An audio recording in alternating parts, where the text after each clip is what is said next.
Good morning and welcome to the Canadian Export Challenge. My name is Catherine Clark. I'm a communications entrepreneur, a proud member of the Startup Canada community, et je suis absolument ravie d'être avec vous tous aujourd'hui et d'être votre animateur pour ce programme rempli d'actions. Today is set to be a fast-paced, high-impact day designed to give you the connections, knowledge, and support that you need to scale your business globally.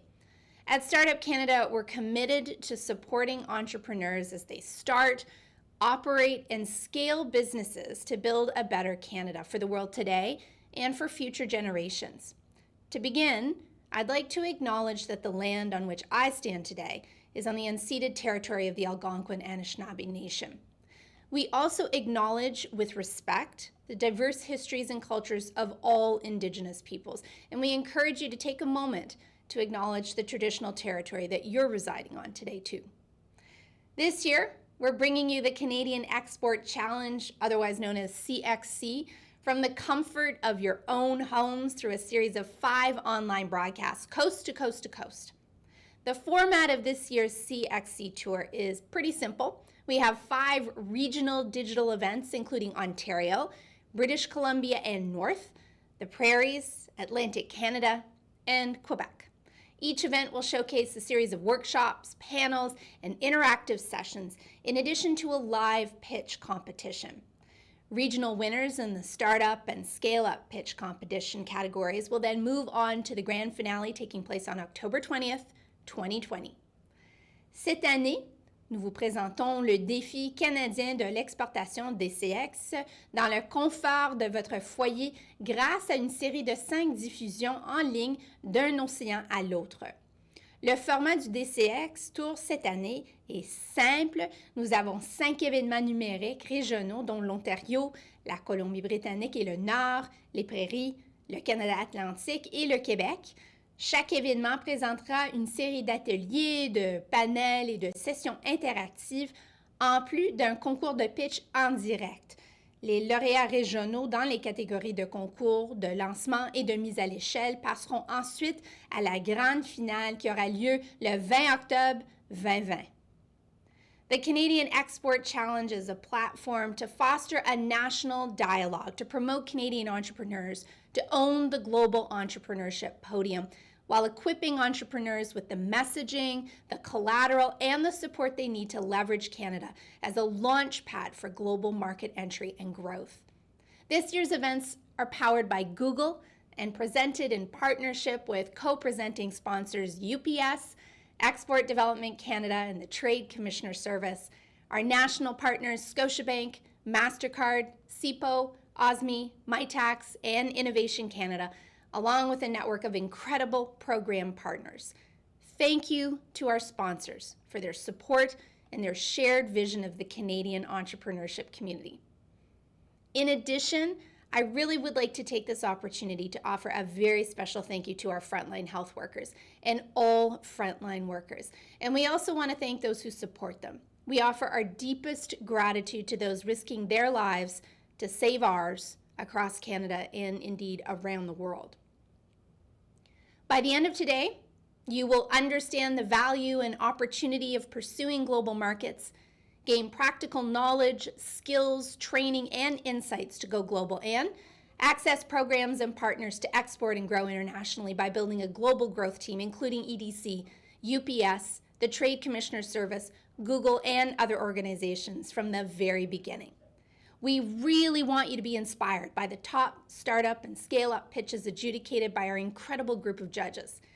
Let's look at your program for the day now too. Today, we will learn from 4 workshop presenters on tapping into international markets, taking your business to the world with confidence, how to succeed internationally during business as unusual, and how to think globally. You'll also hear from 2 panels, one from a series of enterprise support organizations who will help you grow your business, and one from leading entrepreneurs to learn how they conquered new markets, attracted foreign investment, and expanded their businesses across the world. Throughout the day, we will be announcing the entrepreneurs who will be moving on through each round of the pitch competition, leading to the final showdown this afternoon. One startup will win $2,500 and one scale-up will win $5,000. Winners from each region will move on to the CXC Grand Finale in October to pitch to win up to $25,000 in cash and up to $100,000 in in-kind scaling support. Today's hashtags, because of course we need some hashtags. The hashtags are CXC 2020 and Global Entrepreneur. Share your learnings and your screenshots, of course, from this event and connect with your network on Twitter or on your favorite social media sites using the hashtags CXC 2020 and hashtag Global Entrepreneur. To kick us off, please join me in welcoming Kayla Isabel, Executive Director at Startup Canada. It gives me such tremendous pleasure to introduce you, Kayla. Welcome. Good morning and welcome to the Canadian Export Challenge. Bonjour et bienvenue au défi canadien de l'exportation. My name is Kayla Isabel, the Executive Director at Startup Canada.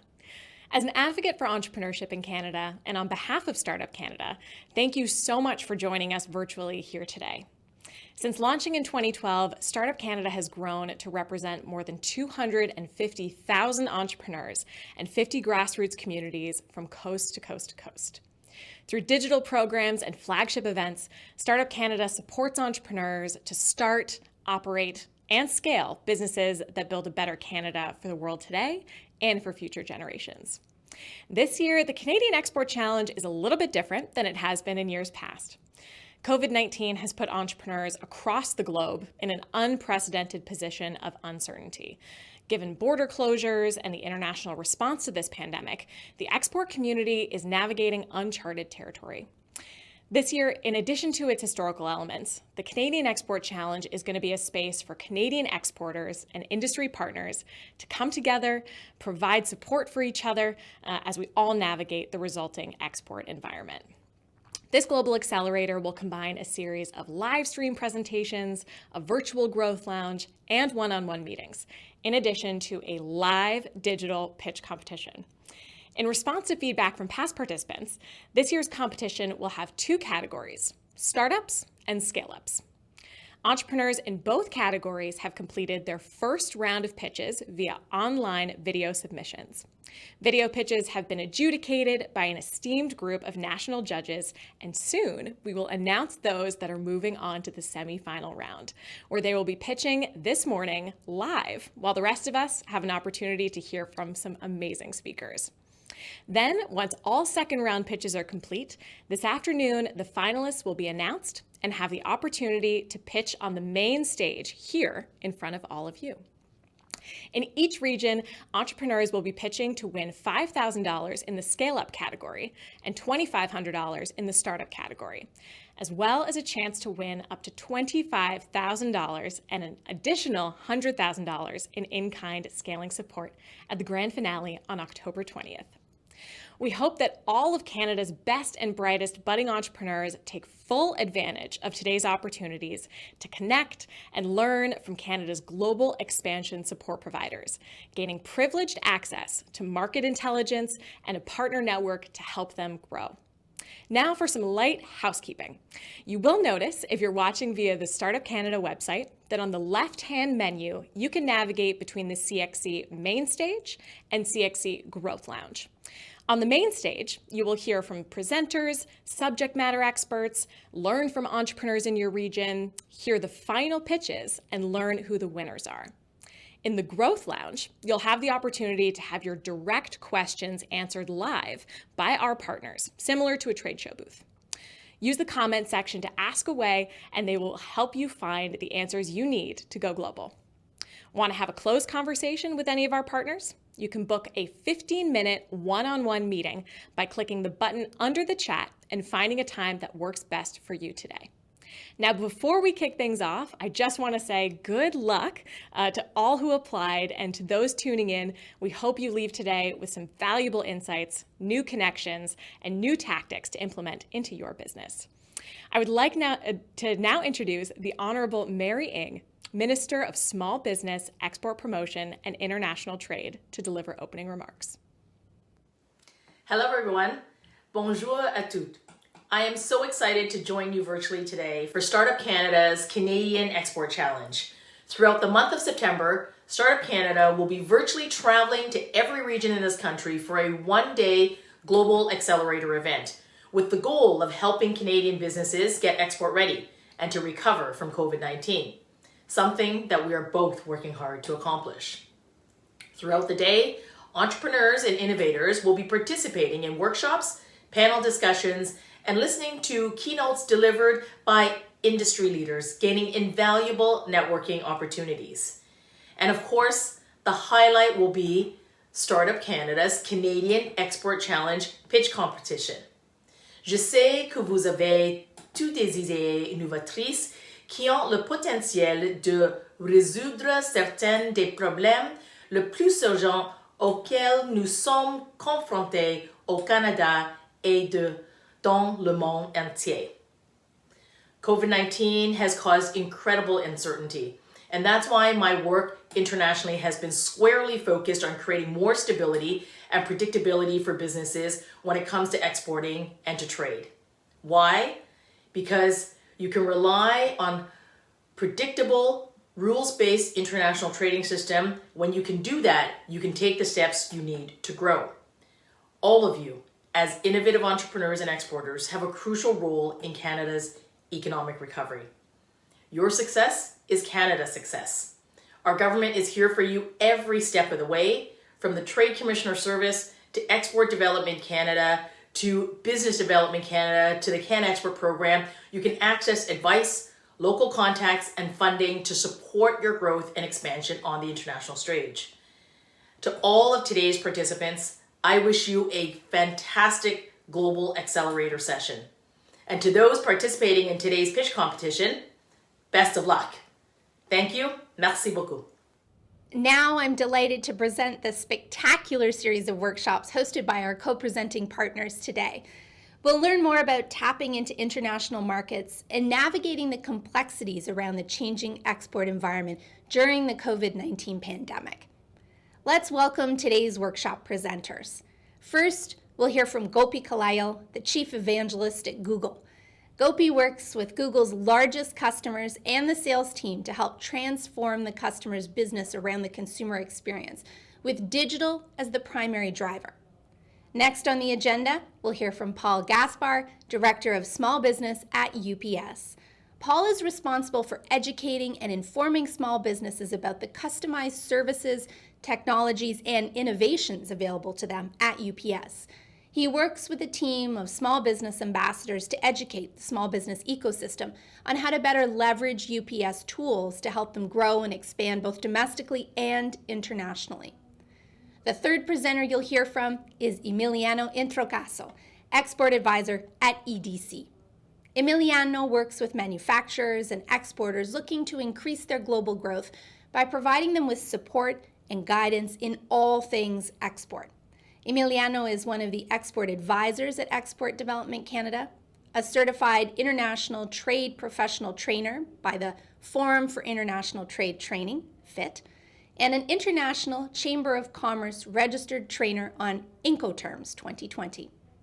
We hope you gain great insights about what it takes to go global in this growing digital economy from these subject matter experts.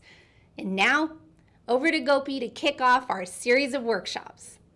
Thank you, Catherine, for that warm welcome. Thank you, Minister Ng and Kayla, for your opening remarks. It's such a pleasure being here with you for the Canadian Export Challenge in Quebec. My name is Gopi Kalayal. I'm the Chief Evangelist for Digital Transformation and Strategy at Google. And I'm here to tell you three things. First of all, congratulations on starting a company and trying to grow it globally. Congratulations on all of your success so far. Second, even as you find success in the Canadian market, there's an even bigger opportunity waiting for you outside of Canada, the large global international markets. And third, going on the web, going online and reaching that market is the fastest and easiest way to do it. And to illustrate that, I want to share with you a story. It's a story of a company in Canada called Leywines. Leywines was started by Peter Leywine as a small stationery store. Stationery is Peter's passion. And he started this company in 1987 when filofaxes were the rage, and his primary product was the filofax. Over the years, the product portfolio continued to increase, reflecting Peter's passion. So products like the Parker Dufault fountain pen, for example. And it all reflected Peter's passion around encouraging creative writing. Last year, Peter put portion of his business online. Up till then, he had primarily foot traffic in his store in his location in Toronto. But the online sales were not very high for him at that time, just less than 2% or so. And this year, when COVID came, he had to shut down the store. And for the first time in 33 years, he had to report a number that thought he would never see. Daily store sales, $0. And he was anxious and worried because he felt his business was a very tactile business. If you're selling pens, ink, stationery, leather, etc., people need to come and explore it, touch it, and feel it. After a few days of being in this mode, one of his employees said, "Why don't we try online advertising?" So he started a Google Ads campaign. And to Peter's amazement, within about 6 weeks, his digital sales were 18 times what he had experienced prior to that. In fact, 70% of his sales was coming from outside of Toronto, while earlier all of his business was from Toronto. And 36% of his online sales, were now coming from the US. So this is an example of how you can tap into markets outside your immediate geography if you're willing to take your business online. Let me talk to you for a moment about what has COVID done. I know it's top of mind for everyone, but one thing it has done, the data shows, is that it has dramatically changed consumer behavior and moved consumers towards online commerce. So in the slide that's in front of you, we're showing the growth in online commerce from January 2020 to June 2020. And there are 4 countries represented here: France, UK, United States, and Canada. Look at the red line, and that's the line for Canada. As you can see, around the May time period, the growth in online commerce in Canada was 200% year on year compared to May last year. And by June, it had come down, but it is still at 68%. This is remarkable, and this is irreversible. So we talked to consumers around the world. We polled them in about 16 countries, and the feedback was undeniable. What consumers are saying, that 46% of them said they will continue to shop online, they'll continue to shop more online even after COVID. So this is a persistent behavior. They've learned how to do online shopping well across many categories, and they're going to stay with it. The second important stat I want to share with you is that 47% of them want contactless shopping to be on the safe side from the current situation. And 51% of them expect free delivery. This is an important consideration, something to keep at the back of the mind. So when we asked you to submit some questions when you were entering the challenge, 90% of you have said that you plan to go international sometime in the next 12 months. Congratulations, that is fantastic. A big market awaits you. So there are 3 key messages that I want to share with you during this presentation. The first one is that today the world does not go online, it lives online. It shops online, it buys online. And to illustrate what is driving all of this, I want to tell you another small personal story. And this was about 10 years ago. I was back in India where my parents lived. And I was traveling on the train system from the town of Mangalore to the town of Trichy where my parents lived. And at the Mangalore station, I realized I had to quickly get a little bit of work done I need to get on email. But unfortunately, there was no Wi-Fi at the station.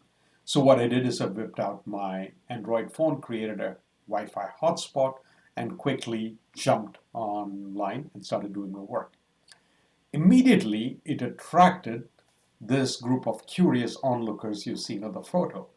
And in India, the notion of personal space may be different from elsewhere in the world. But this was adorable. These children were curious. They wanted to come and see what I was doing. And I was having an amazing time showing this to them. But it struck me that I was in a privileged position. I had Wi-Fi access at that station. I was the only one in that station with Wi-Fi access. And I thought it might even be possible that I might have been the only person in on the train on the entire national train system that day with Wi-Fi access. All that has changed dramatically in the last 10 years or so. Now there are 500 million people online in India. And Google, along with many other companies, has been responsible for providing the infrastructure and the systems in place for that to happen. In fact, very recently we announced a $10 billion India Digitization Fund. And the idea behind this fund is to bring the next 400 million consumers online, digital consumers online in India. So that's like a billion people added just in one country alone. And you have to remember that in that 1 billion are your future customers as well. And this is being repeated in every part of the world. Why? The data shows that when people have digital access to information and to commerce, it actually creates social mobility. And as a result of that social mobility, there is more affluence and more purchasing power, which means more future consumers are being created as the next billion consumers are coming online. Here's an interesting story of how fast all of this is happening. 21 years ago, when Google was founded, 5% of the world was online. Today, that number is 62%. 62% of the globe is online, and that represents 4.8 billion consumers. So potentially addressable market space of 4.8 billion online consumers await you if you expand your market outwards. And the question is, who are these people? Where are the next billion coming from? So if you go back and look at the last billion, this map in front of you represents. So the dark blue, the light blue shows the population of the country, and the dark blue circle shows how many million people in those markets are online. And as you can see, they come from all over the world. And it can seem daunting to try and tackle that. But if you analyze the numbers, what is clear is that half of them, 50% of them, came from 11 markets. So by going to a few larger markets, you can limit the scope of how you are approaching this and still tap into a huge number of newly emerged online consumers. And you don't have to do it all at once. You can do it one step at a time. Start small, maybe start with one market, experiment from it, learn as you go. And that's how all of the startup companies that built their market overseas have done so with. The second point I want to emphasize and tell you is that mobile is driving increased connections worldwide. Mobile is the on-ramp for most of the people. In fact, of the next billion coming online, almost all will be mobile consumers. Either they'll have mobile plus desktop, or in many cases, mobile might be the only way by which they connect to the internet. So as I said, 4.8 billion people are now online, and of that number, there are 2.25 billion or so who are active online shoppers. So it's a very large pool of active consumers that are shopping online, and this will only increase as the next billion come on stream. But the thing to keep in mind is the next billion come on stream, they will represent enormous diversity in terms of the three C's: the countries, the culture, and the connectivity with which they will be accessing, and also the currency. So in a number of dimensions, they will be, each pool of consumers will be very different, and you'll have to get ready for it. But all of this does not have to be daunting and overwhelming. I want you to first think in terms of the market opportunity.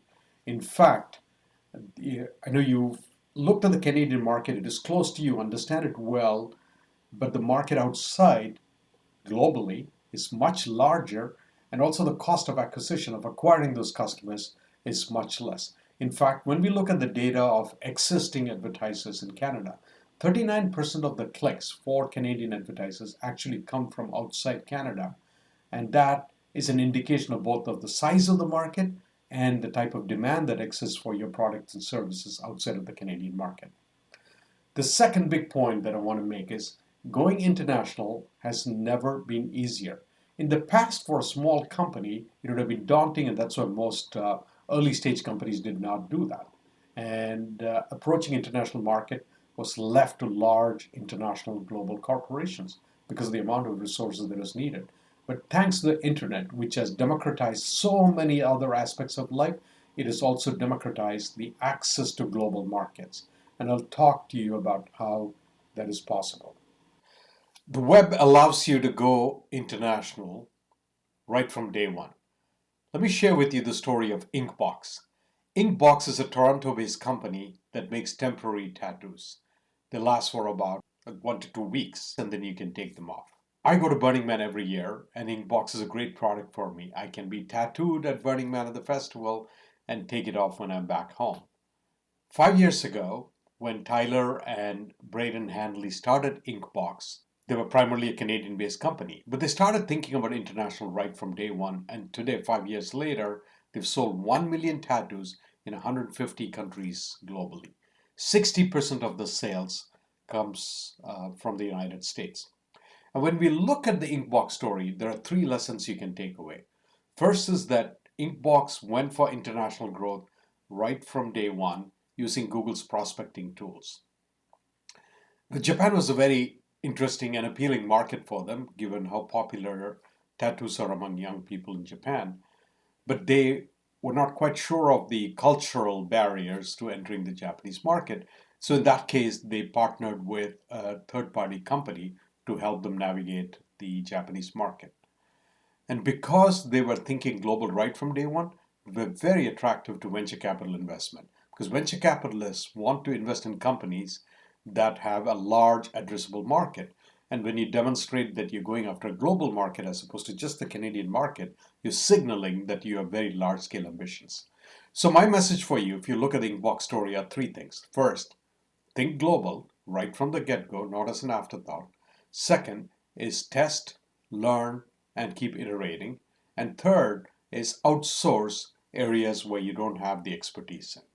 Now, if all of this sounds complicated, we will definitely help you get there. This is what we've been doing for 20 years. We've been helping Canadian businesses use our products like search and advertising to reach international customers in the moment of intent when they signal that they have a demand for your product or service. Now, going global is complex. You have to think in terms of which countries to target. What is the demand in those countries? What is the ease of doing business there? Wouldn't it be great if somebody made all of this extremely simple for you? And that's definitely what we have to offer. But before I tell you the solution Google is going to reveal to you today, let me share with you the story of Sync.com, which also achieved international success, but before there was such a tool, and how much more difficult it was for them. So here's the story of Sync.com. It's a cloud storage company, started in Toronto in 2011, and today they have 750,000 customers, both individuals and organizations. But to reach that kind of growth over 9 years, first they had to find out where the market opportunities were. And they use some digital diagnostic tools, but in a very self-driven kind of way, with less automation available, to identify high potential markets. And they found certain pockets like health educators in the US, healthcare practitioners in the US, and educators in Europe. And then using Google Ads, they targeted them and were able to reach them successfully and grow the international markets. And as of now, 30% of the revenues comes from outside of Canada. But they did not have access to very sophisticated international growth tools. So I'm delighted to introduce to all of you a new tool for export that we just launched in Canada to make all of this easy for you. It's called Market Finder. And best of all, it is free.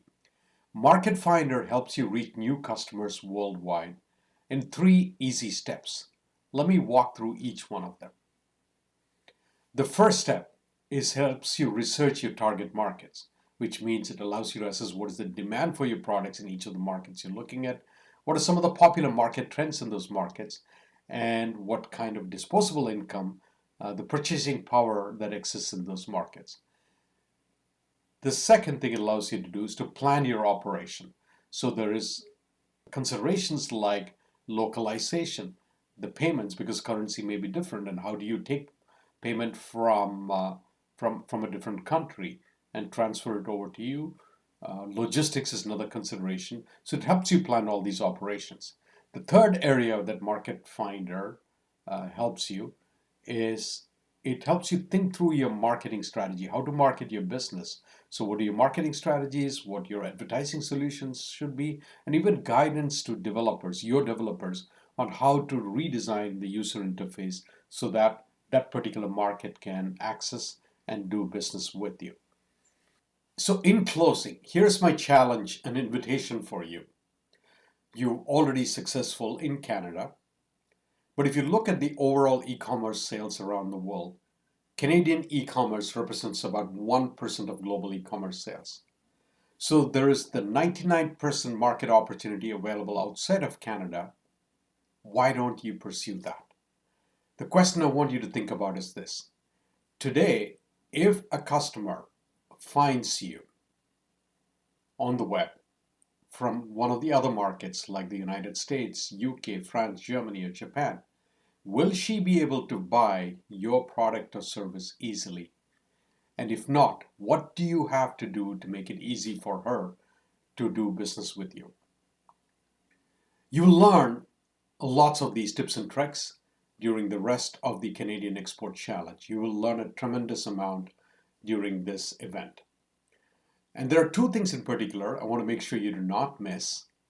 My talented colleague from Google, Jill, will be, she's our international growth lead. She'll be speaking in the enterprise support panel. And then please do visit the Google Growth Launch, where we'll go really deep into the Market Finder tool so you'll understand how it works and how to use it to grow your business. I wish you all the very best. I want to say congratulations on all the success you've achieved. And I want to wish you the very best as you look towards other large growth opportunities around the world and as you tap into the opportunity there. Thank you for coming today. Thank you for joining me.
Good morning, everyone. My name is Paul Gaspar, and I'm the Director of Small Business at UPS Canada. That means I have the great opportunity of working with a team of UPS small business ambassadors that are dedicated to work and support and onboard small businesses just like yours. Our focus is to ensure that we bring to you our knowledge and expertise along with our tools and services that we have at UPS so that you spend less time on your supply chain and obviously more time focused on growing your business. So today I'd like to take you through a 15 to 20 minute presentation that will talk about taking your business global in today's digital economy. So to begin, I want to share with you two numbers. The first number is 1.2 million. That's the amount of small businesses that we have across our great country. Now, 1.2 million is a great number, and it's one that continues to grow every single year. Unfortunately, we do see a lot of businesses fail. And there's a lot of reasons behind that, but not going global is one of those reasons. The second number I want to share with you is 12. Depending on which stack you're looking at, it could be 10, but typically between 10 and 12% is the amount of businesses in Canada that export today. And in today's economy, that is way too little. We need a lot more businesses of all sizes to actually think and go global. Now, you're sitting there right now wondering, well, this is great. I am at an export event, but why should I consider or even go global? And this is where I would basically provide 3 to 5 quick little reasons why. But today, I'm not going to give you that. I'm just going to give you one reason. That's COVID-19. COVID-19 alone is an important reason why businesses of all sizes, including those that are considering starting up and getting their products to market, to consider the opportunities of taking their products globally in today's digital world. So again, over the next 15 to 20 minutes, I'm hoping I can give you enough information to tell you how and where to get the details that you need and support that you need to ensure that you do this right and that you improve your success rate by taking your business around the world. Now, before I actually get started, I would like to share with you a message from our CEO. We take safety very important and very critical at UPS. Because of that, I want to make sure that everyone understands what our position is.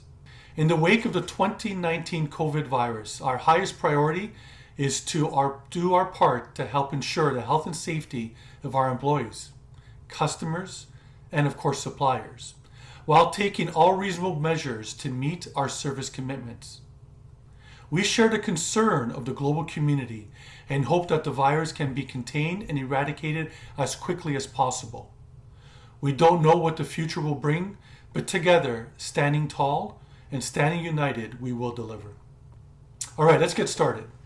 So the first place you need to consider or look at is understanding what is this opportunity that I'm talking about. Why should I consider going global?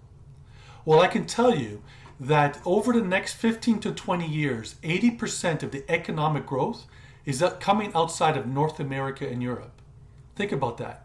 15 years of straight growth coming outside of North America and Europe. Doesn't mean that we're not growing. In fact, we are. We're doing great as a nation. But the greatest amount of growth is coming from emerging markets where there's over 500 million people already today spending $20 trillion a year. And guess what? They're looking for products like yours, especially with our wonderful Made in Canada brand. So this is a great opportunity for you to actually tackle. And this is where we would encourage you to focus on what UPS calls the 3 laws of going global. Law number 1 is do your research. You got to make sure you're very diligent in doing that up front. It's one thing to get a business up and running in your local market, local communities, or even just coast to coast. But when you're going global, there's a lot more that you need to consider. And you need to make sure that you focus on all of that research and gathering all that knowledge up front. Our second law is research. Yeah, I'm trying to be funny, and I know it might be early for some of you for that. But we really are trying to drive a point home that you really need to do your research. You really need to focus on gathering that information. If you don't, it could impact you negatively and actually, delay or even hurt you to enter some of the markets that you're considering to do so. The third law, and you're probably sitting there going, oh, I know it. It's research. It's not. It's get help. Get help because there's a lot of people that want to help. This event is a perfect example of that. You've got UPS, EDC, the Trade Commission Services, all kinds of other sponsors that are here with advice and expertise in the areas to ensure that you can get the information you need through your research to ensure that you've got all the help that you need to be successful. All right, a lot has been thrown at you in the first couple of slides, but yet I want to make sure that you've got a good place to start in case you're sitting there going, you know what, the world's a big place, Paul. Where can I actually focus my energy and my efforts? And I would tell you that the first place you should focus in, if you're not sure where to go, is to look at all the free trade agreements and territories that we have relationships with because of the great job our Canadian government has done. Canada has 14 free trade agreements in force today, and that includes CUSMA, which has been ratified and put into force on July 1st of this year. There's so many opportunities, and why should you focus in these areas first if you really don't know where to start? Because these are territories and countries that basically have opened up their arms to Canadian business and said, you know what? I want you to do business in my country, in my territory. And I'm going to make it easier with less red tape and less costs for you to actually do that. So again, if you're not sure, starting with those areas is probably a good place for you to do so.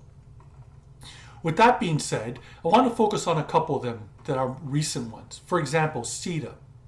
CETA ensures that with the European Union, the majority of countries that are part of this provide 500 million people for you to tap into and target. 500 million people that you can do business with.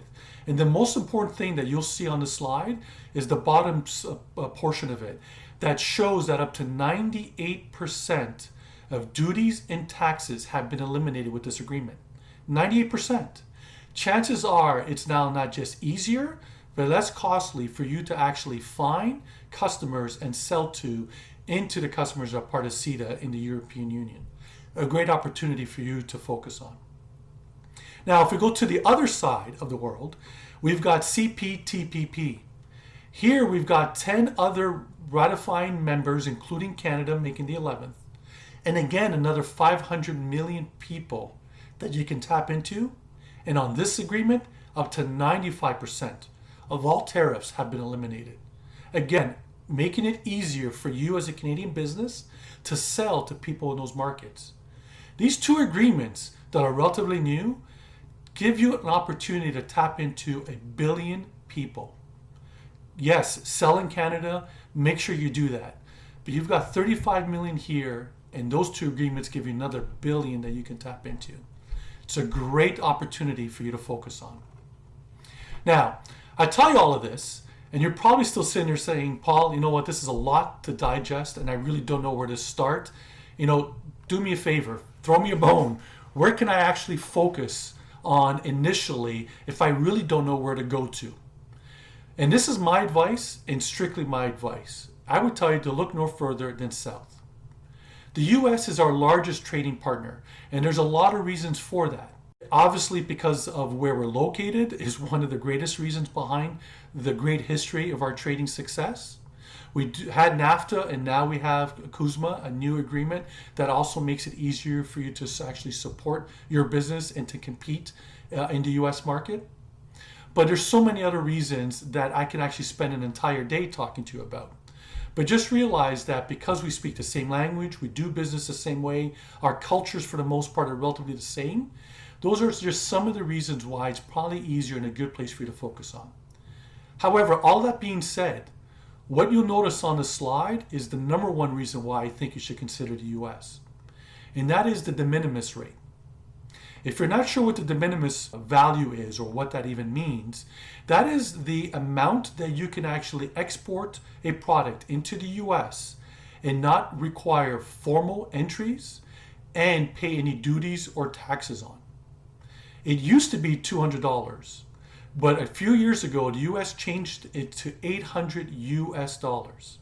You factor in our exchange rate, that's almost $1,000 Canadian that you as a Canadian business can export products into the US, and for most products and services, not have to worry about paying any duties or taxes or have a whole bunch of paperwork to do. It's become a level playing field for you to compete with any competitors you might have south of the border. In case you're wondering what the de minimis is into Canada, it was $20 before CUSMA. It was increased to $40. So you can see the great advantage that you have still with CUSMA going into the US with the de minimis. And you should take the opportunities to jump all over that if you can. Now, I can spend all day talking about all the great reasons why you should go global. But to be fair, I need to tell you about some of the negative things that you need to focus on. Because if you don't, it's going to be a problem and it's going to impact your success. One of those areas is customs and regulations. We see with customers of ours every single day making mistakes. Not having proper paperwork, not having the right paperwork, just doing things wrong because they didn't educate themselves. They didn't do that research, they didn't get the help to make sure that they know exactly what is required to export their products out of Canada and import it to the countries of their choice. And you need to make sure that you do that right. Because customers, if you upset them, they might forgive you after a while, especially if you've got great product. However, customs officials, they've got long memories. And I'm telling you, you do something wrong, even if it was accidental, they don't know.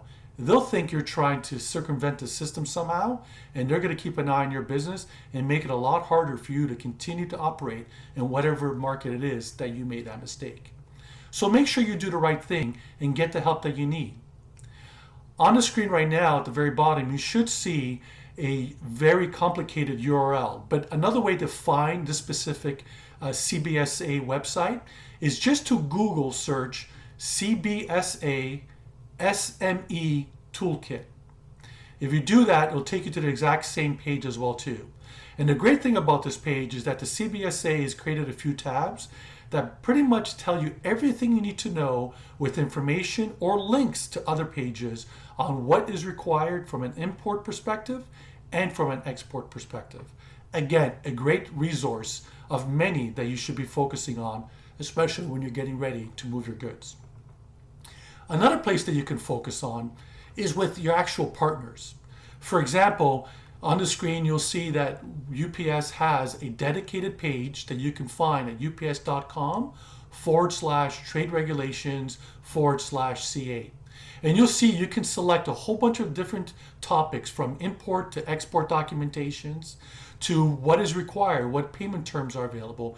Basically, everything you need to know that we constantly keep updating for you so that you can ensure that you are keeping your information fresh. I'm going to move over now to packaging requirements and take a little bit of time to discuss this section here.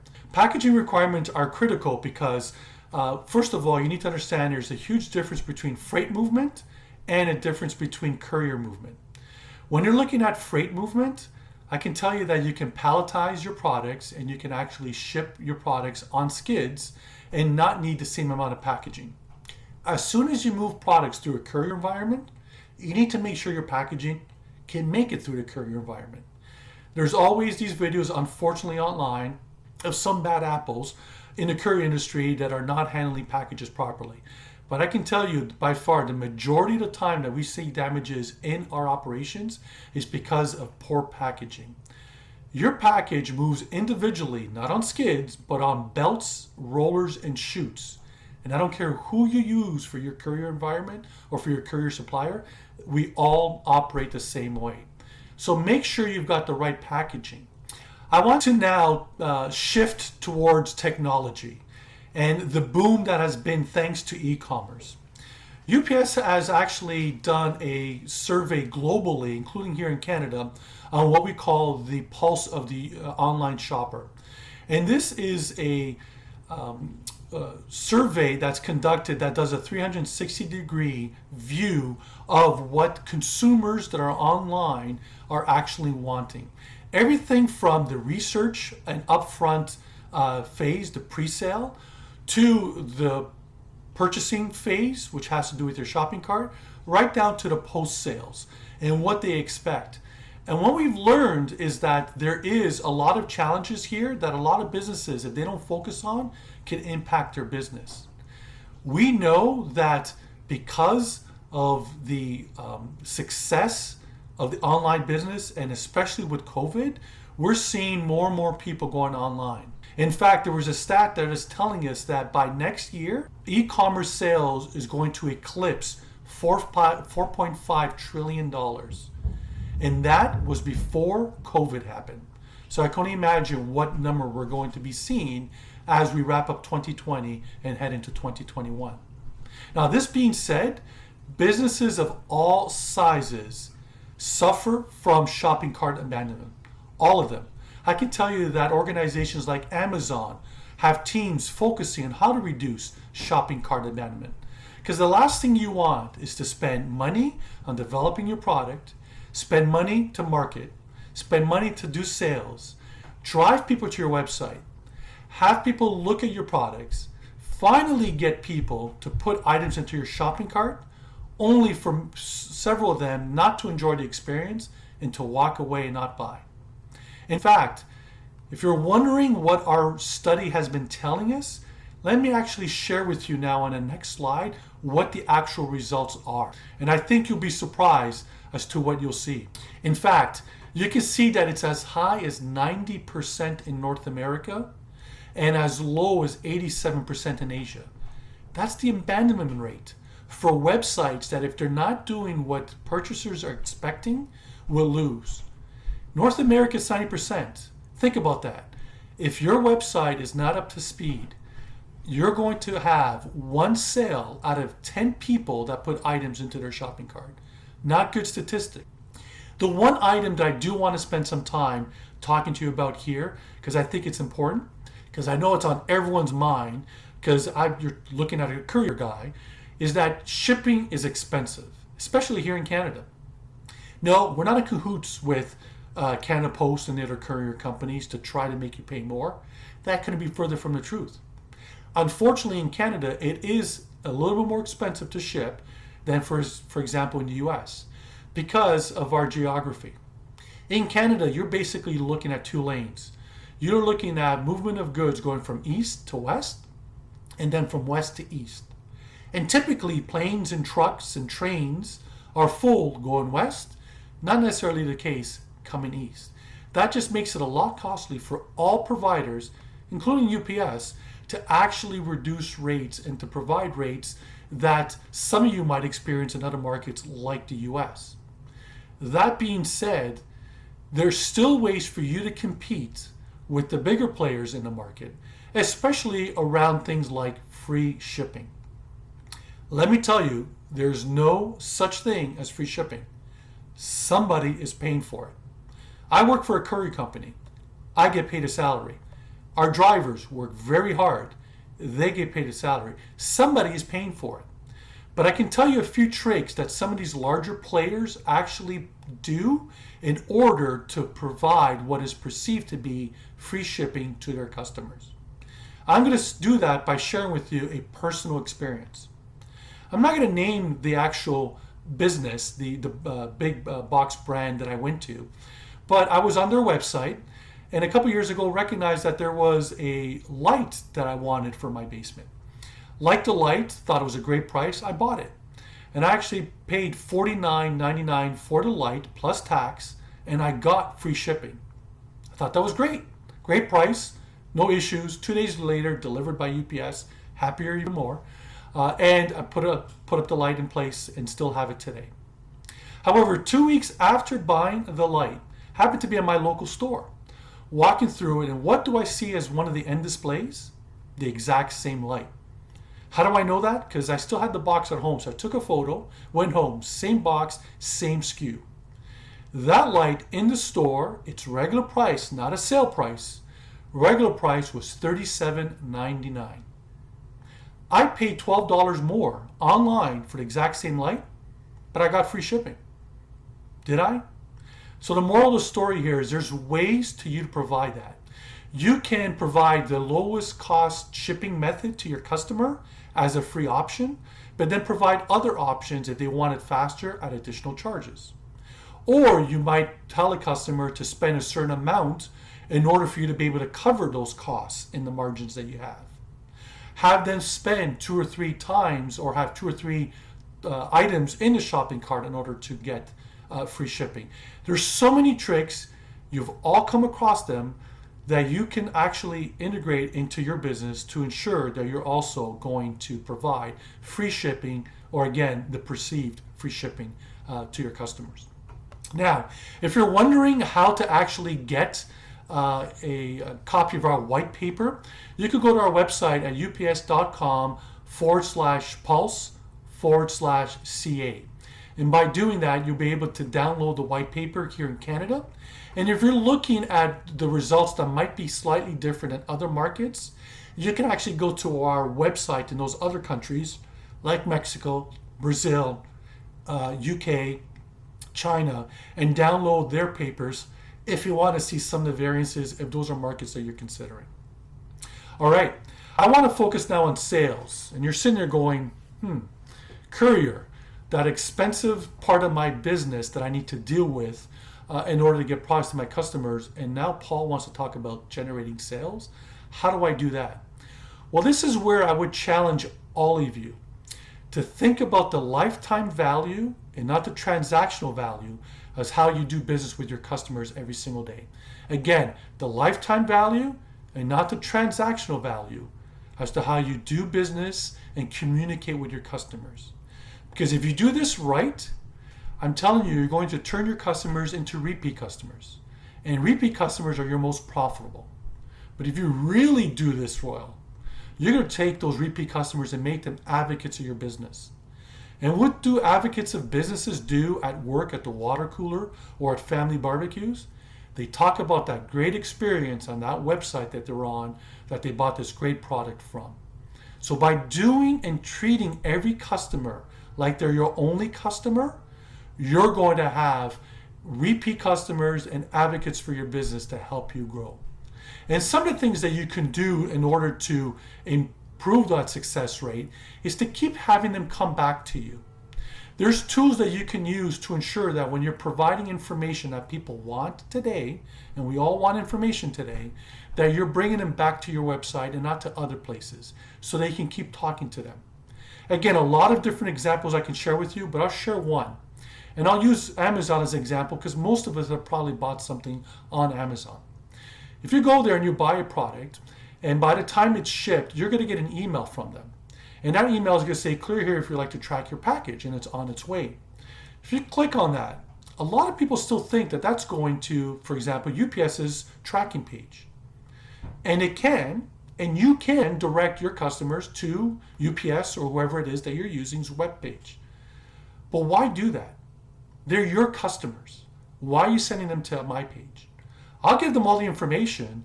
I'll tell them where their package is, and I'll treat your customer well. But it's your customer. Amazon doesn't do that.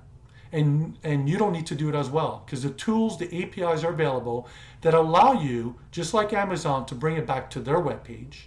Share with the customer on the left side of the screen all of the tracking information that's available for that package. But on the right side of the screen, you can sell to them. For example, hey Paul, those shoes you just bought in size 10 in black, we got them in brown, and if you buy them now, we'll give you 20% off. It's an opportunity to generate sales while you're dealing with the post-sales of an existing customer. A lot of that can be done through the logistics component. Again, I wish I had more time, a lot more tricks. Perhaps we can talk and I can give you more examples during the Growth Lounge after this presentation. So I wanted to share with you something we're excited about, and it has to do with distribution. UPS has a dedicated e-fulfillment solution in Canada and the US for small businesses. Yes, for small businesses. We have a warehouse in Burlington, Ontario, and in Calgary to cover both East and West, where you can use both or one to actually satisfy your customers' needs in getting their products faster and to save you money at the same time. The great thing about this is, once again, it's for small businesses. There are no minimums. There's no startup fees. And from what we've been told from our customers that are utilizing this service today, they love it, saves them headaches, saves them time, and improves customer satisfaction. How does it do that? The example on the screen shows you that if you're based in Toronto and you've got a customer in Vancouver, to place that order and to ship it, even ground, it's going to take 4 days for that customer to get the package, and it's going to cost you and or that customer more money in shipping. That same product being sourced out of Calgary for you, including the cost of fulfilling that order out of the warehouse, is going to cost less for you and your customer, and they get in half the time, 2 days. So a great opportunity to consider that. And if you want more information, please reach out to us. We'll be glad to help. The next slide you're seeing actually shows a new dedicated page that we developed because of COVID. ups.com/comebackstrong is a great place to get more information regarding our e-fulfillment or a whole bunch of other solutions that we have that we want to ensure is dedicated to support startups and small businesses. So if you have questions, please go there or reach out for us. We'll be glad to actually help you along the way. The last thing has to do with an offer that we have thanks to Startup Canada. If you go to Startup Canada's website and actually find a partners section, you'll find our logo. And by clicking through there, you'll be able to, thanks to Startup, save 50% off. Not up to, but exactly 50% off of our shipping services, plus several other discounts for other accessorials and charges as well. So if you're starting up and you want that, there's no fees again, just a matter of signing up for that program. Our ambassador will call you to onboarding to help you, and at least you have an account ready for whenever you have those needs. That's all I've got for you right now. I want to thank you for all your time and for your attention on this presentation. I hope you enjoyed what I delivered as much as I enjoyed delivering it to you as well too. If you have any further questions, I'll be in the Growth Lounge following this. Please come visit us there, and I'll be hopefully able to answer any of your questions you might have. I hope you enjoy the rest of the day, and any of businesses that are pitching today, all the best of luck, and I hope to see the finalists later today. Thank you. My name is Emiliano Introcaso, and I'm an export advisor here at EDC. I'm also a certified international trade professional with over 20 years of experience in all things export. Export Development Canada is Canada's export credit agency, and we're here to help exporters take on the world.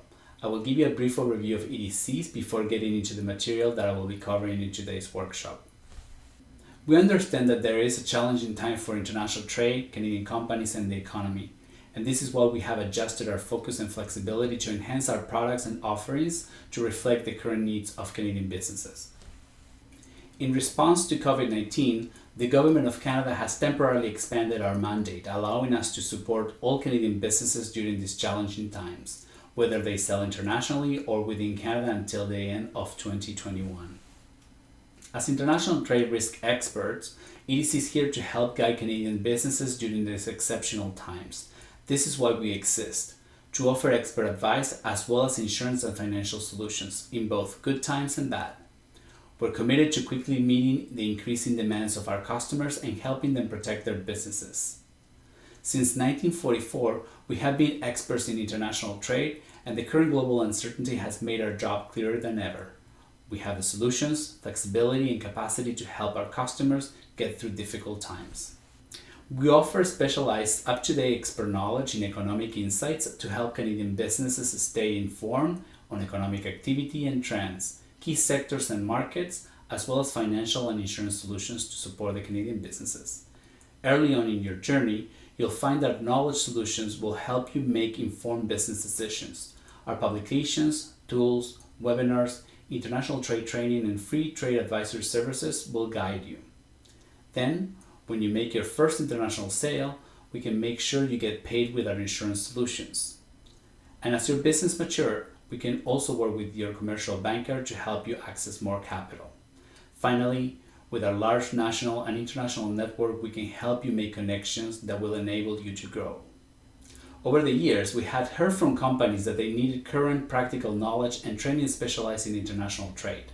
Training designed by businessmen and women for businessmen and women. We had a long-standing relationship with the Forum for International Trade Training, or FIT for short, and we knew that their curriculum was best in class. Back in 2017, we invested in a partnership with FIT to offer online training that touches on a wide number of elements that you must know and be prepared for when you start doing business in international markets.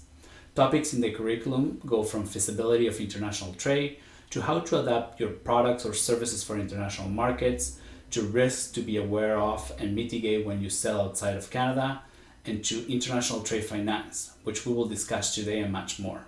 Together, EDC and FIT, our mutual goal is to help you with the best practical knowledge to succeed on international EC. So in today's presentation, we're focusing on how to succeed internationally doing business as unusual. And in today's workshop, I'll share content from the FIT EDC courses. I also want to remind participants that they all have received a 30% discount in your delegate package for the FIT skill courses. So why is market research so essential for your export plan? And I do want you to think about these two words, export plan. Do you have one? Here's a list of the specific content sections that your plan should have. An export plan can guide your business and help your communications and organizing all of your export efforts. This is a go-to document where you'll be able to articulate your international expansion plans to others. You'll be able to use the plan not only to support the internal operations, but also externally with your financial institutions, or even with government grants officers if you decide to take advantage of programs such as the Can Export program. Our friends at the Trade Commissioner Service Workshop will be able to talk more about those details. During your export plan, you'll be conducting extensive market research to help you answer the different sections of this plan. As you can see in this slide, I wanted to highlight that an export plan should include revenues and expenses to ensure that you're aware of when your company will have sales and when your company might need financing. Most companies I work with on a daily basis do not have export plans ready, and this is one of those documents that you want to spend some time to ensure proper financial planning as well as operational planning is decided.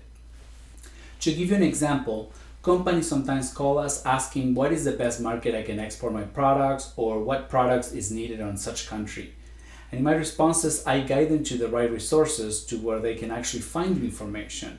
But as a business owner, you should take charge and make priority of the research to ensure that you can identify the best market for your product and any other potential product adaptations, as well as looking to see if the product is going to be suitable for this market. One of my trade commissioner's friends, CJ Scott, once told me a story about a gentleman that wanted to export used Canadian cars to South Africa. He said to CJ that Canadians take good care of their cars and that there could be additional mileage if those cars were to be exported. Unfortunately, CJ had to give him the bad news because selling the cars in this market will make him a lot of money, but having to modify the cars to be able to be driven on the other side of the road will not make the financial transaction feasible anymore. So this small example is something that I want you to think when you are looking for ideas for your business.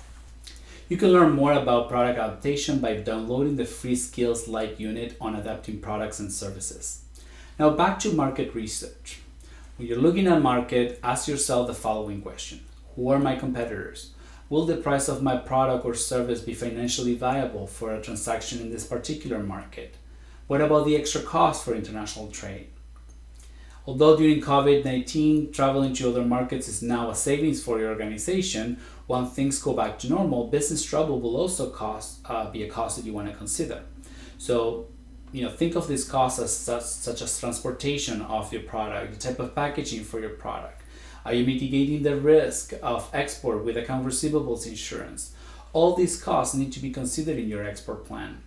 To get additional details, use the FIT Skills Light guide on conducting cost and pricing analysis for export products, because this actual guide has a checklist that you can use. Very useful for this step. Here are some of the key considerations for companies exporting to other markets. When it comes to macroeconomic data, these are some of the areas you want to ensure you research. At EDC, we have tons of resources to help you learn more about different markets. There are also other organizations such as the Trade Commissioner Service that can help. If you're not sure of how to select a market entry strategy, I also recommend that you review the Fit Skills Light unit on selecting a market entry strategy, as it will provide you with additional details on each of the ways to enter a market. When you are researching the market, don't forget to review all of these points. As you might deal with brand new cultures, you need to ensure that there are no mistakes when entering that market. Even innocent mistakes can cost your business a lot of money in sales. If you were to advertise your product on Facebook for Brazil, you will probably get a lot of more sales. In other Latin American countries, you might want to use Twitter to attract a bigger audience. These are cultures and lifestyle aspects that can be tweaked depending on the market you are considering. Other factors in your research should include understanding which countries are riskier for your business.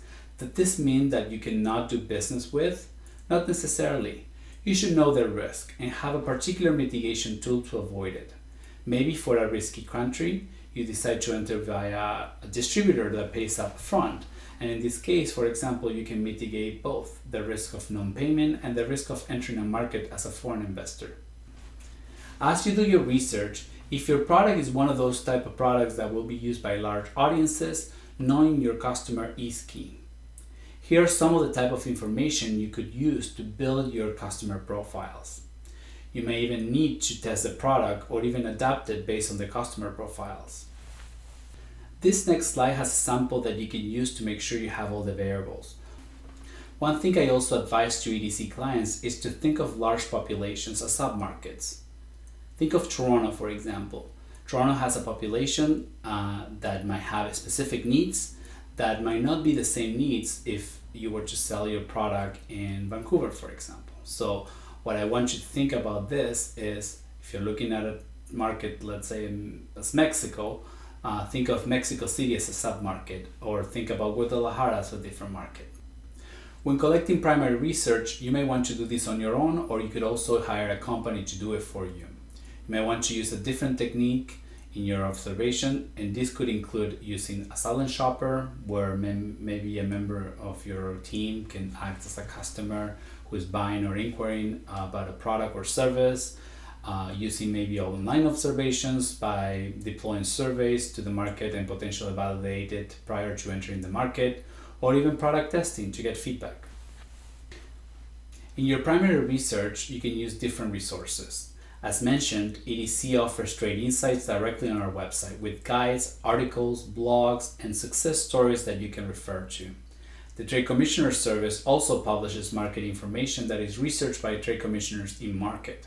So if your startup or business is in the food sector, I can also recommend that you can look at the country reports that are published by Agriculture and Agri-Food Canada at the federal level.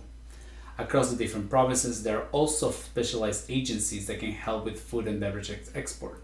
For example, in Ontario, you have the Ontario Food Export Provincial Agency that can facilitate resources to enter different markets. When looking for services from many of these agencies, you have to guess what they're going to be asking for, that export plan.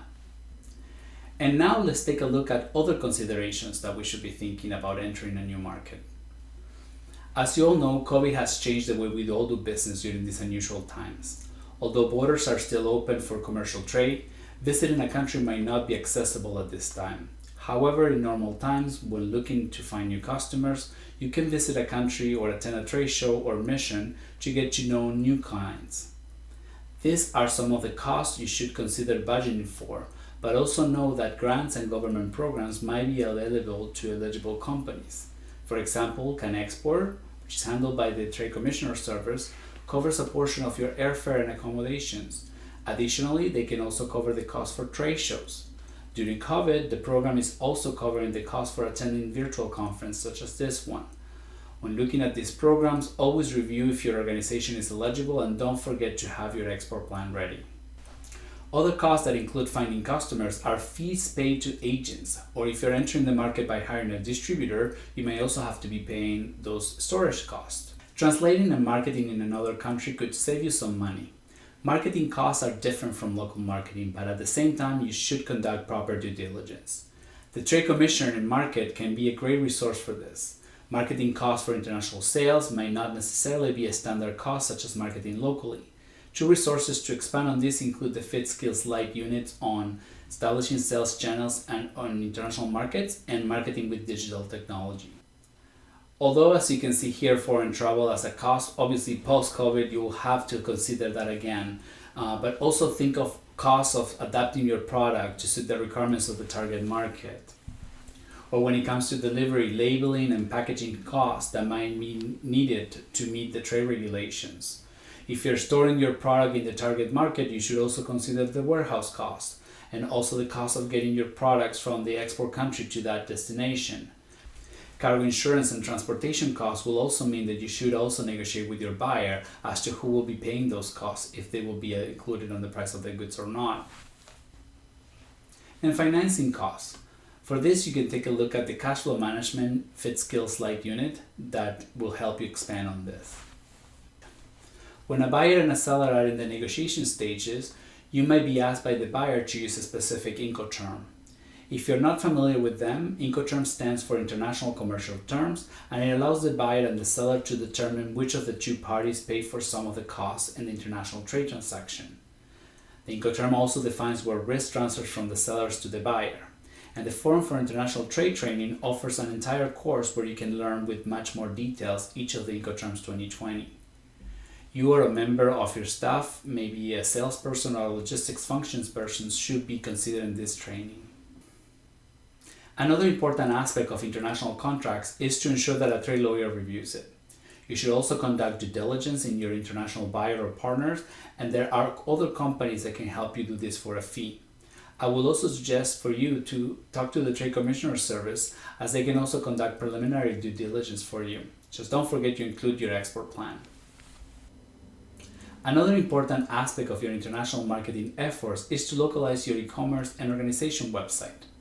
Ensuring that the site is in various languages will help you program your website for automatic localization and translation. This will be based on the visitors' markets. And now the topic that many of you are waiting for: how to finance your transactions so that you can go global. In this slide, you can see all the different methods of payment that are there to finance transactions, okay? As a startup, if you are receiving payments in credit card payments or PayPal amounts, you might be doing what's called a cash in advance. So you're receiving payment prior to shipping your goods or delivering your services. As your company grows, you might be facing different methods of payments where maybe a letter of credit may be more suitable for a transaction. And maybe companies sometimes will be asking you for open account terms, which means that you're going to have to invoice a customer, provide them with terms, and then wait for the customer to pay you. So in order for you to mitigate this potential risk of non-payment, you could use something like the accounts receivable insurance that EDC provides to ensure that 90% of your receivable is at least covered in case of non-payment. Now, how many of you have started your company with zero money down, right? And any startup needs to have some skin in the game. This is what every banker is going to ask you to have. What money have you put in from your own pocket, right? And if you have done that, that's great. Other companies also might have this love money, which means that an investment from your spouse or friends or even family members comes to place so that you can start up your company or continue your operations, right? Venture capitals also might not be for everyone. Usually tech companies might be the ones that will be in a good position to get funding from them. You may also be looking for angel investors, which are generally wealthy individuals or the private company executives who wants to invest with a small firm that is owned by somebody else. They're often leaders that are looking to contribute their expertise and network with other contacts, but they also have technical and management knowledge. Angels tend to finance the early stages of a business in the order of $25,000 to $200,000. Institutional venture capitalists prefer larger investments, something in the order of $1 million plus. In exchange for risking their money, they reserve the right to supervise the company's management practices, and in concrete terms, this often involves a seat on the board of directors and an assurance of transparency. Angels tend to keep a low profile, and to meet them, you have to contact specialized associations or search websites on angels. For example, the National Angel Capital Organization is an umbrella organization that helps build capacity for Canadian angel investors. You can check out their members directory for ideas of who to contact in your region. Business incubators or accelerators generally focus on high-tech sector by providing support to new businesses in various stages of development. However, there are also economic development incubators, which are focused on areas such as job creation, revitalization, and hosting of sharing services. Commonly, incubators will also invite future businesses and other fledgling companies to share their premises, as well as their administrative, logistical, and technical resources. So for example, an incubator might have the use of its laboratories so that a new business can develop and test the products more cheaply before beginning the production. Generally, the incubator's phase can last up to 2 years. Once the product is ready, the business usually leaves the incubator premises to enter in its industrial production phase. Businesses that receive this kind of support often operate within the state-of-the-art sectors such as biotechnology, information technology, multimedia, or industrial technology. Government agencies provide financing such as grants and subsidies that might be available to your business. There are federal government programs specific to exporting, such as the CanExport program. But there are also other programs that can assist the startups. So generally, you have to be matching some funds. Every provincial government also has an economic development agency, and many large municipalities may also have similar organizations. So these groups do everything from small businesses funding to programs specific to exporting, trade mission, international marketing, and more. Check out the Canadian Business Network website so that you can look for specific startup grants. Bank loans are the most commonly used source of funding for small and medium-sized businesses. Consider the fact that banks offer different advantages, whether it's a personalized service or customized repayment. So it is a good idea to shop around and find the bank that meets your needs. In general, you should know that bankers are looking for companies with sound track record and that have excellent credit rating. A good idea is not enough. It has to be backed up with a solid business plan. Startup loans will also typically require a personal guarantee from the entrepreneur. BDC offers startup financing to entrepreneurs in the startup phase or the first 12 months of sales. You may also be able to postpone the principal payments for up to 12 months. So how do you make your company attractive to lenders? The banks are the main source for funding for SMEs. And you have to prove that you're a good risk and that you can repay. Know the amount of financing that you need, and for that you would have done your budget, correct? And it's also important to show them your financial strength, if you have put in money in the business, also show them how the funds that they're going to be lending you will fit in the overall plan. And they might also ask you for evidence of your own personal finances in case they need a collateral. They might provide you these loans through a personal loan or a line of credit, or maybe a term business loan. In the same way we grab an umbrella if it is going to rain in the afternoon, we should also project cash flow for our company. When you work with an employer, very easy, right? Because you have money that comes into your account, and usually if you don't have enough money, you use a credit card until the next cycle.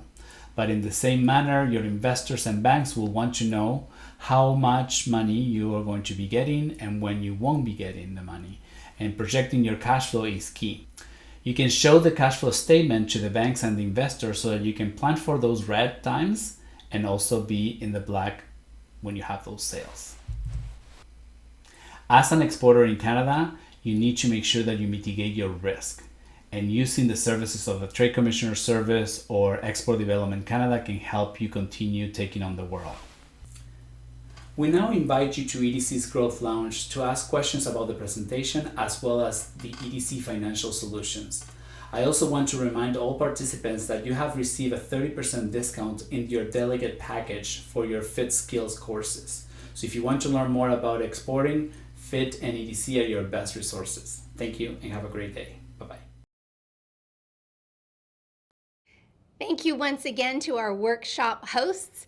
We hope you've learned something new to continue to build your business. And now it's time for a quick health break with Eva Redpath. Much more than just your trainer, Eva Redpath is considered a leader in all things fitness, wellness, and lifestyle. Recognized as Canada's first Nike Master Trainer, Eva has traveled worldwide teaching to her community.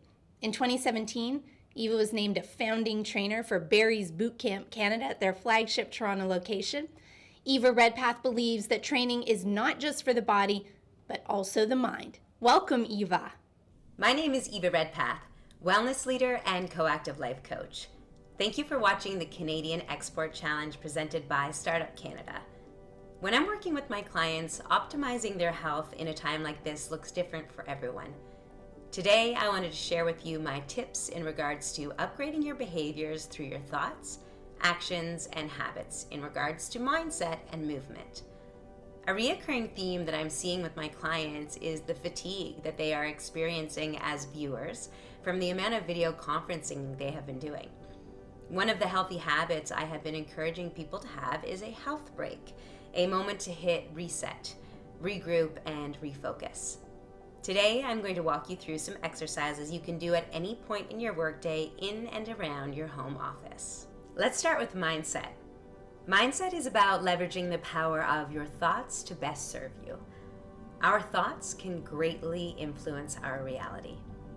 Studies have shown that just 5 deep, balanced breaths can help shift us from a state of stress to a state more calm and relaxed. Whether or not you have a daily meditation or visualization practice, or simply just take a moment to be mindful and breathe, our mindset is arguably one of our best tools to managing stress and has long-term health benefits. I'm going to take you through what I call 4 square breathing or boxed breathing. To do this, you will turn the breath into 4 parts, making each part equal. Let's begin. We're going to do a 4-second inhale, a 4-second pause, a 4-second exhale, followed by a 4-second pause. Ready? And inhale, 2, 3, 4, and hold, 2, 3, 4. Exhale, 2, 3, 4, and hold, 2, 3, 4. Continue on with that cadence with your 4 square breathing.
Next, let's talk about movement. Whenever we move our bodies, we are able to shift our state. With many of my clients, I work with them to establish a daily movement routine. For some, that involves a training program, but that can simply mean moving your body by going for a walk, doing some stretches. You could even put on some music and dance. Anytime we move our bodies, it's going to shift the state of our nervous system. Our bodies are meant to move, so prolonged sitting isn't good for anyone. In today's health break, I want to give you a routine you can do while sitting at your desk or in front of the computer screen to relieve tension in the body and reset your posture, especially on days where you have to be extra productive. Seated cat-cow. Start by placing your hands on the desk. Look up and arch back. Tuck your chin, round your back. Look up and arch back.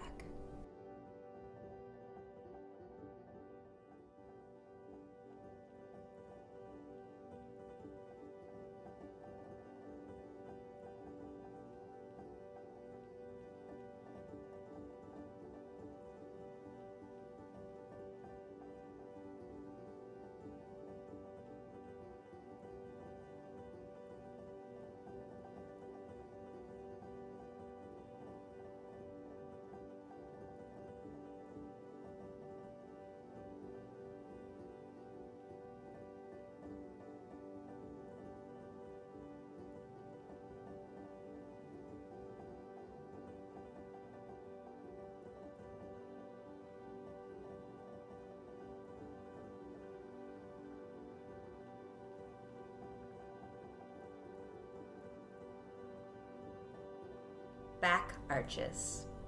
Start by reaching your arms up, reach up and arch backwards, and return back to a tall seated position.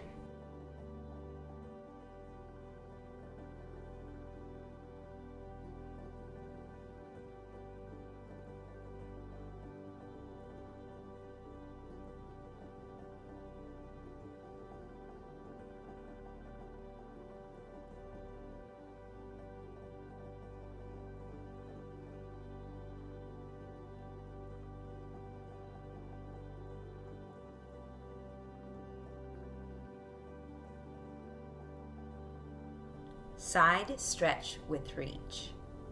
Start in a nice tall seated position.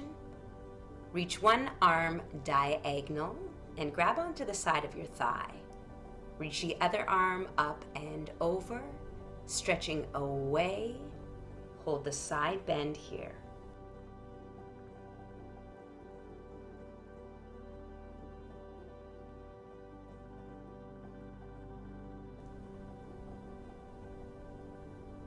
Return to the seated position and reverse. Reach one arm diagonal and grab onto the side of your thigh. Reach the other arm up and over, stretching away. Hold the side bend here.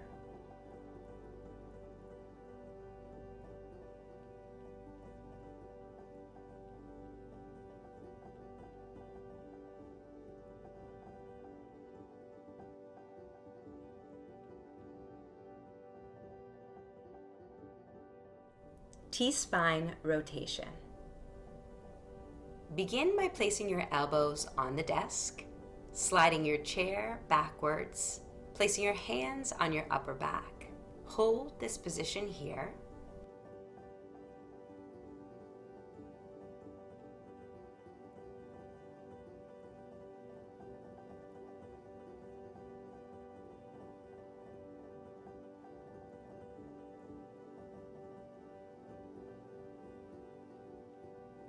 Now we're going to begin to rotate in this position, lifting your right arm up, rotate the T-spine, return back to the starting position, and rotating towards the left.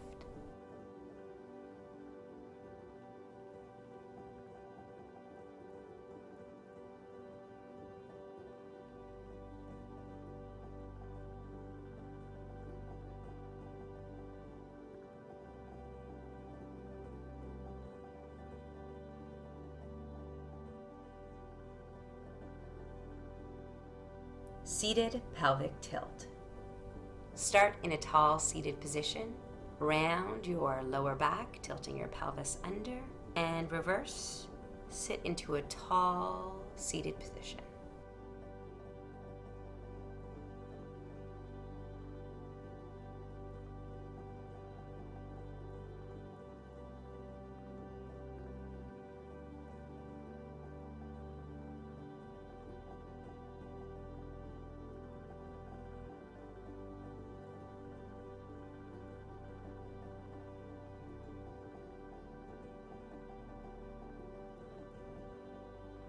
Sit to stand. Begin in a seated position. Stand up tall. Return back to the seated position and repeat.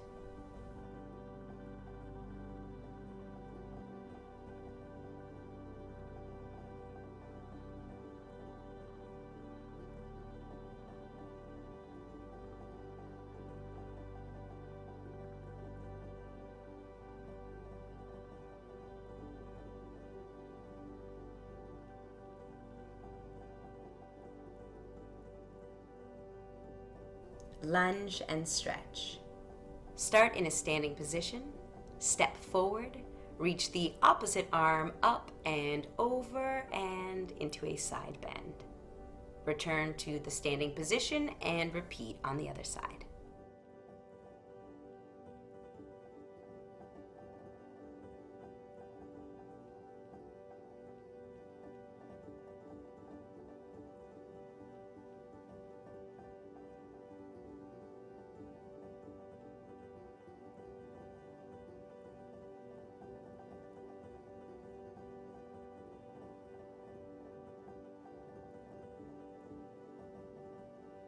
In a time like this, it's all about small wins. Staying physically and mentally healthy, sticking to a routine as much as you can, and considering your behaviors through your thoughts, actions, and habits can make all the difference in a time like this. Thank you so much for joining me. I hope you enjoy the rest of the Canadian Export Challenge. You can follow me along online at Eva Redpath. Take care and be well.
I hope you had a great break and got to move around a bit before we dive into the rest of the day.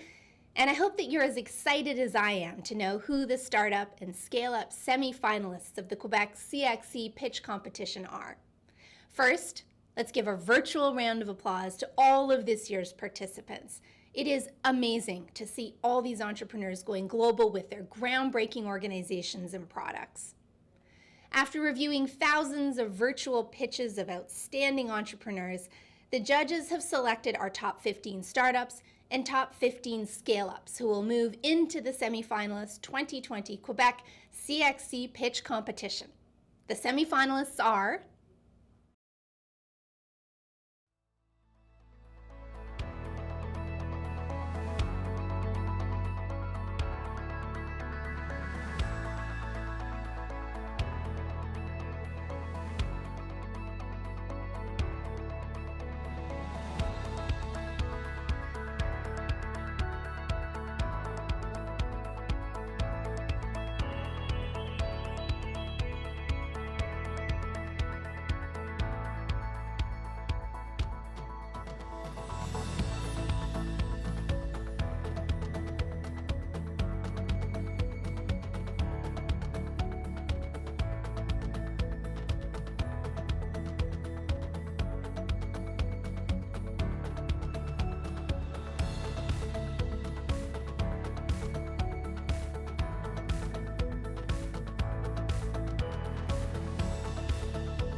Stay tuned to see which entrepreneurs make it to the top 3 broadcasting right here later this morning. It's time for our next workshop of the day with the Canadian Trade Commissioner Service. The Canadian Trade Commissioner Service, otherwise known as TCS, is a network of more than 1,000 trade professionals working in Canadian embassies, high commissions, and consulates located in 161 cities around the world and with offices across Canada. Please join me in welcoming Trade Commissioner Cassandre Marcelin. Cassandre provides support to Canadian companies seeking international market opportunities with a focus on businesses owned by Indigenous, minority, and youth entrepreneurs. Bienvenue, Cassandre. Bonjour, je suis Cassandre Marcelin, déléguée commerciale du Service des délégués commerciaux du Canada.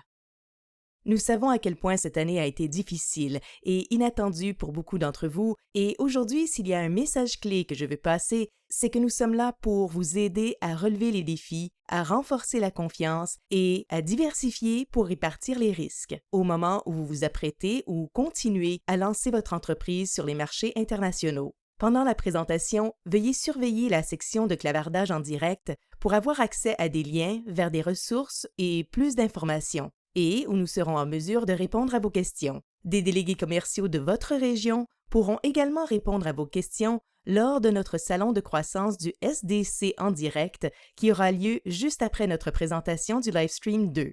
En guise d'aperçu, je voudrais aujourd'hui vous parler du renforcement de la résilience et des capacités, puis vous expliquer en plus de détails comment le Service des délégués commerciaux, ou SDC, peut aider les entreprises à se diversifier, à se redresser et à se développer. Comme notre pays compte seulement 0,5% de la population mondiale, 99,5% de nos éventuels clients se trouvent à l'extérieur du Canada. Bien souvent, la croissance mondiale fait donc simplement partie du cycle de croissance des entreprises, et c'est à ce moment-là que le SDC entre en jeu. Les conséquences économiques de la pandémie ont renforcé la nécessité pour le Canada et les entreprises canadiennes de diversifier davantage leurs échanges commerciaux. La diversification de vos marchés est essentielle pour atteindre un niveau plus élevé de résilience en période d'incertitude, ainsi que pour assurer la croissance future de votre entreprise. Voici ce que vous pouvez obtenir: l'accès à de nouveaux clients,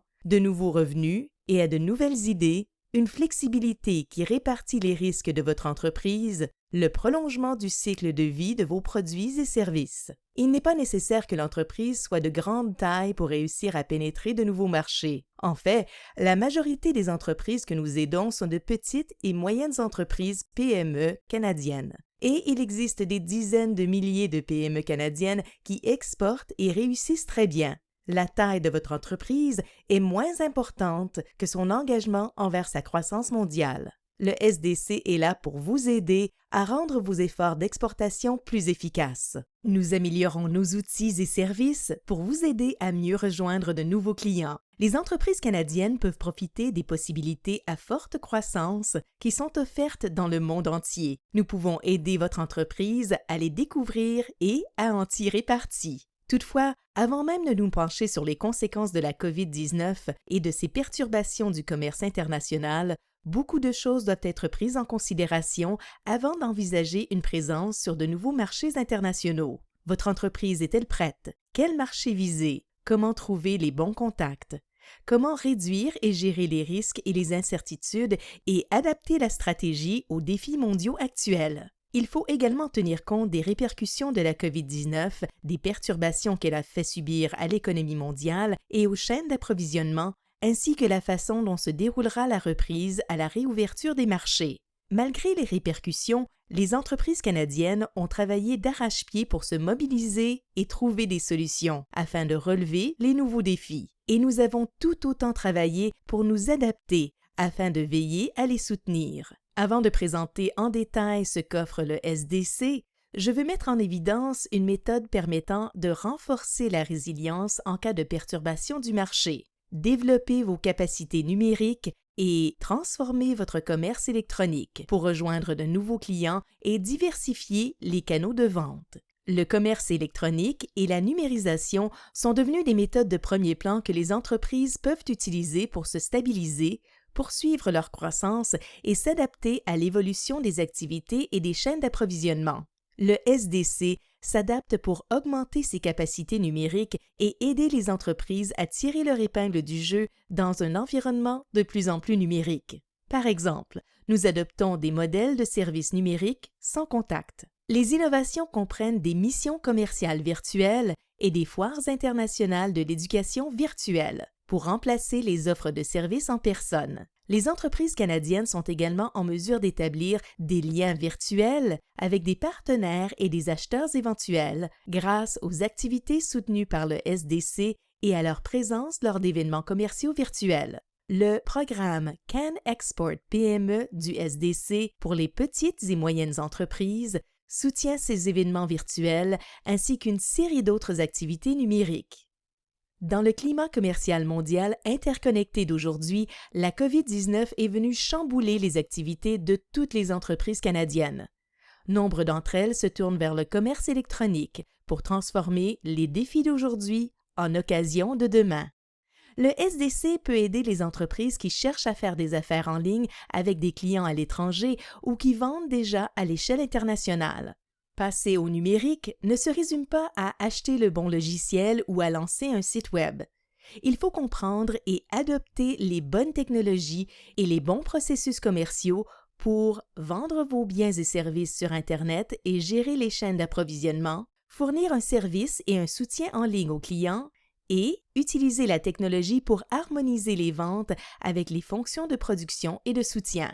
Le passage au numérique peut faire économiser de l'argent à votre entreprise et vous permettre de vendre plus facilement à des clients du monde entier. Il ne s'agit pas seulement de mettre votre entreprise en ligne. L'important est de comprendre parfaitement les capacités des outils numériques que vous adoptez pour votre entreprise et de les utiliser au maximum. Pour ce faire, vous devrez peut-être vous perfectionner et perfectionner votre équipe ou engager des personnes qui ont les compétences techniques nécessaires pour élaborer et mettre en œuvre une stratégie numérique réussie. Pour aider les entreprises, nous organisons des webinaires sur le commerce électronique avec des sociétés comme Shopify, Alibaba et Tmall. Nous avons également des fonds pour aider. Le financement de Can Export PME peut vous aider à percer sur les marchés internationaux et couvrir certains coûts liés au passage au numérique comme les outils de commercialisation en ligne et l'optimisation pour les moteurs de recherche. Je vous expliquerai plus tard toutes les activités que le financement de Can Export PME peut couvrir. À titre d'exemple, voici comment nous avons aidé une société informatique canadienne à conquérir de nouveaux marchés. Unify Solutions est une société informatique qui aide les organisations comme les banques et les compagnies d'assurance à mettre à jour leurs vieux systèmes. Cependant, 70% des projets rendus au cycle de vente ont été mis en pause en raison de la COVID-19. Voici le défi. Comment vendre des produits et services en temps de pandémie? L'entreprise était déjà en contact avec le SDC qui l'a aidé de plusieurs façons. Le financement de Can Export PME pour soutenir la commercialisation internationale. Le soutien du délégué commercial à Jakarta, renseignements pratiques sur le marché, contexte et antécédents culturels, présentation aux principaux intervenants. Cette aide a permis à Unify Solutions d'établir des liens significatifs avec les intervenants indonésiens, de remporter un contrat en mai pour moderniser le cadre de la plus grande banque d'Indonésie. Les délégués commerciaux à Singapour et à Atlanta ont également aidé l'entreprise à nouer des relations, à obtenir une visibilité et à élaborer un dossier commercial. Vous pouvez trouver cette histoire en ligne ainsi que d'autres dans le bulletin Canada Export sur le site du SDC déléguéscommerciaux.gc.ca/Canada Export. Notre expertise et notre soutien peuvent vous aider à croître dans le monde entier en toute confiance, ce qui est encore plus important aujourd'hui. Nous voulons que vous ayez la certitude que le SDC peut vous aider à y parvenir et j'aimerais vous donner un aperçu de notre travail. L'aide que nous offrons aux entreprises canadiennes pour qu'elles accèdent aux marchés internationaux et y trouvent des débouchés, c'est pourquoi le Canada a des délégués commerciaux à l'étranger depuis 125 ans. Nous aidons les entreprises à croître à l'échelle mondiale au moyen de ventes à l'exportation, d'investissements étrangers et d'autres types d'activités commerciales internationales. Nous y parvenons grâce à notre réseau de délégués commerciaux dans les villes du monde entier, nos programmes et initiatives de financement et de soutien. Cependant, la clé de notre succès et du vôtre est véritablement notre personnel. Grâce à notre réseau de délégués commerciaux, nous sommes en mesure d'aider les entreprises à croître dans le monde entier et à faire des affaires sur d'autres marchés.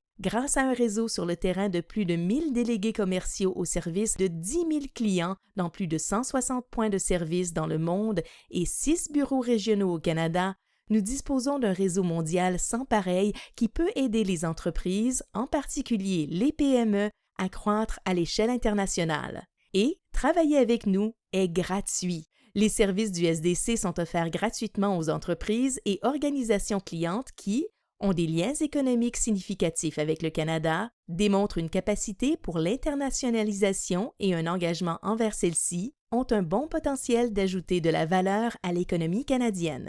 Lorsque vous êtes prêt et pensez être un candidat client du SDC, nos bureaux situés dans tout le Canada sont le meilleur moyen de prendre contact avec le SDC pour vous préparer et planifier. Ils fournissent un service sur le terrain aux entreprises canadiennes. Ils rencontrent les entreprises, établissent une relation et s'assurent qu'elles sont prêtes à faire des affaires à l'étranger. Au moment de solliciter un prêt auprès de votre banque, vous n'envisageriez pas de soumettre une demande sans plan d'affaires. Vous devez faire de même avec votre délégué commercial. En sachant plus sur vous, nous pourrons vous offrir un meilleur service. Voici quelques-unes des choses qu'il est utile de savoir. Qu'y a-t-il de particulier à votre entreprise, produit ou service? Qui sont les utilisateurs finaux de votre produit ou service? Quel pays ou marché régional visez-vous? Comment prévoyez-vous entrer sur le marché? Comment prévoyez-vous visiter le marché? Lorsqu'une entreprise cliente est prête à croître à l'échelle internationale, nos bureaux régionaux la mettent également en contact avec nos bureaux à l'étranger, où nos délégués commerciaux travaillent sur le terrain. Bon nombre de nos délégués commerciaux sont recrutés localement dans des pays étrangers, sélectionnés pour leur expertise commerciale, leurs contacts, ainsi que leur connaissance approfondie de leur marché et des types de stratégies qui conviennent à ce dernier. Mais que font exactement les délégués commerciaux pour réduire les risques et gagner du temps? Nous fournissons des renseignements clés sur les marchés et des conseils pratiques aux entreprises, ce qui est particulièrement important car le contexte et les étapes de réouverture diffèrent pour chaque pays et les perturbations et la fermeture de la chaîne d'approvisionnement ne cessent d'évoluer. Nous contribuons également à ouvrir la porte à de nouveaux débouchés commerciaux à l'échelle mondiale. Par exemple, les accords de libre-échange constituent un moyen d'aider les entreprises à tirer parti des débouchés commerciaux. Nous trouvons des contacts d'affaires qualifiés. Nous aidons à résoudre des problèmes de nature commerciale complexes sur les marchés étrangers. Par exemple, pour aider les entreprises canadiennes à entrer en contact avec des acheteurs ou partenaires éventuels, nous avons l'habitude de participer à des activités commerciales sectorielles au Canada et à l'étranger en tenant un kiosque du SDC, un pavillon du Canada, un café d'exportation et des réunions interentreprises. Et cette façon de faire s'est avérée très fructueuse. Le SDC organise également des missions commerciales et des délégations d'entreprises dans le cadre d'événements commerciaux ou de groupes d'entreprises clés. Ces activités aident les entreprises à explorer les possibilités et à entrer en contact avec les bons partenaires commerciaux et clients sur de nouveaux marchés. Toutefois, avec la COVID-19, nous avons commencé à offrir des solutions virtuelles. Nous pouvons également aider les entreprises canadiennes à acquérir un avantage concurrentiel en faisant des affaires d'une manière socialement et écologiquement responsable, ce qui peut atténuer les risques, promouvoir l'innovation, renforcer leur marque et améliorer leurs résultats. D'autant plus que le gouvernement du Canada s'attend à ce que les entreprises canadiennes menant des activités à l'étranger respectent les droits de la personne, fonctionnent en toute légalité et soient responsables sur le plan social et environnemental. Ce ne sont là que quelques-unes des façons dont le SDC peut vous aider à diversifier vos exportations et vos marchés d'exportation afin de rendre votre entreprise plus forte et plus résistante. Nous avons aussi des fonds disponibles. Can Export propose une série de programmes de financement pour développer votre entreprise et accéder à de nouveaux débouchés à l'échelle internationale. Nous aidons les entreprises, les innovateurs, les associations et les communautés. Puisque les entreprises canadiennes peuvent accéder au financement de Can Export PME et de Can Export Innovation tout au long de l'année, ce sont les programmes que je vais vous présenter aujourd'hui. Can Export PME aide les PME canadiennes de tous les secteurs à se préparer aux marchés internationaux et à saisir les occasions d'exportation. Le programme offre un financement de 15 000 $ à 75 000 $ par projet. Depuis 2016, Can Export PME a approuvé un financement de plus de 100 millions de dollars pour soutenir plus de 3 000 projets dans l'ensemble du Canada. Le programme Can Export Innovation offre un financement jusqu'à concurrence de 75 000 $ pour aider les innovateurs des organisations canadiennes à conclure des partenariats en RD avec les partenaires étrangers de leur choix. Le programme est ouvert aux PME ainsi qu'aux établissements d'enseignement universitaire et aux centres de recherche non gouvernementaux. Puisqu'il n'y a pas de revenu minimum requis pour Can Export Innovation, beaucoup de clients sont des entreprises en démarrage.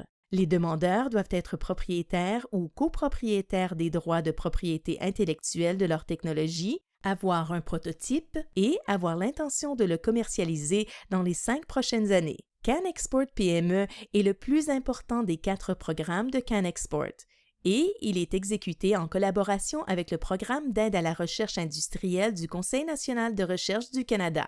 Ce programme se concentre sur les activités de commercialisation liées à l'exportation de produits et services existants sur le marché étranger. Il soutient les activités exploratoires ainsi que les activités qui contribuent à concrétiser une stratégie à plus long terme pour s'internationaliser.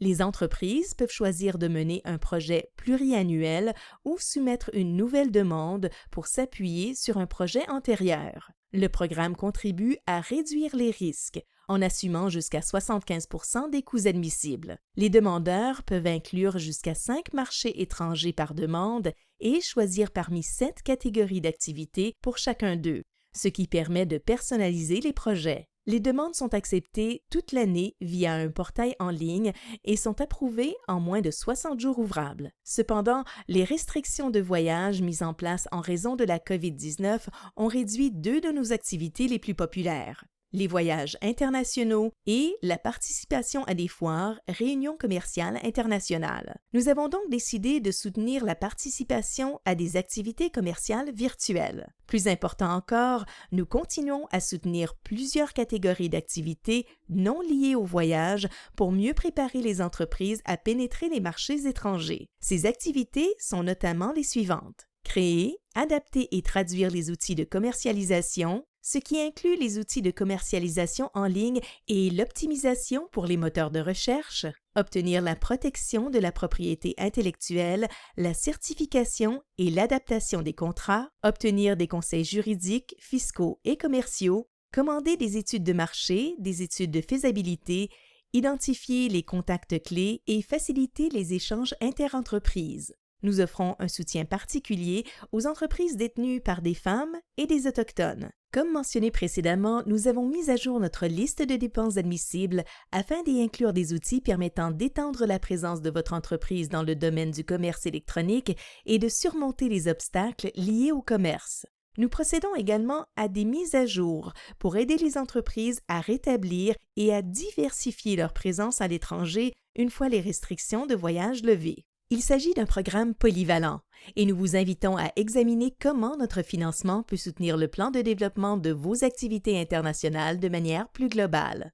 Nous offrons également diverses formes de soutiens adaptés à chacune des étapes de croissance mondiale et aux besoins opérationnels. Par exemple, si vous n'êtes pas encore à l'étape de travailler directement avec un délégué commercial, nous avons diverses ressources liées à l'exportation sur le site web du SDC pour vous aider à vous préparer à la croissance mondiale, notamment notre questionnaire sur l'exportation pour évaluer si vous êtes prêt, notre guide pas à l'exportation et la série Plein feu sur le SDC sur des sujets liés à l'exportation comme le commerce électronique et les études de marché. Nous avons également un service de renseignement en ligne, alors si vous avez une question, adressez-vous à un délégué commercial. Vous pouvez remplir notre formulaire en ligne et un délégué commercial répondra à votre demande.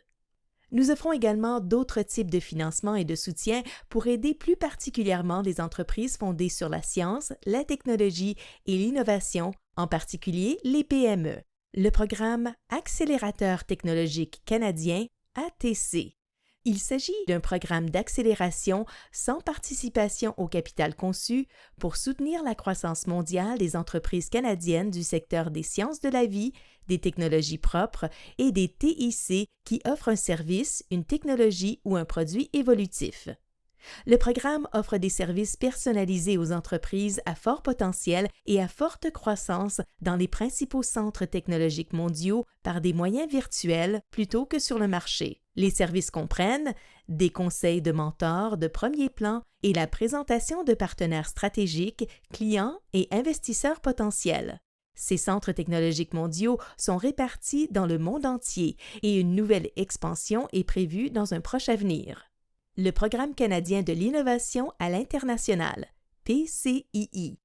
Il s'agit d'un programme de financement conçu pour soutenir les projets de recherche et de développement entre les PME canadiennes et leurs partenaires étrangers dans les pays dans lesquels le Canada a conclu un accord en matière de sciences, de technologie et d'innovation, STI.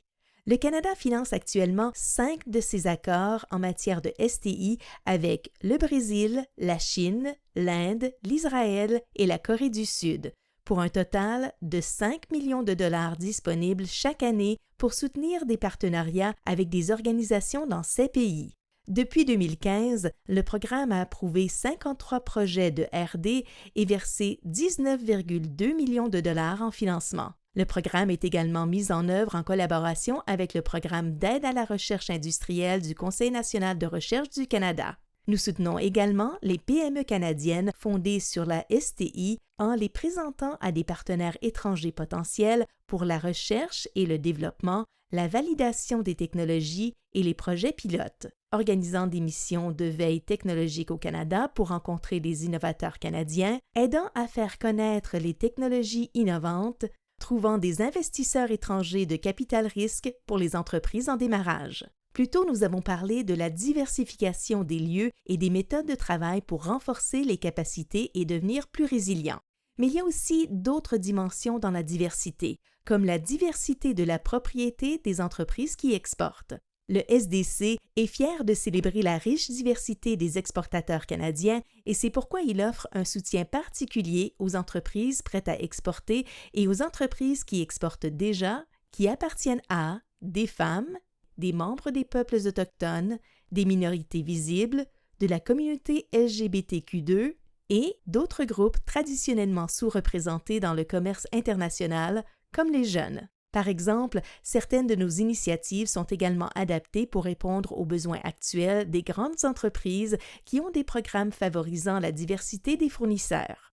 Nos événements ciblés et nos délégations commerciales aident également les exportateurs faisant partie de groupes commerciaux inclusifs à mieux accéder aux bons interlocuteurs et augmentent leurs chances d'établir des liens solides. Voici un exemple du soutien dont j'ai parlé et de la façon dont il a aidé une entreprise canadienne. iRead Inc., fonctionnant sous le nom de Squiggle Park Dreamscape, développe des technologies d'alphabétisation numérique fondées sur la recherche pour tous les apprenants.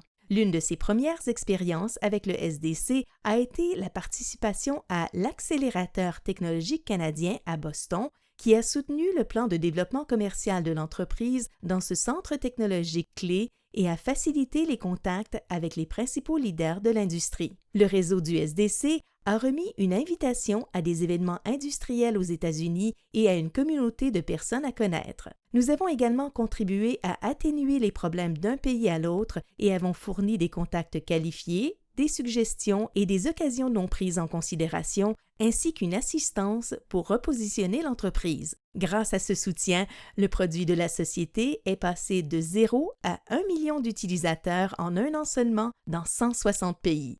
Vous pouvez trouver cette histoire en ligne ainsi que d'autres dans le bulletin Canada Export sur le site du SDC, déléguéscommerciaux.gc.ca/Canada Export. J'ai beaucoup parlé des programmes et du soutien du SDC, mais le fait de pouvoir profiter des nombreuses autres ressources disponibles peut être la clé pour accélérer sa croissance. Nous croyons que toute entreprise cherchant à obtenir un soutien devrait pouvoir frapper à n'importe quelle porte pour se faire aider. C'est pourquoi nous renforçons notre capacité à orienter les entreprises dans la bonne direction en fonction de leurs besoins particuliers. Nous pouvons vous mettre en contact avec le vaste écosystème du soutien au commerce du Canada. Chaque parcours d'exportation est unique et vous travaillerez avec de nombreuses parties de ce système tout au long de votre cheminement. Nous collaborons étroitement avec nos partenaires dans le cadre d'une démarche Équipe Canada afin de nous assurer que nous offrons un soutien aux entreprises canadiennes tout au long de leur parcours de croissance mondiale et en fonction de leurs besoins à chaque étape. La possibilité de trouver le bon soutien gouvernemental peut s'avérer encore plus cruciale pour permettre à votre entreprise de poursuivre ses activités malgré la COVID-19. Par exemple, vous avez entendu parler d'Exportation et Développement Canada plus tôt aujourd'hui. Nous travaillons en étroite collaboration avec eux pour nous assurer que, lorsque les entreprises nous contactent, elles sont dirigées vers les services et le soutien appropriés. Comme vous l'avez probablement déjà entendu de la part d'Exportation et Développement Canada, ils s'efforcent d'apporter aux entreprises un allègement financier et aussi d'aider les entreprises à identifier les programmes et les services qui les aideront le mieux à relever les défis posés par la COVID-19. Au moment de planifier votre conquête du monde et de vous y préparer, rappelez-vous du SDC, des services offerts qui correspondent aux besoins de votre entreprise, de l'aide qu'il peut vous apporter pour renforcer votre résilience, votre confiance et vos capacités au fil de votre croissance, et communiquez avec nous au moment opportun lorsque le besoin se fera sentir.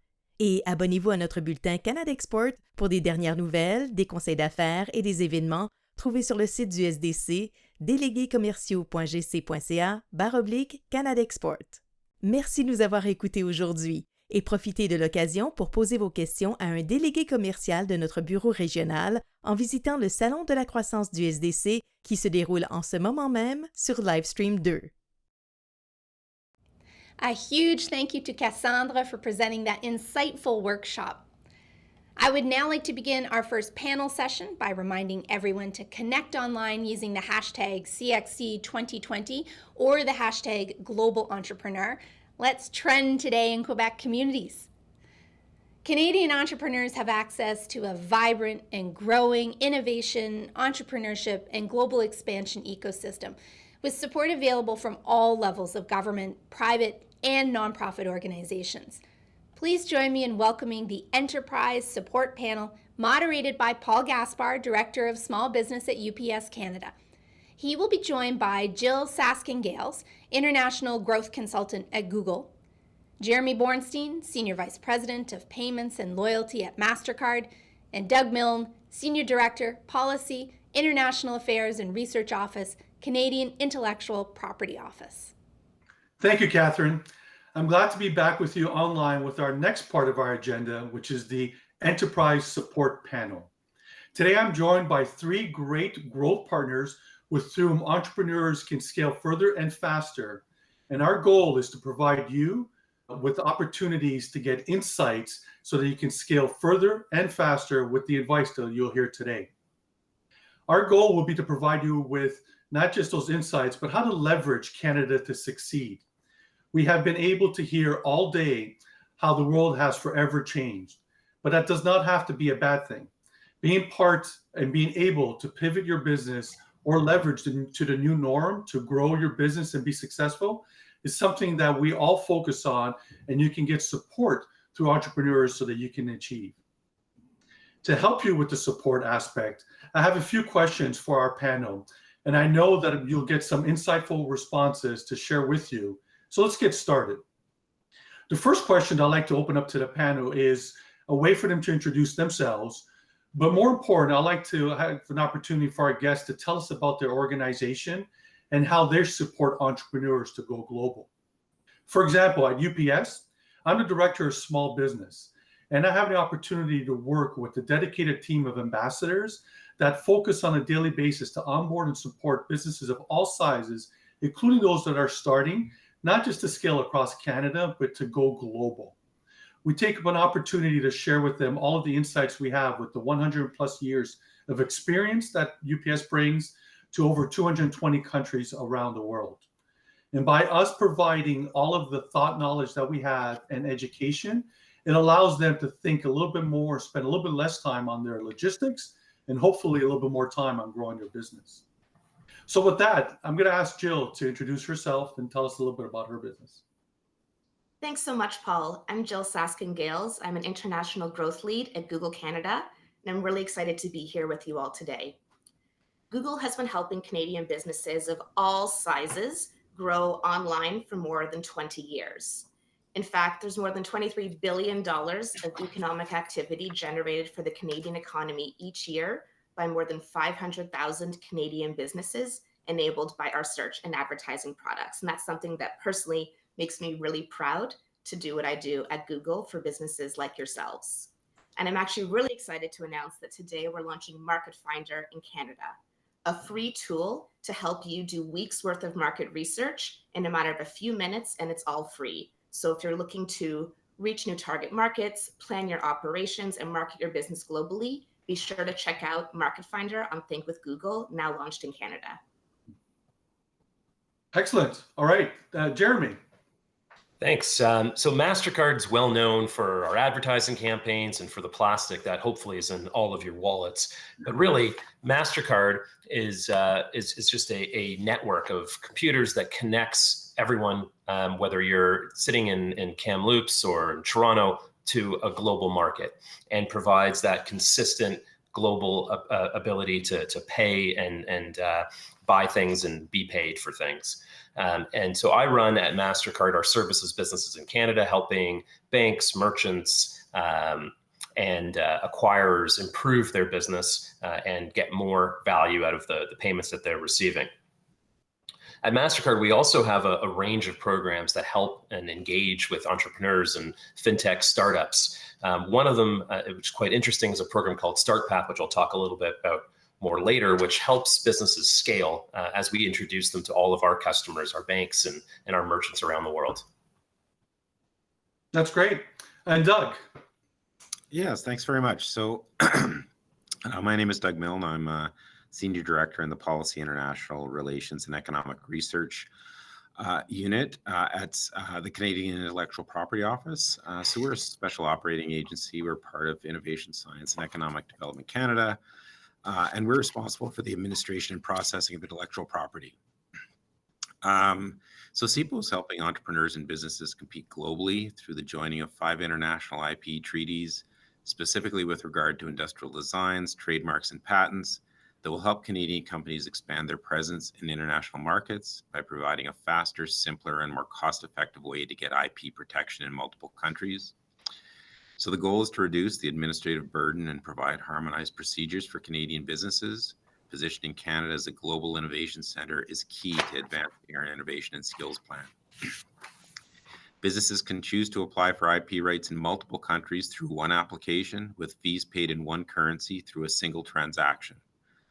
They can register, or you can register and manage your trademark in the territories of the Madrid system, a centralized system covering more than 120 countries. You can register your industrial designs in more than 90 countries using the Hague system. You can file one international patent application to seek protection in as many as 153 jurisdictions. As part of our Government of Canada National IP Strategy, CIPO's IP Awareness and Education Program is making it easier for entrepreneurs to access IP resources, tools, and advice. The program offers a wide range of products and services that enable Canadian businesses in all stages to be aware of and understand IP and to make effective use of it in achieving business growth and success. Thanks, Paul. Wow, excellent. So as you can see, we've got 3 amazing individuals from amazing organizations that have a lot of advice for you. And I want to dive right into some of the questions that we have. What are some of the common mistakes that you or your organization has seen entrepreneurs do when they try to go global? Doug, how about yourself? Yeah, so there's a few things that I think we've noticed. Entrepreneurs, I think, in a number of cases, fail to take stock of their IP assets. So there's a lack of awareness that they possess IP, so brands, logos, websites, promotional material.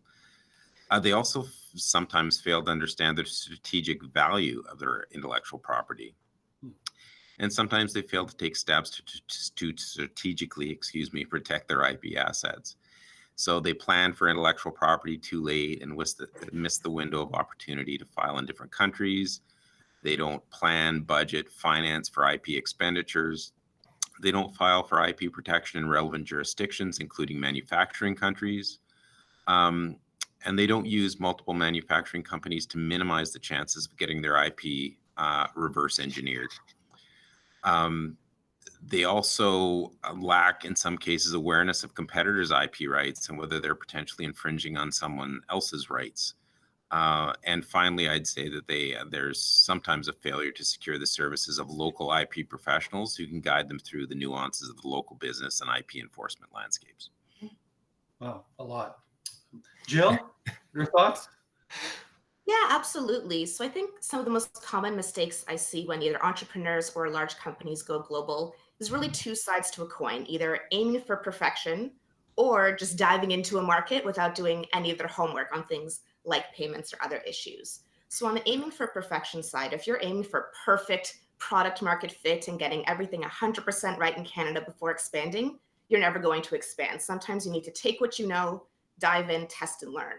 And actually a great example of this is Inkbox, a Toronto-based company that sells temporary tattoos worldwide. And from the beginning, they used their Google Analytics and Google Ads data to just start selling into the US as well as Canada right away. And as a result, 5 years later, about 60% of their sales now come from the US because they're willing to just go in there, test, learn, and iterate. Mm-hmm. Of course, the flip side is if you dive into a market with no data and no action plan, then you're probably not going to see much success. So it's important to take what data and insights you do have and then apply that from the get-go. And a great example I've seen of this is a startup called Sync.com. They're a secure cloud storage startup based in Toronto as well. And they also use their Google Analytics and ads data to see that they already had people visiting their website in the US and Europe. So that was a strong signal to them that if they expanded there, they probably already had a customer base to start with because they knew they were getting visitors from there. And so by testing that out and creating landing pages and campaigns, they were able to then untap that opportunity and grow into those markets more easily than just diving in with no prior knowledge. So in all, it's really trying to figure out that balance, learning what you can, preparing, but then being willing as entrepreneurs to just take that risk and dive in and see what works. At UPS, the 3 laws of going global. Law number 1 is research, and really try to indicate the importance. And all of you are basically talking about that. It's having that knowledge and doing that research. Our second law is research, and then it's not us trying to be funny, but it's to try to drive that point home. And of course, when I ask everyone, what do you think the third law is? Everyone says research. I say, well, no, close. You get help. So let's get into our next question, and that is unique because this is the 3rd year that we're doing the Canadian Export Challenge, but it's the first time that we're doing it virtually. And why we're doing virtually? Well, obviously we're dealing with this global pandemic, which hopefully will get to a conclusion, a positive one, sooner than later. But that being said, entrepreneurs are facing new terms and new challenges in exporting during COVID-19. What are some of these challenges because of COVID that you're seeing rise to the surface that maybe were not as predominant before? So Jeremy, on MasterCard, what are you seeing? Yeah, I'd actually like to come back to your conclusion from the last question, which is about doing your research. And one of the things that we do at MasterCard, and it's accelerated also in these challenging times, is using that transactional data to help inform better decisions on where to focus efforts on. Jill was talking about certain stores are open in some regions and others, or businesses are working in other regions. We have products that can help you identify up to the minute what business is actually open based on us seeing actual transaction volume there. So you can refocus your efforts on areas or regions that are operational versus misspending ad dollars potentially, or sales efforts on regions that are slowing down. We also have products that can, if you're going to open up a physical store, help you figure out where in particular you should be. So what street corner is optimal for what your service you're bringing to market. And if you're going into a mall, then forget the street corner, what level of what mall, what area you want to be in, to help really fine tune the operation of your business going forward. Get all that information together to help figure out how to best go into market in these times. Perfect.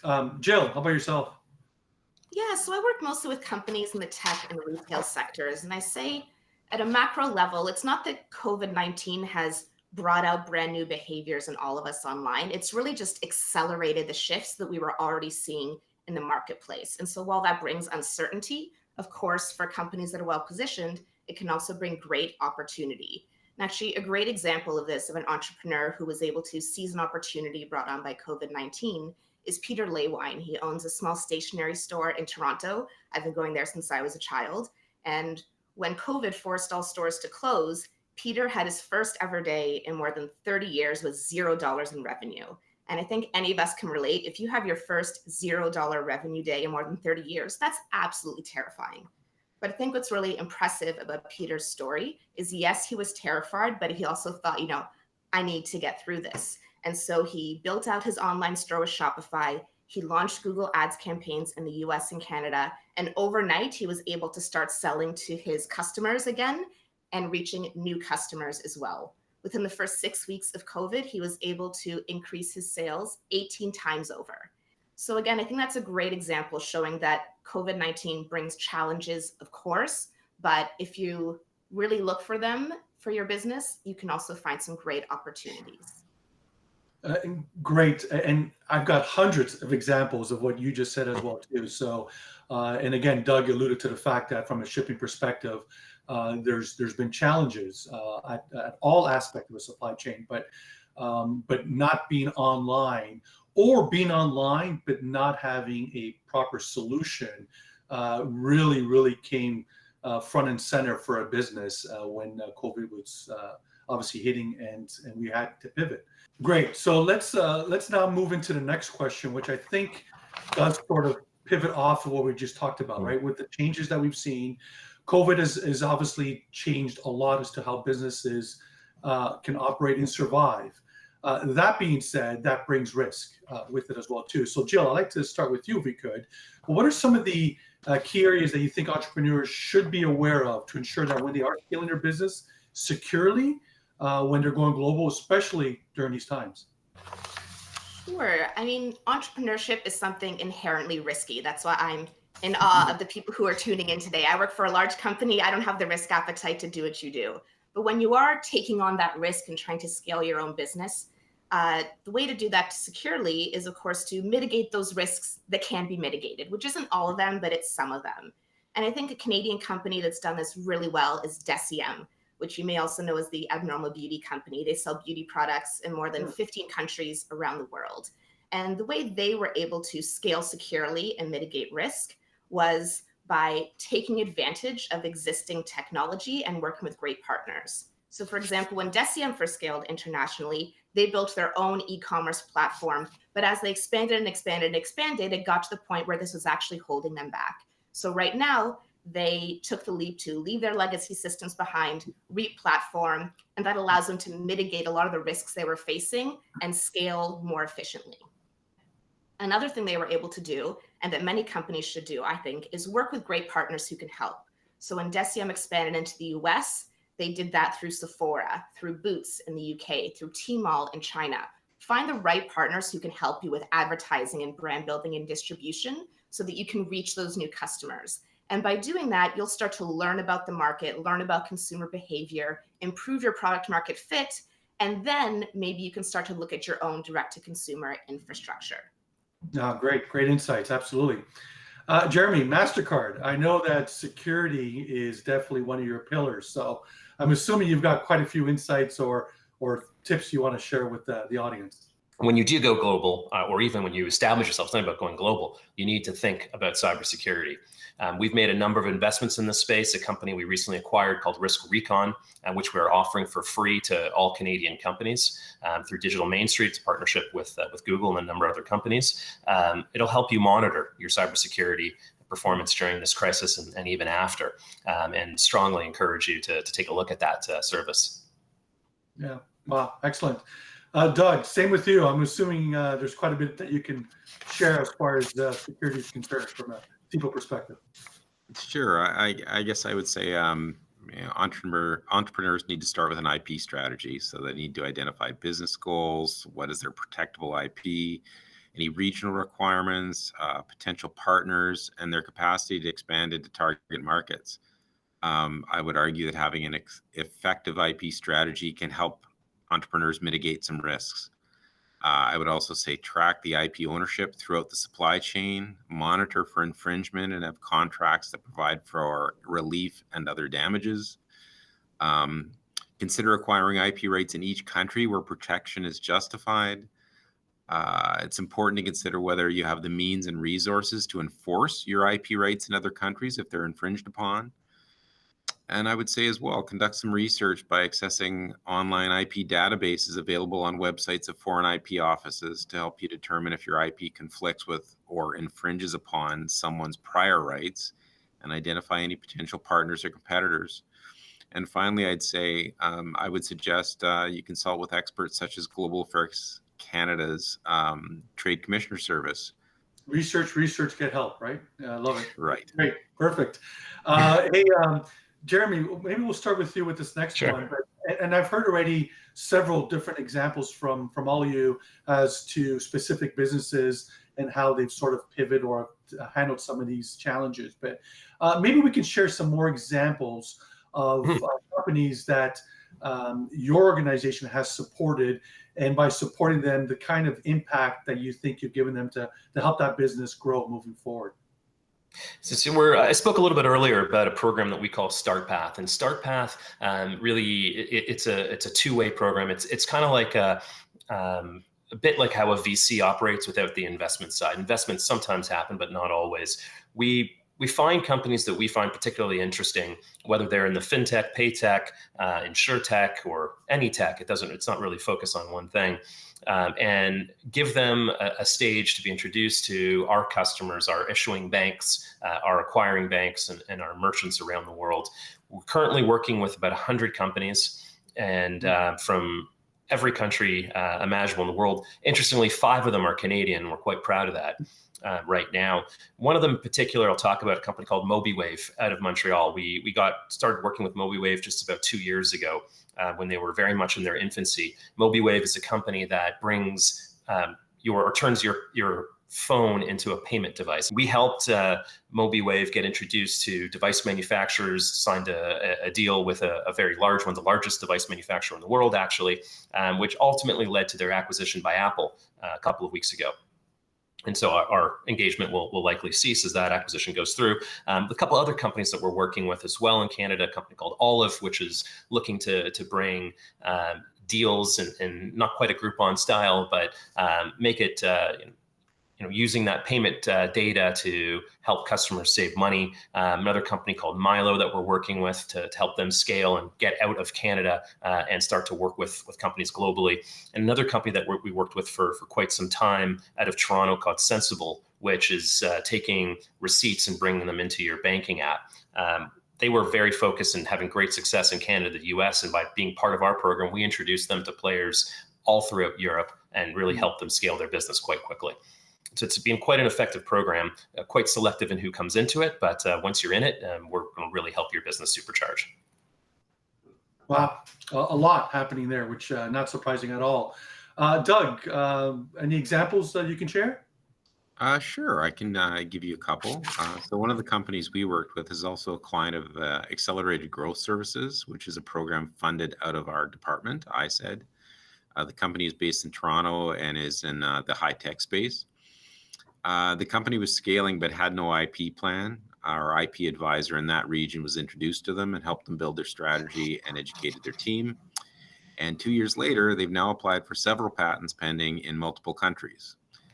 In addition, they're in the process of acquiring foreign intellectual property, have designed an internal IP incentive program, and we're involved in continuous training programs along with their new IP council. And finally, another example would be we've partnered with the Canadian Space Agency and raised awareness of over 100 participants on technology transfer in the space sector and how to build an IP strategy that is aligned with business goals. Wow, excellent. I'd like to take the opportunity too, from a UPS perspective, to share at least one example, and all of those were amazing.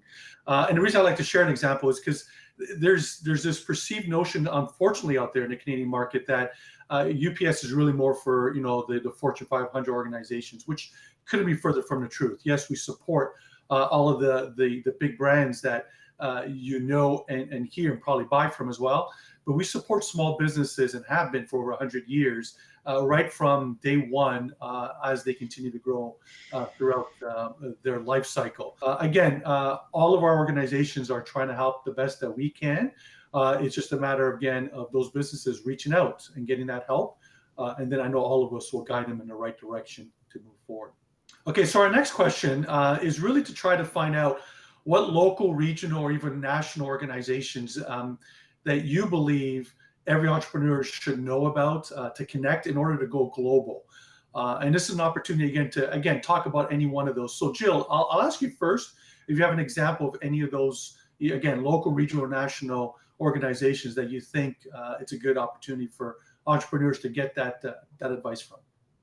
Sure, thank you. There's three that I'd like to highlight. The first, of course, is Market Finder, our brand new tool that Google is launching today to give you the insights you need to expand internationally. The second, of course, is our government agencies like the Trade Commissioner's Office, EDC, tons of resources and networking opportunities there to help you go global. And then the third, something that really resonated with me when I was speaking with Decem's Director of Digital, is stop trying to solve problems that already have solutions. And so there are so many great organizations and companies out there that have solutions you can use to go global. For example, instead of building your own website, why not use a website provider? Shopify and Lightspeed are great Canadian examples. There are many more out there. So as you're looking to expand, use Market Finder, use government agencies that can provide you with the insight and support you need. And then don't solve a problem that already has a great solution. Leverage those solutions so you can reach new customers better and faster. Great examples. Doug, I believe you've got some either local or even regional examples that you'd like to share with us as well, too. In Quebec, there's an organization or a program called the Program PayEx. It's focused on exporting, exportation, offering contribution financière non remboursable. Doug, those are great examples. Thanks, Jill, as well, too. And of course, I think we'd be remiss if we didn't also indicate Startup Canada. I mean, Startup Canada is a rallying voice for entrepreneurs and startups across the country. They obviously are based in Ottawa, but they've got their communities across the country. I've met a lot of these community leaders from coast to coast to coast. And these are very passionate people that are entrenched in their local communities. I guarantee you, if you were to approach them and say, I need help in this area, they'll know not just nationally or regionally, but even locally where you can tap into some examples we've already heard, but perhaps some others as well too. So don't forget your local startup community as well. Great. Just final piece of advice that you like to have entrepreneurs know as to how they can leverage Canada in order to succeed globally. Jill, how about yourself? Well, Canada is a wonderfully diverse country, right? With so many potential customers to reach within our borders. So the last piece of advice I'd give is if you're in Ontario and you have no customers in Quebec, test expanding there first before going south of the border. Or if you're in Quebec and you have no customers in British Columbia, test your logistics and your customer support there before hopping across the pond.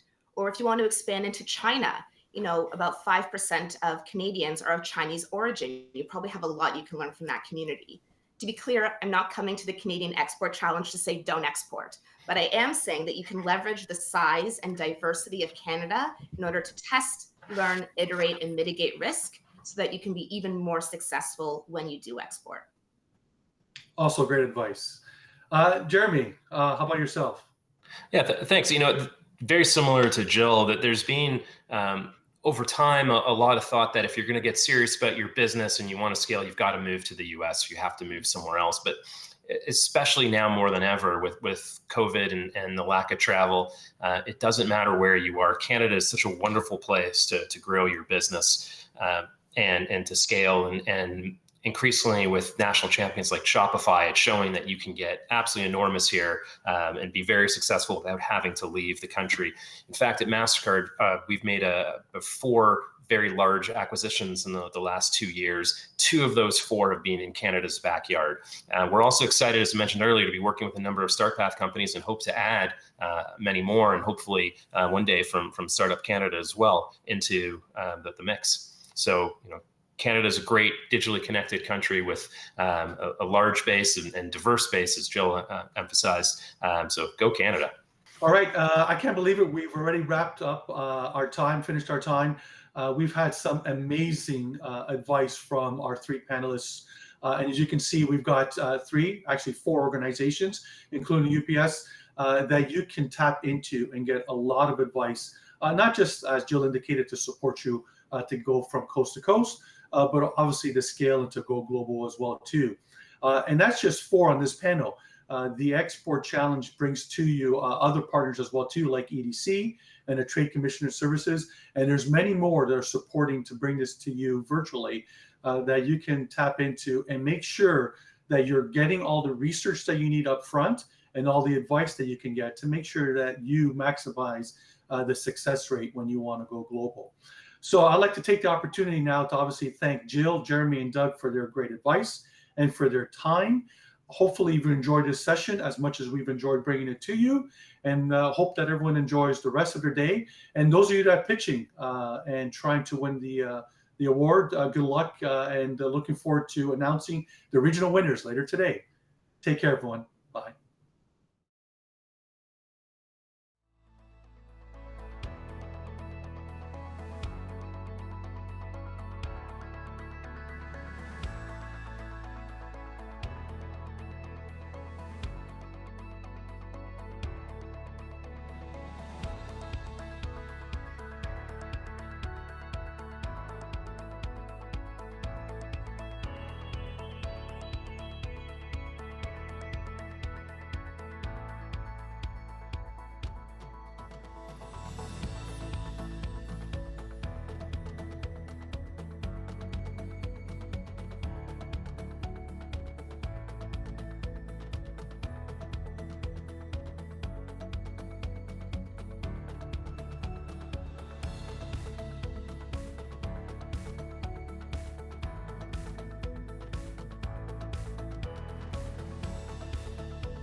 Thank you to the panelists for all of their insights on supporting Canadian entrepreneurs and going global.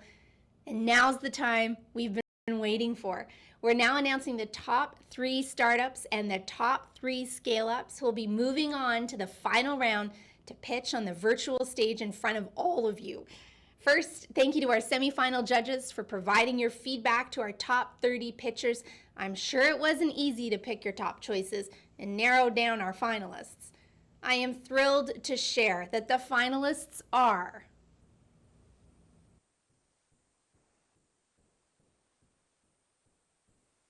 Shapeshift 3D, Delieves, Moduli, Elfant Medical, My Smart Journey, and Precare.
In a few moments, we will hear 3 startups and 3 scale-ups pitch for their chance to win the title of 2020 Quebec Regional Canadian Export Challenge winner.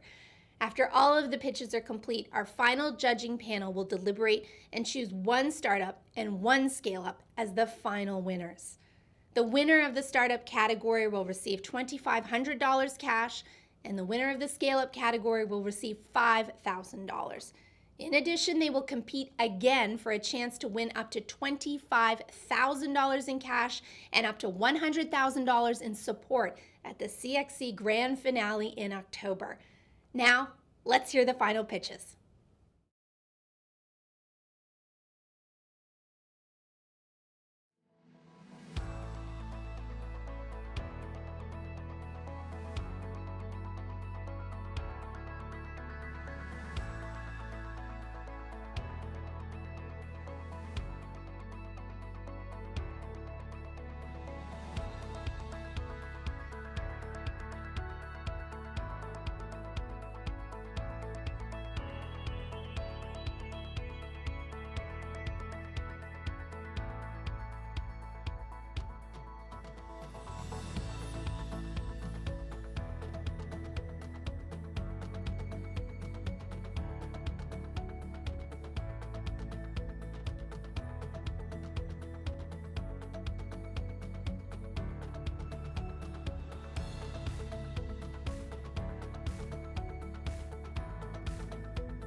Good afternoon. Bonjour à tous. I'm so pleased to introduce the Canadian Export Challenge Quebec Region finalists who are going to be pitching live on our digital main stage.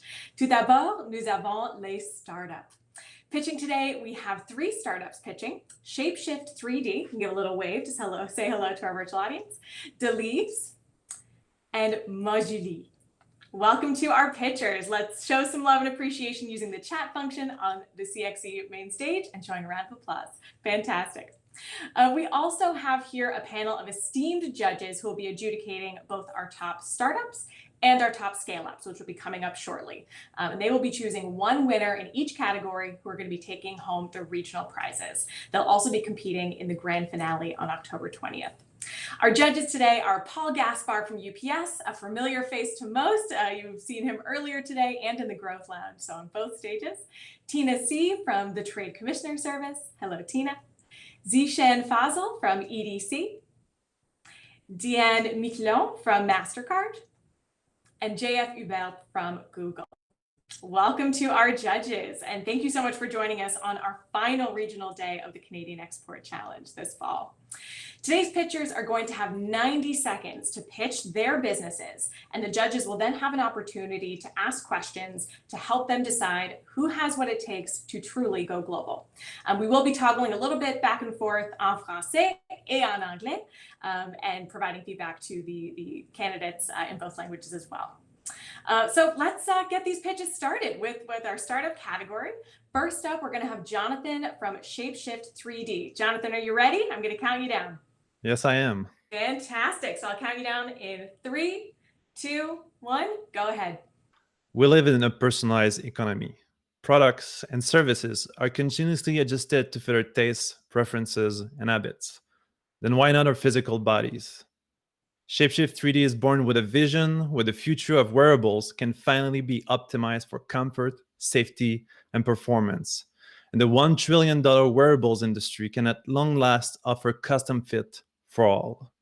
Meaning I can go online to purchase a bike helmet, and instead of choosing small, medium, large, I can choose a custom option, take a 3D scan with my phone, and receive my personalized helmet in the mail.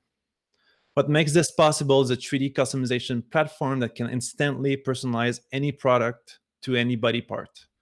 And that's what Shapeshift 3D is offering. Our platform does the fit, but also streamlines the entire e-commerce digital value chain. Since we've launched in September 2019, we've collected $1.6 million in pre-seed funding, government backing, and revenue. Today, we have clients in the United States, Canada, and Europe, and we're working on projects for the NFL, the Canadian Armed Forces, and the next Winter Olympics. My name is Jonathan Bordua. I am the founder, CEO, and author behind our patent-pending technology. At Shapeshift 3D, we're creating a world where differences, diversity, and uniqueness as human beings can finally be reflected in our wearables. Together, let's make the shift. Thank you.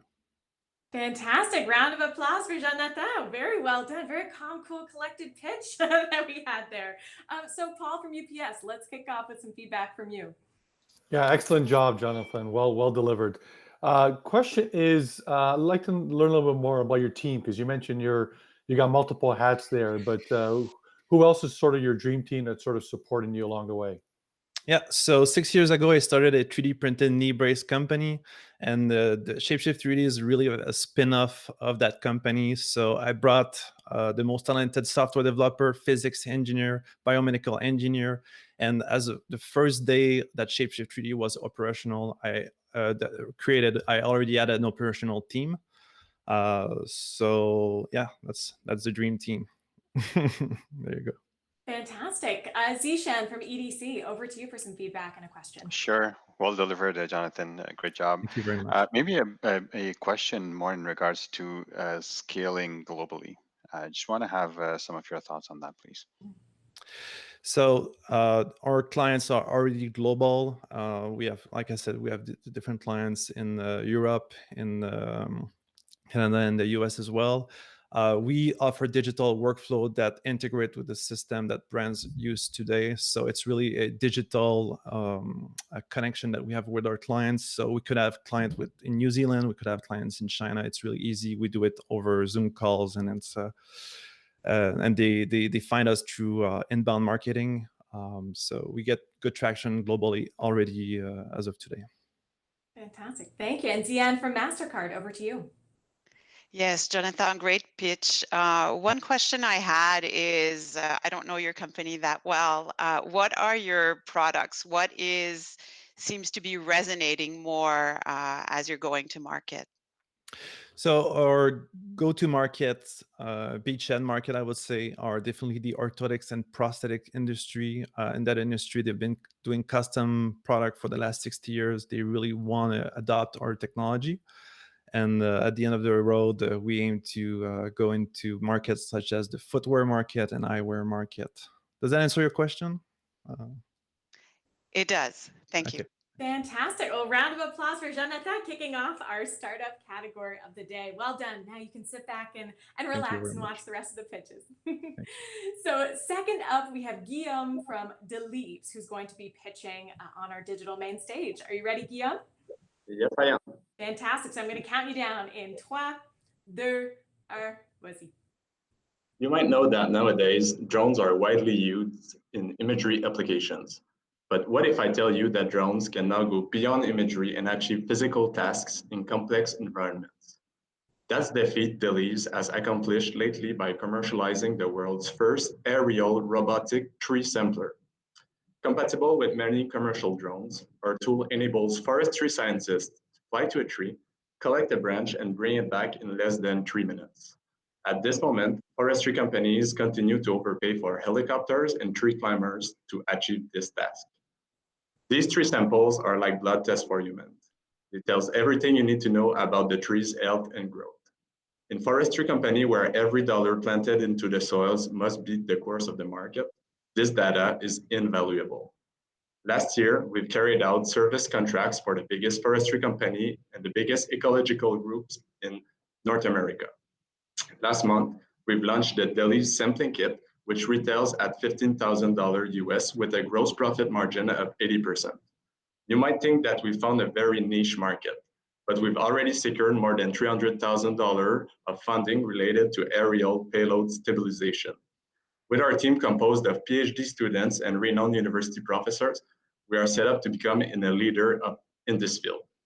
My name is Guillaume Charon, co-founder of Deleuze, and I invite you to join the revolution in aerial robotics. Thank you. Wonderful. Right at the buzzer. Well done, Guillaume. Round of applause. Fantastic. So Tina, let's go over to you for some feedback from the Trade Commissioner Service.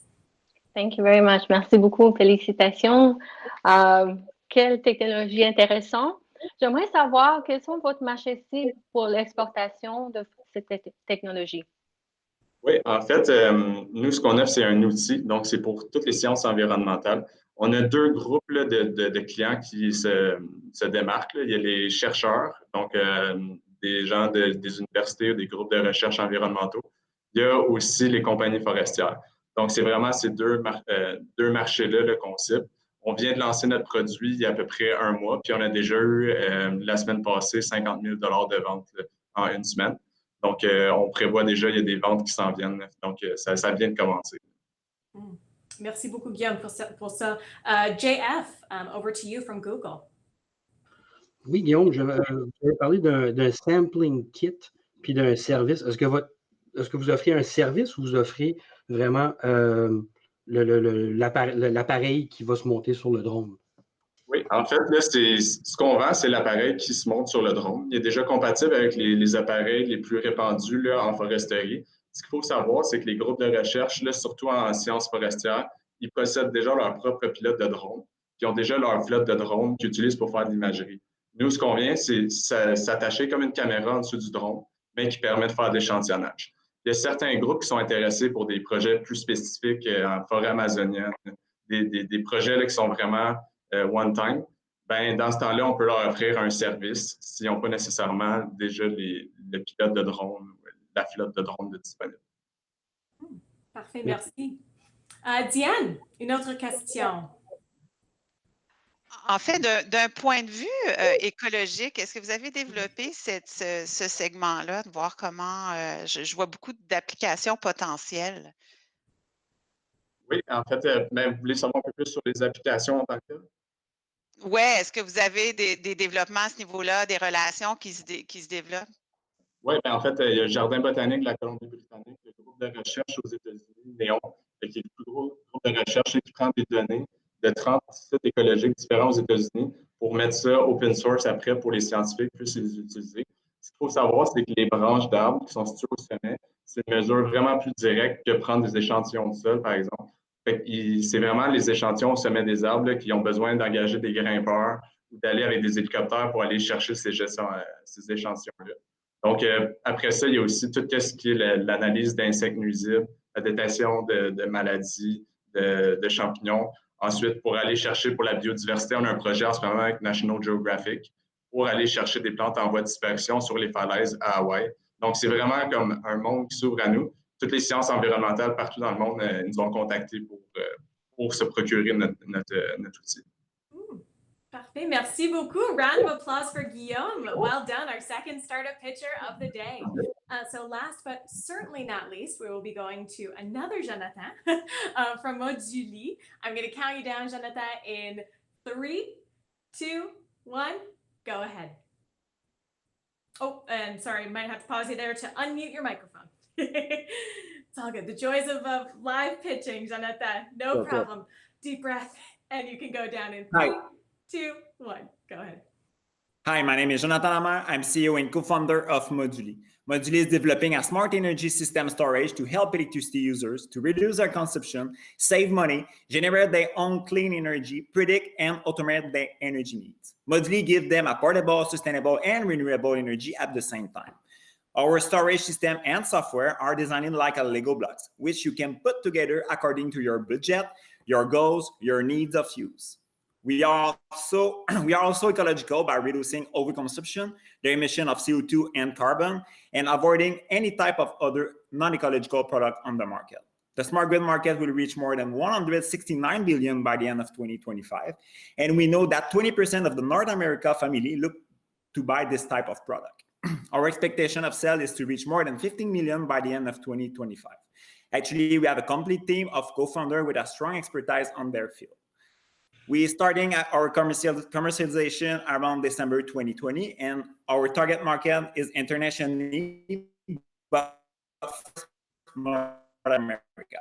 Now we're looking for a round of 1.5 million to finalize our team, reach our go-to-market, finalize few things on development, and pre-launch our product. Thank you to listening to me. Wonderful. Merci beaucoup, Jonathan. Round of applause. Great job. So we're wrapping up our startup pitchers. Really well done to our 3 candidates over here. Zishan, let's kick it over to you at EDC for some initial thoughts. Sure, thank you. Merci, Jonathan. Très bien fait.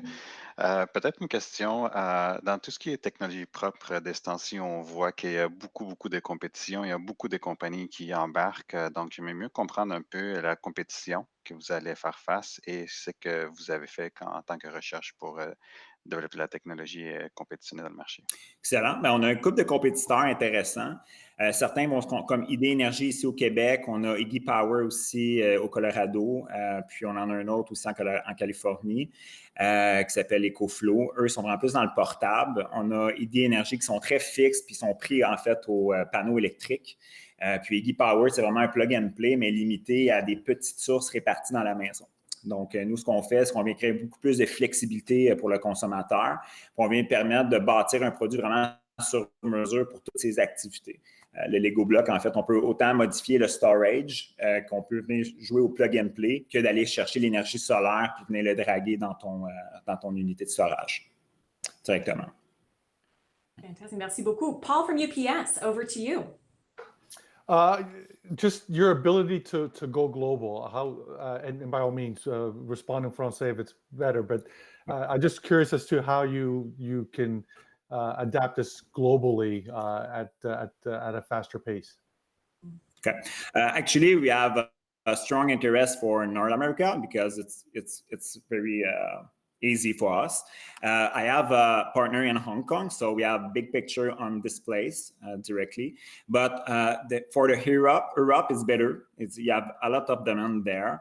But honestly, I think we start just for North America first 2 years, and we look after that to expand there. And you have a lot of pays and other and many have besoin il y a beaucoup de gens qui investissent, beaucoup de pays qui investissent dans ce marché-là actuellement, surtout au niveau de l'Europe. Donc, Parfait. I don't know if it's clear or not, but... Parfait. And Tina, la dernière question pour vous. Yes, thank you very much, Jonathan, for this presentation. Very interesting because our power was out this morning, so I really could have used some technology similar to yours.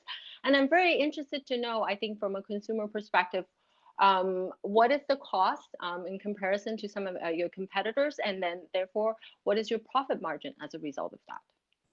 Cool.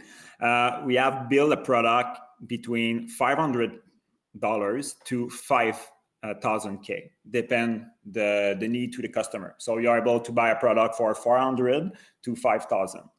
After that, we have free software and we have monthly payment for the software too. So depend the needs to the customer. So we have built something to adapt to the needs for the customer and budget. So if you have a slow budget or just an apartment, we are able to provide you a solution for your apartment. But if you have a 10,000 square feet house, we have the solution for you too. Fantastic. Wonderful. Thank you. The margin is between 55% and 50%. Great. That's wonderful. Well, thank you so much to all of our startup pitchers. Round of applause and show some appreciation in the chat function as well to congratulate our startup panelists today. So great work. We're going to be coming back to you with our top 3 scale-up pitchers next and joining us from all parts of the Quebec region. So we'll be back in a moment.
Welcome back. We are so excited now to hear from these scale-up pitchers, our last of our regional pitch competition. I can't believe that that's coming to an end.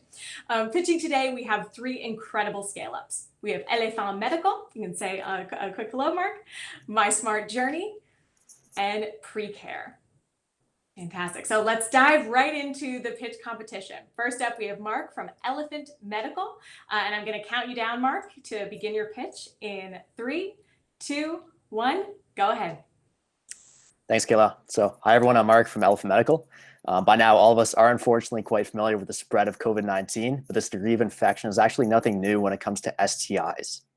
In 2018, the CDC reported a combined 2.3 million active cases of chlamydia and gonorrhea across the United States. The simple reason being a lack of testing. At Elephant Medical, our team of bioengineers and medical device experts have raised $130,000 to develop this solution, the Compact, a device that can detect chlamydia and gonorrhea from the comfort of the user's home. Just like a pregnancy test, simply pee on the end of the stick and observe the test lines for results within 10 minutes. Our proprietary biorecognition molecules bind tightly with the chlamydia and gonorrhea bacteria, enabling sensitive readings down to very low limit of detection. Our main competition is, of course, the doctor's office, but here test processing times are so long that it could be weeks before the patient learns their diagnosis. Furthermore, 4 in 5 North Americans identify feelings of embarrassment and shame as reasons for not getting a test. The Compact addresses both of these concerns by enabling discrete at-home testing and reducing the wait time to only 10 minutes. The global market for STI diagnostics now exceeds $20 billion. Our main objective is to establish a network of suppliers across the United States, especially in profit-driven clinics and pharmacies. However, we're also looking to export around the world in developing countries such as those in Southeast Asia, where limited testing resources and sky-high STI rates make devices like these very important.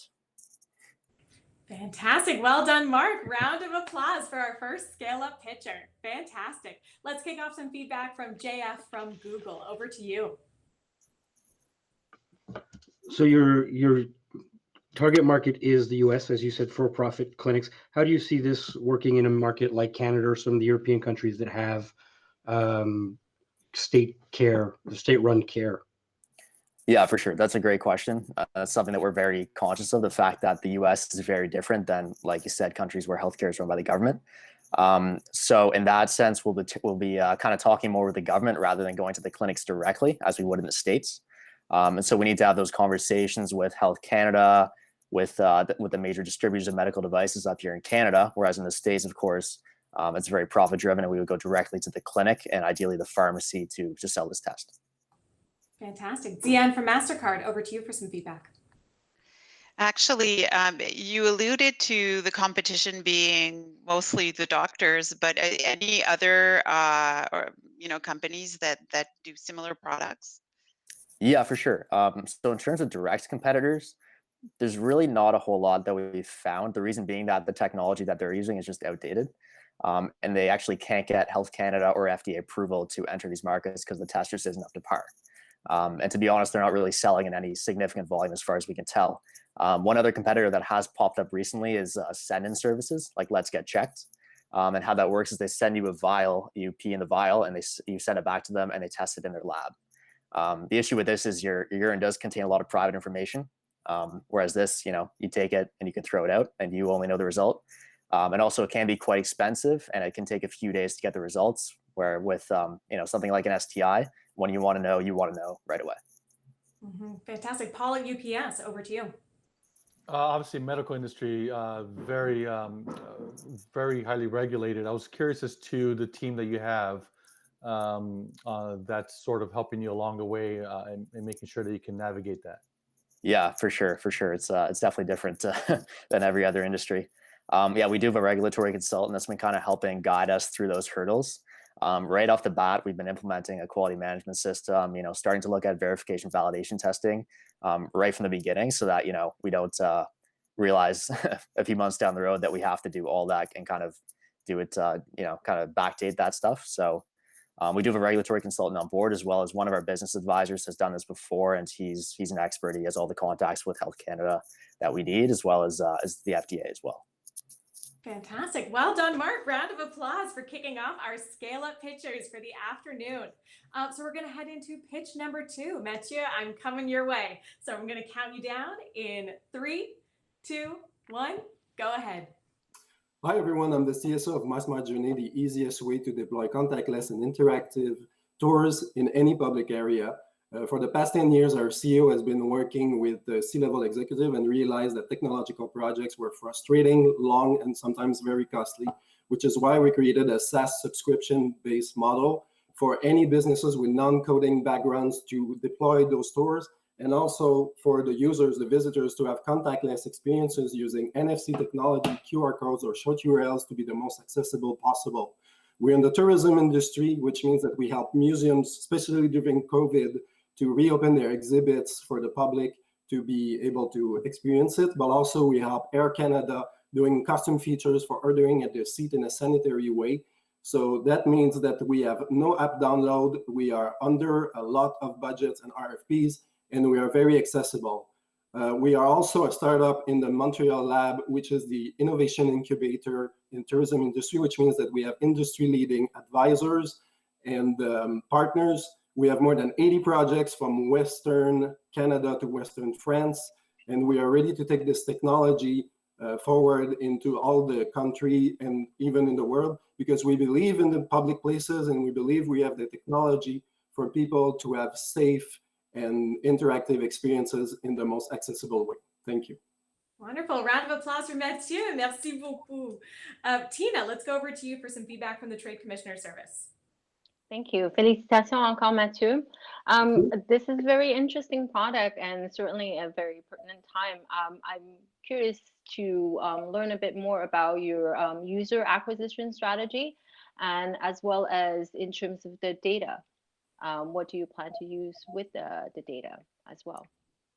Well, since COVID, we realized that the tourism industry was really struggling to innovate in an accessible way. So we did a lot of webinars and content production for people to actually learn how to prototype and learn how they can really service their clients, their visitors in a very easy way, so that they can actually experience their ideas very quickly. And we've done some webinars and other ways for people to actually deploy their ideas very quickly. And the word has passed.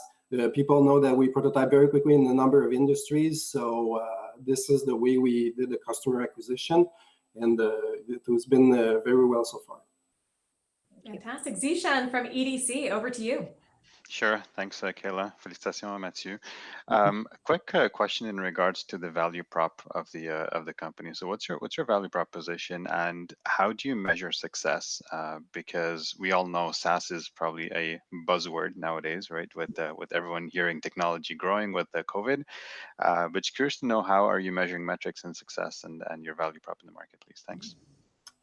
Yeah, that's a very good question. Our value prop is basically that we bring the fun factor back into technological projects because it's accessible for everyone. The big thing right now is that you have to be able to deploy things quickly, to be able to react quickly.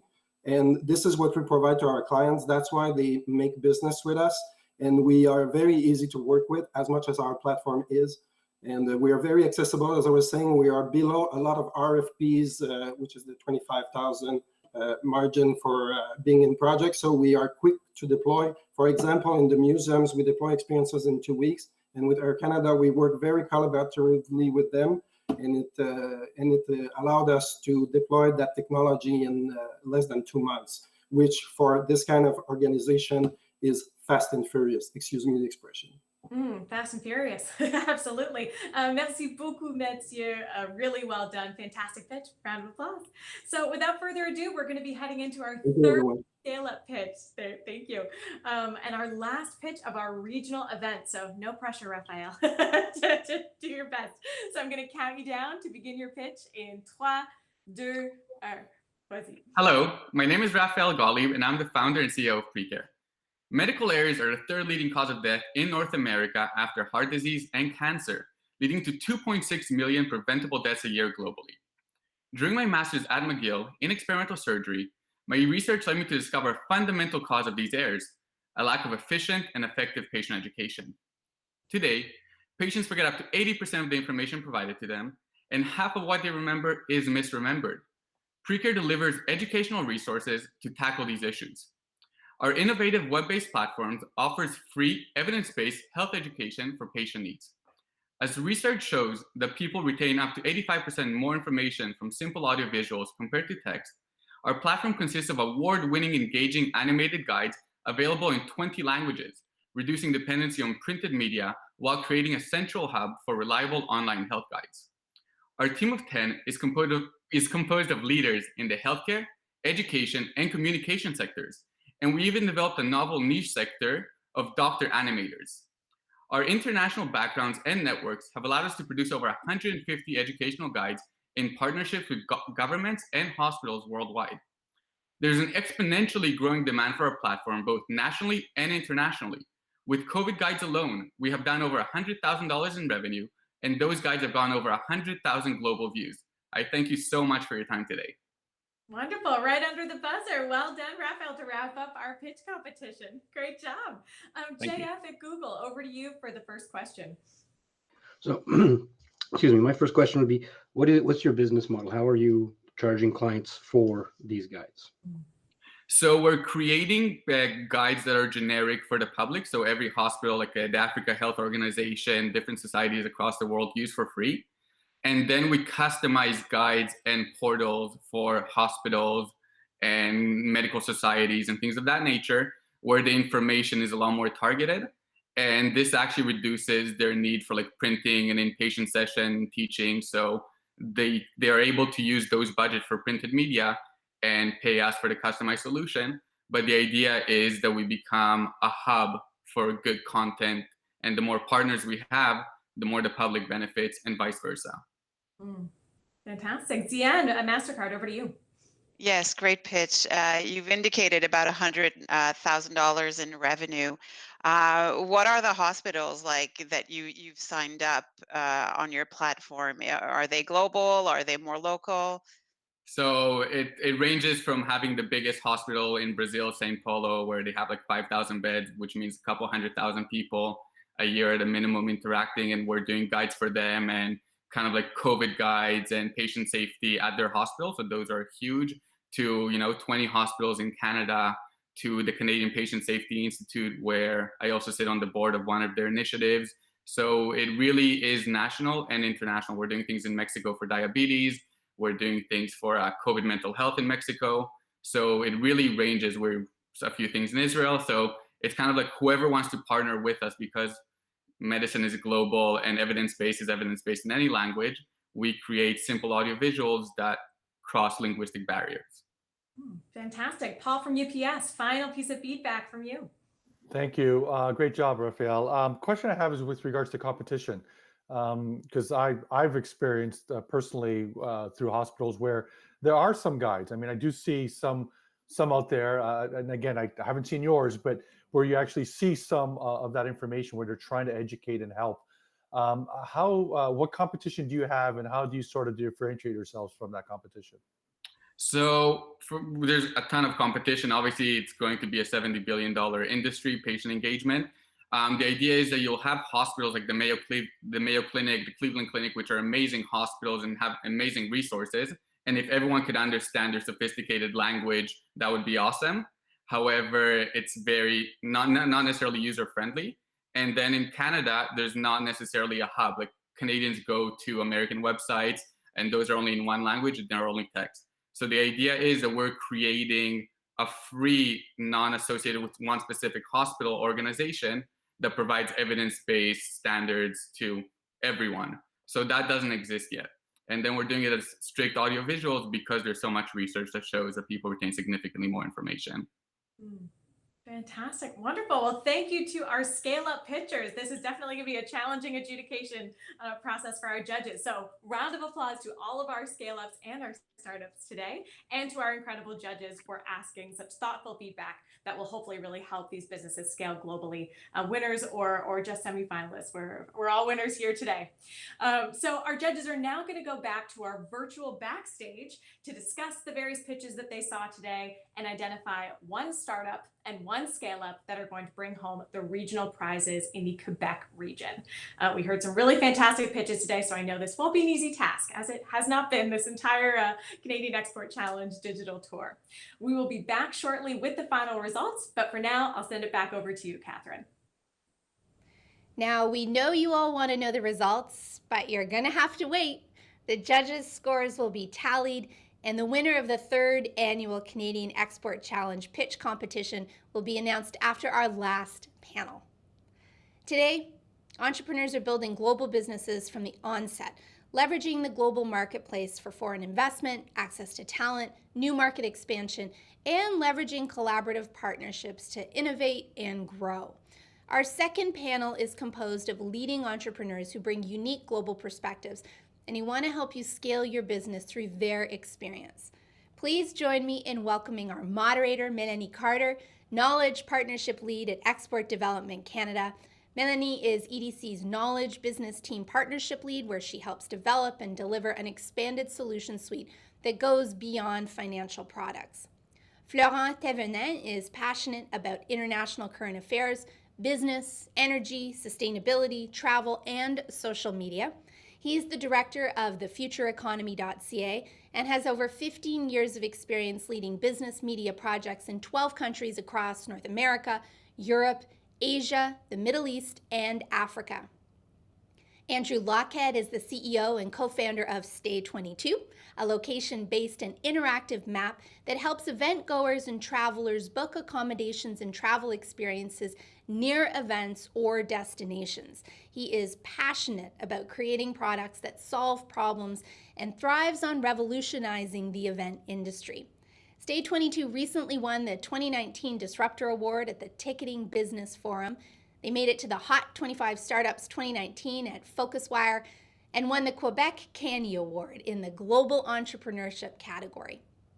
Sergio Escobar is a super angel investor across the United States and Canada with a diversified investment portfolio of companies ranging from B2B cloud and SaaS startups to B2C consumer startups. He's currently the CEO of BCF Ventures, a Montreal-based corporate venture capital fund, the managing director of Founder Institute Montreal, a pre-seed accelerator program, and the global ambassador for Startup Canada. Sydney Marr is a product development strategist that helps clients create their own successful product lines in fashion, jewelry, wellness, and more. She is the business owner of Sydney Marr Wellness, a former elite athlete, and an international fashion designer. Mark Alul is an engineer and quantum physicist, spending the last 20 years in both large, publicly traded, as well as smaller private equity-funded companies where he developed innovative technology and marketing solutions for some of the world's largest companies. He is currently the co-founder and president of Budgeto, the first easy-to-use, affordable, and reliable online budgeting tool designed specifically for small and medium-sized businesses, and the managing partner at W Investments, a private Quebec investment firm that targets businesses with high growth potential. Thank you very much, Catherine. C'est un honneur pour moi d'être ici aujourd'hui puis d'avoir l'opportunité de discuter avec nos panélistes. Donc, we'll jump right into it. And Sergio, if you don't mind, we'll start with you. Please tell us a little bit about the business you work for, the organization you work for, and also about its connection to the global community. Sure. So thank you, Melanie. It's an honor to be with the Canadian Export Challenge and organized by Startup Canada with such amazing organizations across the country.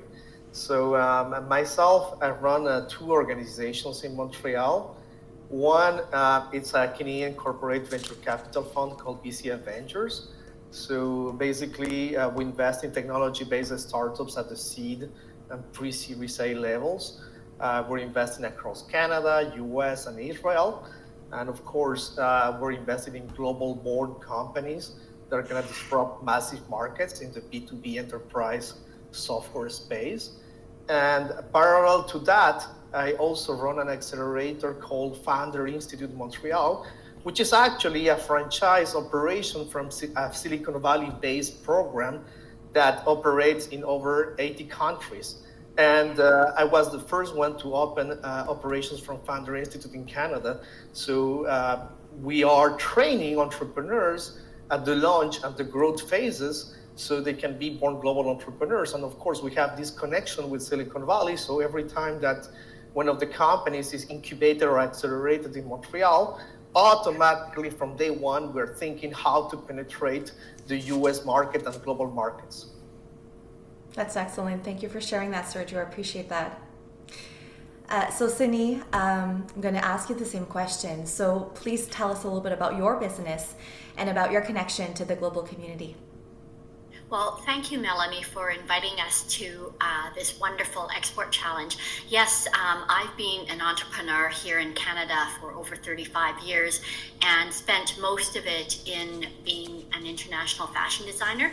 So I had the opportunity to sell my fashions all over the world via TV shopping channel, and having the opportunity to export and to understand all of the different ways of creating the product and doing the logistics and making sure that they met other specifications for 8 different countries around the world.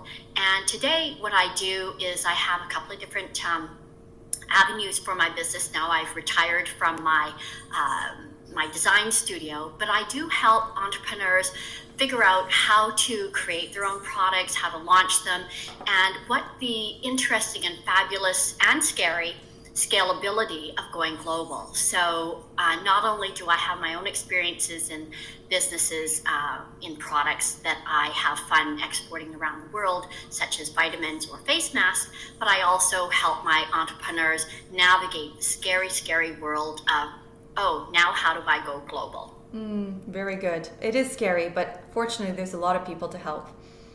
Yes. Andrew, you're next.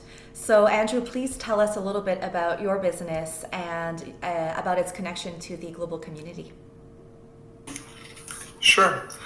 So State 22, we help every type of travelers find different services in their next event. So think about trade show, conference, festivals as well. And we help them find accommodation, parking, restaurants, tourism activities, so things that they can do nearby.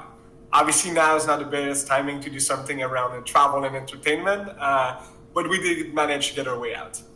And in terms of connection, we do operate in over 52 countries around the world. So we do have access to all of those different travelers and helping over 100,000 travelers each year finding the right opportunity and package to fill their needs. That's excellent. Very good. Looking forward to utilizing your services once we can all travel again. Oh yeah, please. We cannot wait for that. Florent, please tell us a little bit about the organization you work for and about its connection to the global community. Thank you, Melanie. Thank you, Startup Canada, and great to connect with all the other speakers on the panel today. It's a real pleasure.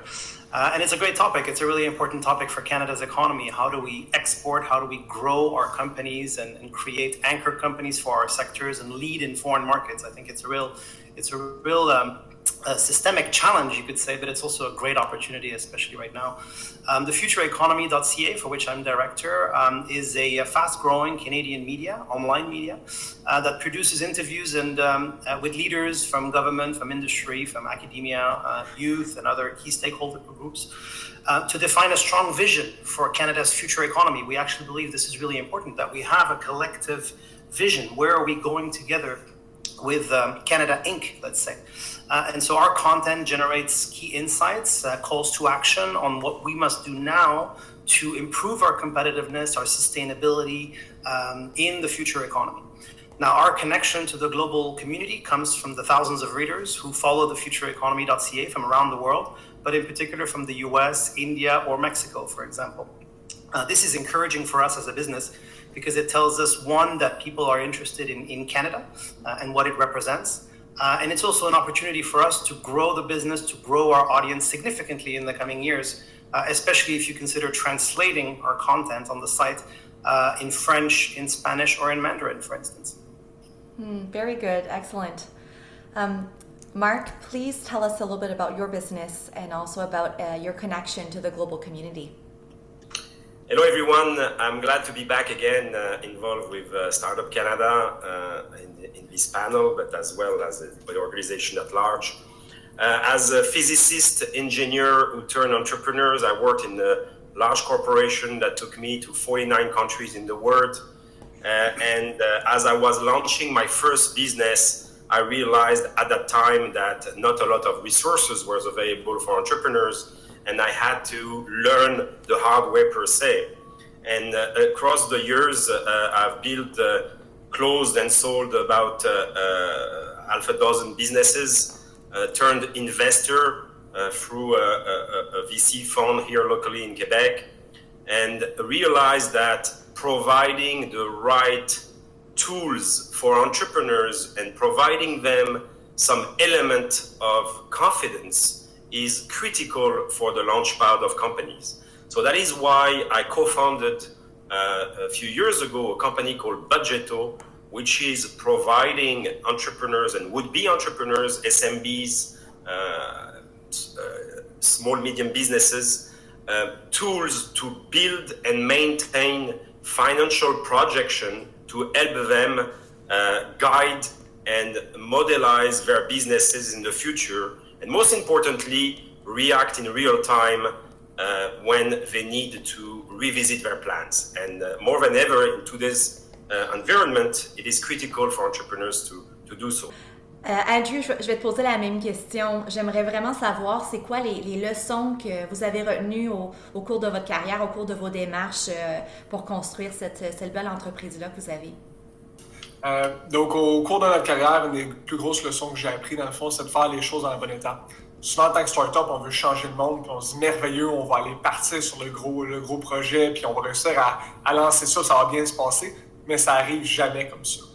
La première chose qu'on dit, c'est avant d'investir une fortune en temps puis en argent, c'est de créer un minimal viable product. Donc, le MVP qui va permettre d'évaluer est-ce que ça répond vraiment à un besoin ou est-ce que c'est juste quelque chose que je crois que moi pourrait répondre à mes attentes ou est-ce que ça a vraiment un impact sur le marché? C'est ça un painkiller pour une entreprise ou un client.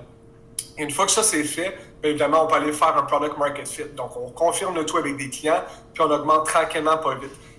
Aussi longtemps qu'on n'a pas ce product market fit-là, il faut faire des itérations. Ça veut dire qu'on n'a pas encore trouvé exactement ce qui est important. On n'a pas encore vraiment trouvé le plus gros problème qui est au cœur du produit. Donc, on veut faire des itérations, jusqu'à ce qu'à un moment, les clients font « Wow, j'en veux. Je veux l'acheter, mets-moi sur les attentes, je veux payer, où est-ce que je signe? » Là, à ce moment-là, on sait qu'on a quelque chose et on peut se permettre de scaler.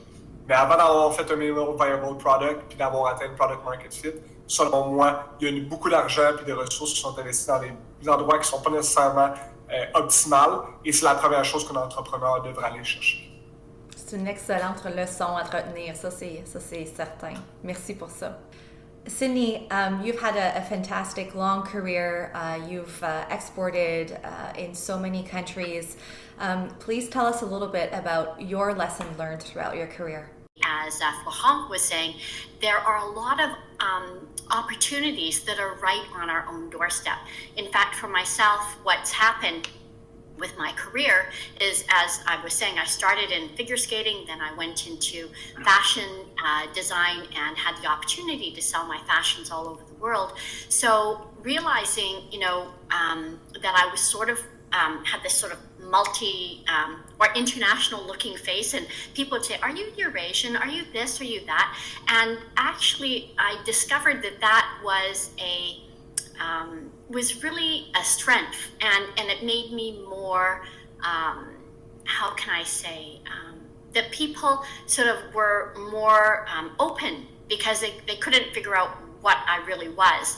And I think that when we lean into our strengths, and it really becomes part of what makes us different and unique and special. And as a true Canadian, just to tell you, I'm Scottish, I'm Chinese, and I'm First Nations. So it's been a really interesting intersection of how I've navigated through the world. And when I'm working with my entrepreneurs, looking to how to develop their own products, how to launch into, global businesses, I help them kind of look into where their strengths are. For instance, I'm working with someone who's developing a wonderful Pilates tote bag, which is kind of like a gym in a bag. And we're looking at where she came from and her roots and how she's going to spread the word around the world about her beautiful products. A couple of things that I think Canada lacks And I think that through programs like this, the Canadian Export Challenge, we're kind of addressing it bit by bit. It's are two factors. First is the judgment. Why Silicon Valley and New York entrepreneurs in those markets are successful is the judgment. They have access to entrepreneurs that have been building global businesses for over 50 years. It's easy for them to reach out any kind of entrepreneur in the network, add an employee, add a co-founder that build those kind of businesses.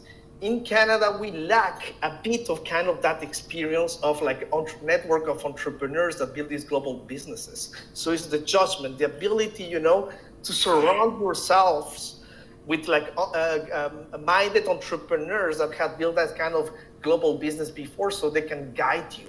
They can show you the path of the growth. And well, the third one, where I think you're addressing a lot, is the mentoring. If an entrepreneur is not willing to receive mentorship, it's good to have the intuition to follow your advice. And I agree with Mark that, you have to feel, but at the same time, especially for first-time entrepreneurs, you have to be open to receive mentorship. If you have the chance to have a network that is trying to propel you, to help you, and is the effect of the network that will help you be a global company.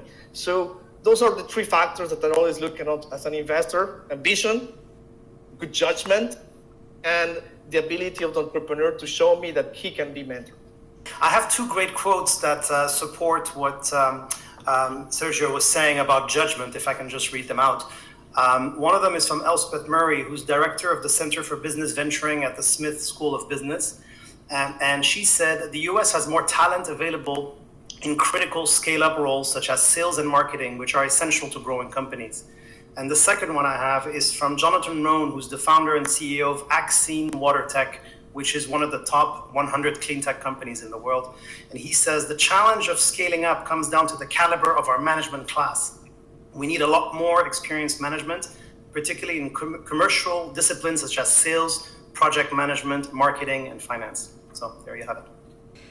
Donc, Marc, dans ta longue carrière, comme on parlait, écoute, tu as eu beaucoup de succès, mais clairement, il y a un lot de défis qui sont rattachés à faire à l'international. Donc, peut-être nous parler un petit peu de ces plus gros défis-là auxquels vous avez fait face et puis de comment vous avez réussi à les naviguer.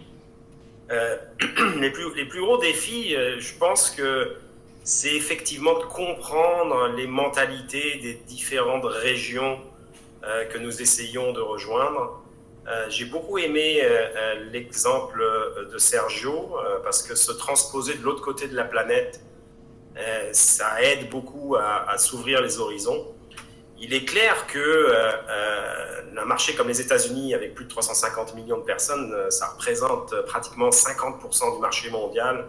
Je me souviens lorsque nous avons lancé notre première société dans les années 2000 dans les jeux, et d'ailleurs, quand on parle de gens qui ne nous croyaient pas, on nous disait tous « t'es fou, ça va jamais marcher ».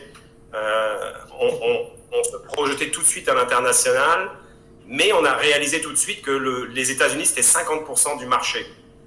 Donc comment aller rejoindre tout le monde entier et surtout développer les produits qui allaient résonner avec les différentes régions. Et donc ça prenait des langages différents, dans le cas des jeux, des gameplays différents, et on a beaucoup appris.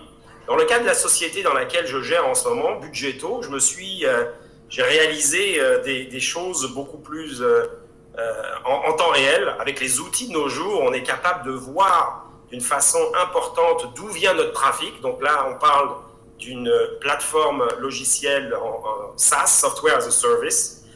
And using Google Analytics and Google AdWords, I'm able to do some testing and to speak with the different customers all around the world is resonating all over the world. So why? Because we were able to have it multi-language. We implemented online chat where we were able to connect with the people in real time.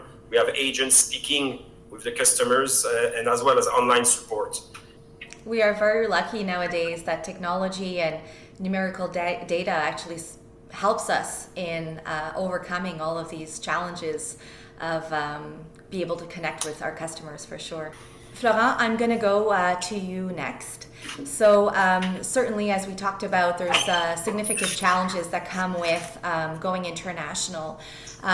You've experienced it yourself potentially, but also you've heard many interviewees explain what those challenges have been for them. So please tell us a little bit about what you've heard over the years. All right, so I'll do this in two parts, but I'll try to keep it as succinct as I can. So my own personal challenge was running a project in a, let's say, being captive actually to a downturn market. This was in Calgary in 2014. I had done a project there a year and a half before. I had built my network. And so going back the second time, I was very confident. I actually sort of thought this would be a quick and easy project. And I told my wife that too. So I was perhaps a little too confident. And obviously that's how you learn. But what that did is, we were running we were basically going to publish a book, and we had sponsors already signed up and a lot of content on our hands. So that was going great. But we needed quite a bit more sponsorship. And as the oil prices literally crashed, and as we know, never recovered, I was basically stuck in that market. And it was either, we had to reimburse our sponsors, which is never a fun thing to do for any client, or we had to find new ways, And so one thing that we knew in advance of this situation is that our value proposition was already being challenged, to be very fair. So it was kind of a moment of reckoning, and we decided to launch an event.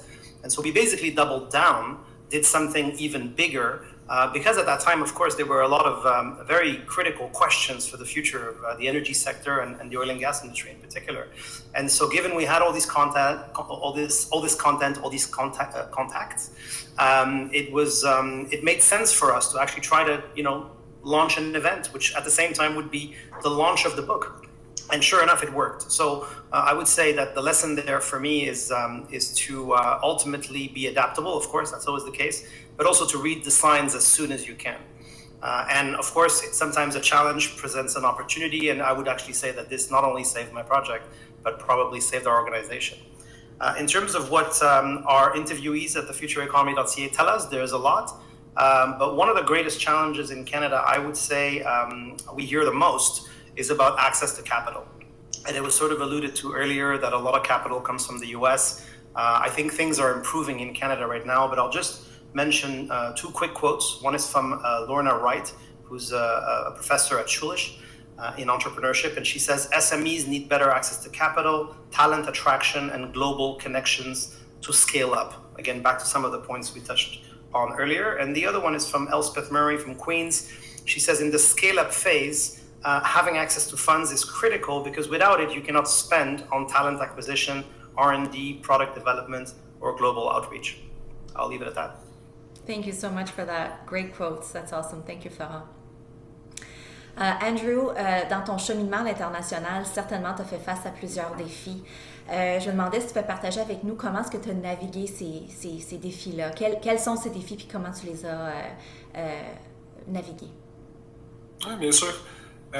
Certainement qu'on est passé d'une start-up qui était bootstrappée, donc une petite équipe, on était 3-4 personnes, à une start-up qui est VC-backed, donc qui a été financée par des investisseurs. On doit aller chercher de la croissance rapidement. Et là, on parlait d'environ 400% de croissance année par année, par-dessus année. Et automatiquement, ça veut dire qu'il faut aller chercher l'expansion parce que le Québec est bien beau, le Canada est intéressant, mais c'est jamais assez grand pour pouvoir représenter la croissance nécessaire. Donc, c'est d'aller chercher justement des nouveaux partenaires qui se situent dans d'autres pays, qui ont des cultures différentes, des moyens de faire des affaires différents. Et pour nous, ça leur représentait beaucoup de voyages pour réussir à comprendre un peu comment ça se passait là-bas. Donc, beaucoup de voyages à faire, beaucoup de trade shows, beaucoup de rencontres en 1 à 1. Évidemment, c'est pas toujours dans des restaurants, c'est pas toujours dans des bureaux, mais ça se fait généralement dans un bar le soir, où ça peut se faire en activité également. Et c'est là qu'on s'est rendu compte comme quoi avoir une équipe globale, c'était ce qui était le plus important pour nous. Parce qu'en arrière, juste des gens qui étaient ici à Montréal, qu'on appelle des Québécois pur laine, ça allait vraiment restreindre notre capacité puis notre vitesse de croisière à pouvoir aller chercher ces partenariats-là. Donc, dès le départ, ce qu'on a essayé de faire, c'est d'avoir une équipe qui était déjà globale. Donc, on est content de pouvoir compter sur une équipe qui arrive déjà à travers le monde. Et on est très chanceux à Montréal de pouvoir compter là-dessus, spécialement au Canada.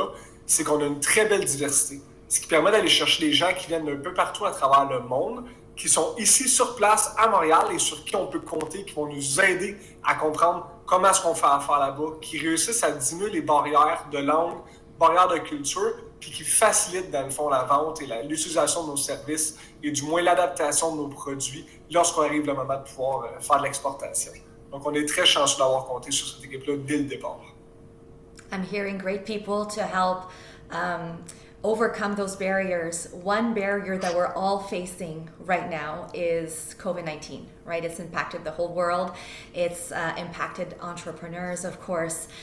So please tell us about your experience in trying to navigate through the changing environments of COVID-19. Yeah, COVID-19 been pretty impactful for us. Week after week, we're just seeing the impact that was coming up in March, and out of a sudden, we lost about 95% of our revenues. So we've been down by about $200,000 a month. It was a major impact for us. How we managed to get through this is we use our team.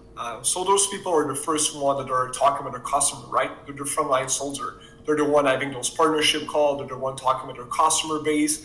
And what we asked them in the first place was about what's happening out there, like what's the feeling of our partners, what are they asking for?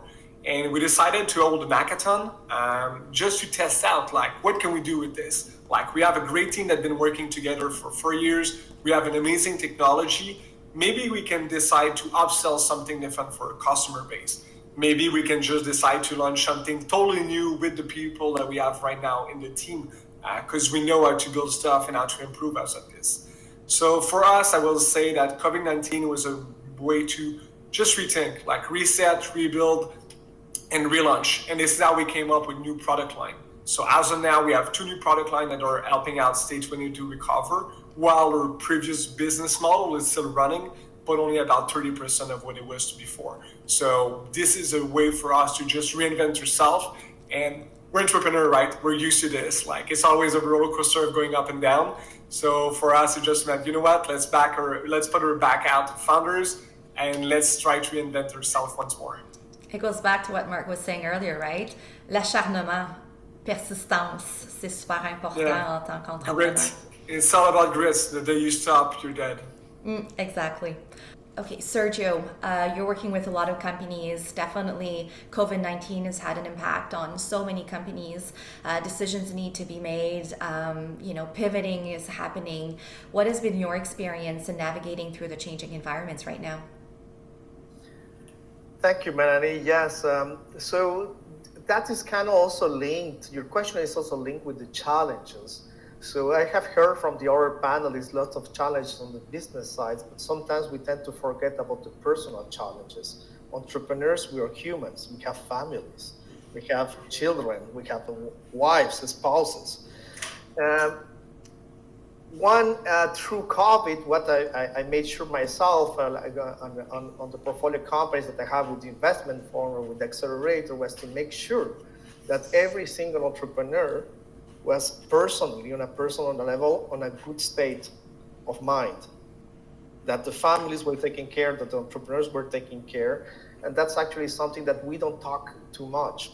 Depression is something that happens very often in entrepreneurs, and that's actually something that has to be addressed.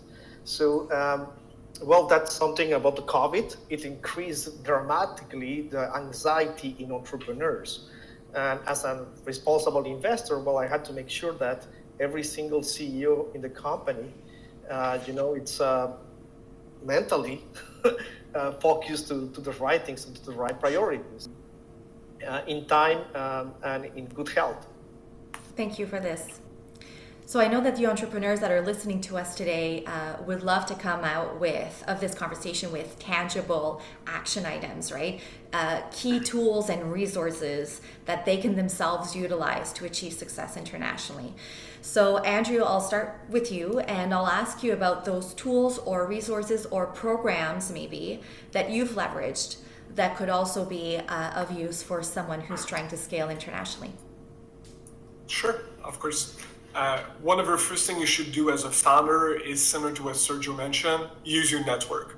You have fellow founders that are more experienced than you, get in touch with them and ask them about what they've been doing. Those people are going to be more than happy to give you back. It's just like a wheel, right? Like you're asking questions and next year you'll be the one giving advice. So go to those people, they'll tell you exactly what's been their journey, and they'll give you hints about what you're supposed to do, but most especially what you're supposed to avoid.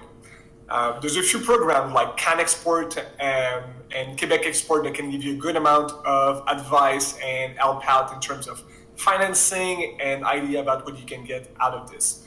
BDC is amazing in terms of loan when it's time to export, especially if you want to go for merger and acquisition. They do have program and help with ADC if you want to go elsewhere. So you want to open up a new office in a different country. Those tools are there to support you in your expansion as well. That's great. Thank you for that, Andrew. Sydney, what are the tools or programs or resources that you've leveraged to see success in scaling internationally? Well, first of all, I want to remind all of the entrepreneurs who are listening in on this that they actually have a lot of skills already. It's not about reaching out, it's about realizing what you're already great at. What can you do that can apply to the current situation? So for instance, in this time of COVID, I said, okay, I'm an international fashion designer. Even though I haven't been producing on my own, I've been helping my clients. I went back and talked to my collaborative friends in the industry and said, hey, who's open?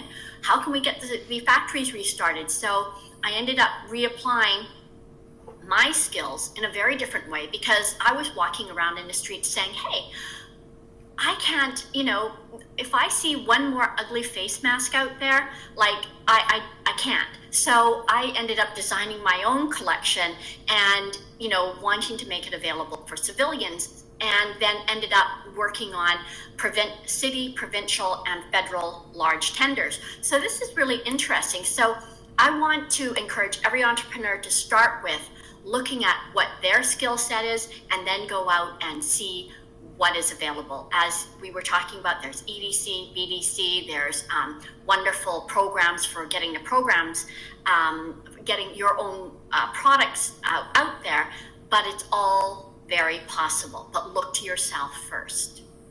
Thank you for that very much. I am taking the chance to call my networks, as I mentioned before, travel 49 countries, reaching out to somebody I hasn't spoke for 2 years, and say, hey, what's going on? How are you doing? How's your family? Never expect anything in return. And it's time to invest in order to make feel and to make the person feel good, because it's not about always taking, it's always giving. So it's been my opinion for the last 15, 20 years, participated to a lot of efforts, entrepreneurial committees. But my final piece of advice is be kind, invest, and it will come back one way or another. Thank you. Florent, what final piece of advice would you like to leave with entrepreneurs who are looking to scale globally? So my final piece of advice would be that now is the time to export. One, because the Canadian economy, unfortunately, is smaller than it was 6 months ago. And so your sort of market potential in Canada, the ceiling has come down on us a little bit. And so I think that's a great incentive to go and go and tap into those markets that were perhaps already on the radar before. Two, we also have challenges with some of our traditional export partners or markets. I don't need to name them, but that also is an impetus for Canada as a country and for entrepreneurs to continue to diversify and build relationships in perhaps new markets. And three, I'm repeating myself, but we have a very strong brand. And so I think leveraging that to go and compete favorably in foreign markets is a very natural thing to do right now. Thank you very much for that. Andrew, what would be your final piece of advice for entrepreneurs who are looking to scale internationally? Don't wait, just jump straight into it. Don't expect your contract and legal agreement and account and everything else to be set up. Just jump straight into it. The faster, the sooner is the better. You learn along the way, and those learning are going to be helpful for you, no matter if you're going to get in States, which is the closest border you can get, Mexico, or to a new continent like in France. Just go straight away as soon as you can. Thank you for that. Sergio, what would be the last piece of advice you would like to leave with entrepreneurs who are looking to scale globally? Don't be afraid to fail. Failure is the biggest stigma in Canada, that everyone is like feels this fear that I'm gonna be a failure, I'm gonna jump, I'm gonna be an entrepreneur, that there are chances they're gonna fail. Doesn't matter, try it. You will see that there's a whole community behind you of organizations, non-for-profits, the Canadian government, entrepreneurs, former entrepreneurs turned investors. Everyone is here willing to help you, but you have to jump, you have to try it. Don't be afraid to fail. And if you fail, what's gonna happen? Well, the community is gonna recycle you. So don't be afraid to fail. Leverage Canada. Canada, I think, is the best ever country in the world to bootstrap and launch a company.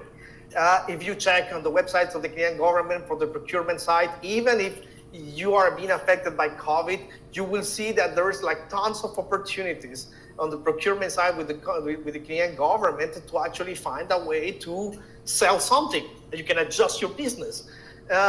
Use the network of super clusters around Canada. Every single of my companies has been approaching the Canadian super clusters in the different provinces across the country. Those super clusters have currently funding to provide you grants, to do partnerships with industry. We have more than 1,000 corporations that have signed with these super clusters and are ready to engage with entrepreneurs like you. So please, don't be afraid, just jump. Thank you very much for that, Sergio. I appreciate that. Cindy, you have the last words, so please share with us a key piece of advice that you would like to leave with the entrepreneurs watching today. Well, I think it's really important, whether or not you have a product or service, to realize that what you have is really the solution to someone's problems, because that is really what we're doing. So it's about making a match between what you have and looking at what the global markets may need, because that is really where you're going to be able to make the right connection, because not only are you going to be building beautiful relationships, you're going to be able to be providing a product or service that is going to be really beneficial to the recipient. So don't be shy. You've got great talents, and go get them. Thank you so much for this. And thank you all for sharing your insights with Canada's entrepreneurs community. And on that, Catherine, back to you. Please join me in welcoming our moderator, Melanie Carter, Knowledge Partnership Lead at Export Development Canada. Melanie is EDC's Knowledge Business Team Partnership Lead, where she helps develop and deliver an expanded solution suite that goes beyond financial products. George Strombolopoulos is the founder of House of Strombo, which features a big-name concert series that airs on Apple Music and CBC Radio 2. Over his 20-year career, George has introduced thousands of Canadians to new beats, sounds, and stories as a Much Music VJ in the early 2000s, and George Strombolopoulos tonight. Satish Kanwar is the global manager of channels at Shopify, where he oversees the development of e-commerce, retail, and multi-channel shopping experiences for over 1 million merchants globally. Satish led Shopify's strategic expansion from online stores to multi-channel commerce and formed partnerships with Facebook, Google, and Apple, amongst many others. Over to you, Melanie. Okay, thanks, Catherine. I'm very much looking forward to the discussion with our panelists today. And on that, I'll be jumping right in. And Satish, if you don't mind, I'll start with you. Tell us a little bit about Shopify, about your role within it, as well as Shopify's connection with the global community. So for those that may not know, Shopify is a global commerce company that makes it easy for anyone to become an entrepreneur. And what that means is you can use Shopify to start a business and sell anything to anyone, anywhere. And very much by the nature of what we do, Shopify is a global company that empowers global commerce. So we're really all about connecting people, no matter where they're from, with audiences and customers that are interested in their creativity, in their products, and their vision. And today we have over 1 million merchants or businesses on the platform in over 175 countries around the world. And I joined about 7 years ago, previously being an entrepreneur myself, to be Vice President of Product here at Shopify. Awesome, thanks for that. George, I'm going to ask you the same thing. Tell us a little bit about yourself, your business, and about its connection to the global community. For sure. Thank you for having me. It's nice to be with all of you today. We make shows. That's what we do. I think there are different ways that people would describe it. Some would say it's content creation and all that, but for us it's always been, we make shows, we support artists, and we try to amplify other voices. That's been something that we've worked on for the last 30 years. the cats that I still work with today. And the connection to the global community, it depends on the stream that we're on. It could be something as basic and important as introducing people to new artists and shooting concert videos and creating content in that respect, or working in the NGO community with the World Food Program or organizations like Artists for Peace and Justice. It's either about raising awareness, creating content for them, and going in the field and trying to tell the stories. Super good. Thank you for that. And you've been doing this for how long? 30 years, 29 years, something like that. That's awesome. Such a beautiful long career. So certainly there's been a lot of lesson learned along the way, right? So what would those lessons learned be that you'd want to share with Canada's entrepreneurs? It's a really, it's a good question, and I think it's a difficult one to answer in a blanket statement, because I think a lot of it has to do with the individual who's on their path. I've learned, for me, that it was about understanding speeds and different approaches. Like there's a big time in your life where you're learning how to do a project, and that tends to be 1,000 miles an hour. And you then have to, at some point in your career, learn that the old style that you worked with doesn't work anymore, and you have to adjust your approach to a different project. A huge part of entrepreneurship and just business in general is the chase. And as I got older, I found the chase less interesting. And as I became a little bit more established, I realized that the chase wasn't the thing that was really motivating me. It was the moment that I was spending creating, either with my friends. That's another big part of it, is I only work with people I like. If I don't like the people, I don't take the gig, I don't take the opportunity. Life's too short for that. So the biggest thing I could share is really understand what rhythm works for you, and don't follow somebody else's path, because their path could lead you to destruction, because it's wired for them. And everybody has to kind of do that personal work to figure out what is the rhythm and the cadence of their workflow that is really, really important, and finding the people who they can enjoy that experience with. Super good. Yeah, I completely agree with you. That's great. I mean, being an entrepreneur takes so much work. If you have the passion and you love the people you're doing it with, definitely it's going to get you a long way, and it's going to allow you to put in a little more time and effort, right? Because you're having fun doing it. Satish, you mentioned it. You've been an entrepreneur yourself. Now you're working in a company that supports and help entrepreneurs thrive. So what would be the lesson learned that you acquired during your career that you'd want to share with entrepreneurs? I think George makes a really excellent point that no two journeys are alike in entrepreneurship. And what I found as a young entrepreneur over a decade ago is I couldn't find examples of the vision and goals that I had as an entrepreneur here around me, especially in Canada. And that made it really difficult to even entertain what steps am I going to follow? What is the path that's going to get me from being a young graduate to someone building global technology in the way that I wanted to do?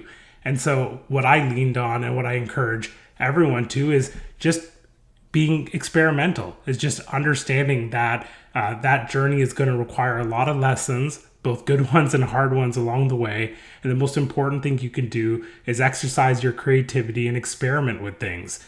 And I think the more often you can work on projects, put them out into the world, whether they are content or technology or any other form of craft and output, the ability to put that work into the world and learn from it and learn from yourself is the most important path to understanding what you should do next again and again.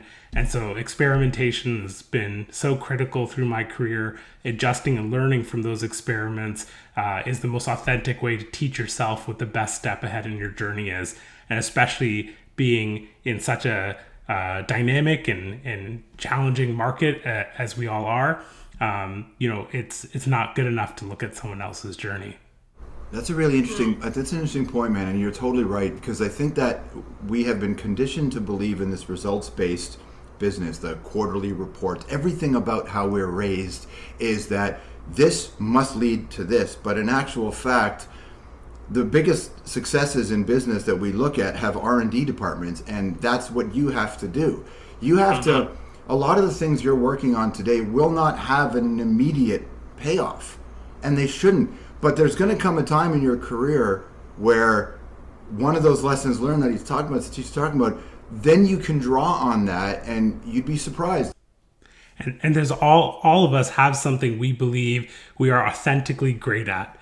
Greater than maybe the average person. But in being an entrepreneur, you really have to think about the skills and experiences that widen that T-shape. You have to be able to pull on a variety of experiences and lessons learned that come from any number of things that you're going to encounter as challenges in building out an organization. Whether, no matter if you're an artist, you still have to find a way of marketing your art, showcasing it, building relationships, selling it, to George's point, whatever you're in pursuit of, especially if that involves some amount of economic success, you're going to need to develop a wider set of strengths and skills. And you can't be kind of focused or stubborn that there's only one thing you have to be amazing at, because maybe if that's your end game, it's a different one. Thank you so much for that, for sure. There's a lot of lessons learned along the way, but also there's certainly a bunch of challenges that come across your path as you're trying to, establish yourself and then grow within Canada and then grow outside of Canada. So Satish, what would be those most significant challenges that one could expect, and how would you navigate those? Well, Shopify, as an example, is a made in Canada but built for the world company. And I would say, over time in history, we've had a number of those, but not nearly enough to leave the global impression that makes it easy for everyone to understand that you're working with a company or an entrepreneur based in Canada. And even, in my own small business, through to my work at Shopify, often, you leave that part about being based in Toronto or being based in Canada as apart from the conversation, right? The focus is the work, the focus is the partnership and the relationship. And I think so many people, required or assumed over those years that you would have to travel to New York or travel to Silicon Valley or travel and be a part of the conversation where they believed it needed to happen.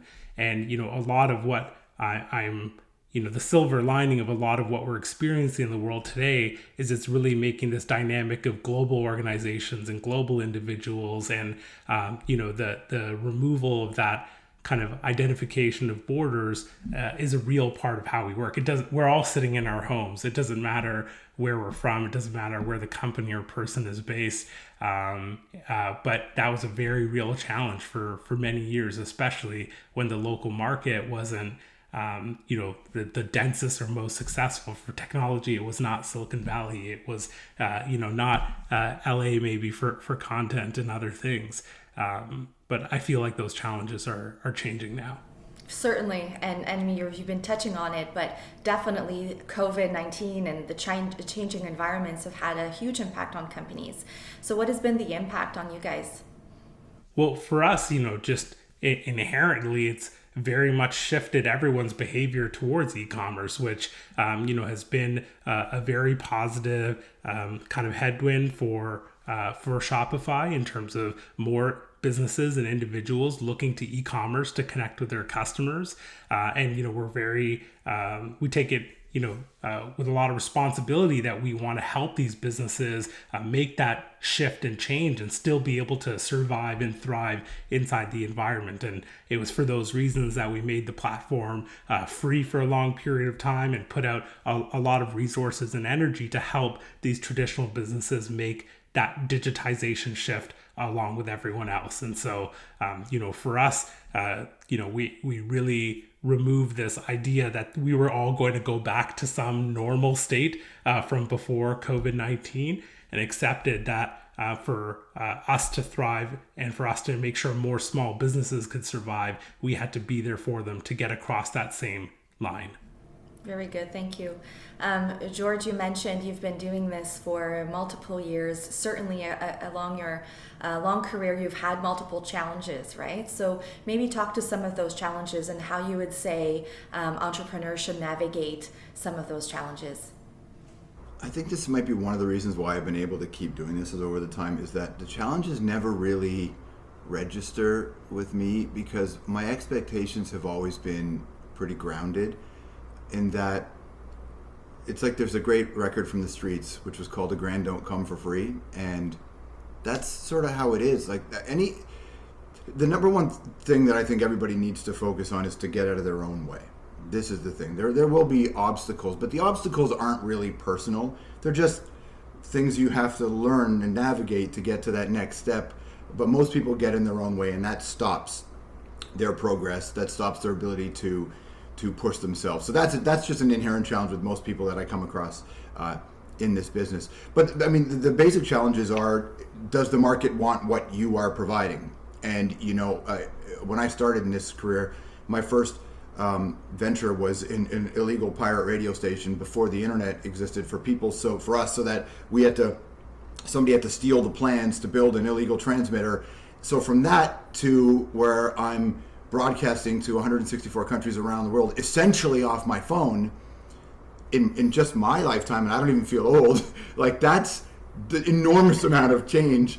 So I think a challenge that you have is mostly with your own ability to pivot, but not pivot like let's do something differently, because I think that's a catchphrase that people use often just to say, well, now we're changing. No, we're not changing. We're adding on, because it's not like you're ignoring all the experiences you've had before. So people get stuck in their ways and think they're only good at one thing, or like, well, actually, you're right, man. What you said, like people are generally excellent at one thing, and then it's can you take that shine and spread it out over a few things.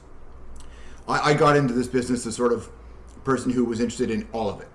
So I learned how to do every little aspect of the business, and I still have to do it that way. COVID changed the technological reality for us in that, well, I couldn't have a team of engineers build a studio, so I did it myself. But this is stuff that I did 30 years ago. I didn't think at this stage of my career I'd still be doing it, but I've been doing it every step of the way because that's how it works. And I quite enjoy the totality of this business. But in terms of challenges, you're going to run into people who don't see the value in what you're doing. Then you just got to either try to convince them or find someone who does, or create a scenario where you don't need anybody at all. So what I've learned is there are a couple of universal truths. If you don't like yourself, you're in trouble to begin with. And if you don't like the people you work with, you're in trouble. And you might be able to make great things in uncomfortable situations, for sure. But that's usually a fallacy of this patriarchal view of business. If you don't, that won't last. You can have a white hot moment, but if you want longevity, you got to do it the right way. There are no shortcuts unless you get a fluke. Flukes happen. They happen. I'm involved in a fluke now in the global feeding agriculture business that might work, but it would be a fluke for me. But most of the time it's just do the work, be patient, do the work. It might not turn out in the end because that's life, but it might. And that's just kind of the play. Awesome, super good. Switching gears a little bit, right? So entrepreneurs are always looking for, tangible action items they can take back with them to try to help their journey, right? So, George, what would you say are the tools or the programs that you've leveraged in the past that have helped launch your global expansions? I used to not reach out to people to ask them for advice. And people who are successful. Everybody knows somebody who's good at something. Temper your persistence, but I honestly just would say to somebody, I don't know how to do this. How did you do this? Most people want to help you. That's what I've done. I didn't know a lot of people in business. But if you walk up to somebody and you don't want anything from them, it's never an ask in the official sense. But if they can provide you with some kind of guidance, they generally will. And the other thing that I do is I used to just be very kind of artsy about this. I don't do that anymore. I think of our team as a team of artists, but I make lists and I go, did we do this? Did we do this? Did we do this? Did we do this? And so I just create a list of things I need to get done and we just get them done. I didn't want my team to come in at 8 o'clock in the morning. I didn't want them to stay till 5. I wanted them to show up at 11 and I wanted them to leave at 3. I said, get your work done and get out, right? I don't want anybody in my team to show up on time at all. I tell them now, if you show up early, it makes me think you don't have an interesting life. And I don't want to work with people who don't stop to pet a dog or spend an extra 15 minutes with their partner or reading a book. Most companies don't operate that way. But I don't want people to show up on time. I want them to show up when they're ready to give me 2 or 3 hours of their absolute best, and then beat it, go home, live your life. I don't need any more, because the rest is just hanging around while people are checking their Facebook. I don't need that shit, right? I want them, like, give me red hot moments of your productivity, and then go live your life, because you'll stay longer in the organization if you feel better, and I'll be able to take what you've come up with and now do my part with it without being distracted by questions. Most of the CEOs I talk to spend most of their time putting out fires, and that slows their progress down. I spend almost no time putting out fires. I'll put out the couple I need to, and then I'll tell somebody else, you put it out. That has been a common thread in all the conversations that I've had with entrepreneurs. Leaning on your people, leverage your people, your network, whether it be to grow, whether it be the people that work for you. We've heard that quite a bit. But I don't ask them questions that I could find the answers elsewhere. I think this is really important. I don't go and ask questions that are super easy to figure out or even moderately easy to figure out, because I don't want to waste their time with that. They're not going to take me or my team seriously if we go ask them the basic stuff. The basic stuff is our responsibility. It's your like a big part of our organization is you are accountable to grow. We're not a company of, like, you don't come to work with me to be motivated by the things that I say. If I have to motivate you on this level, you're in the wrong organization.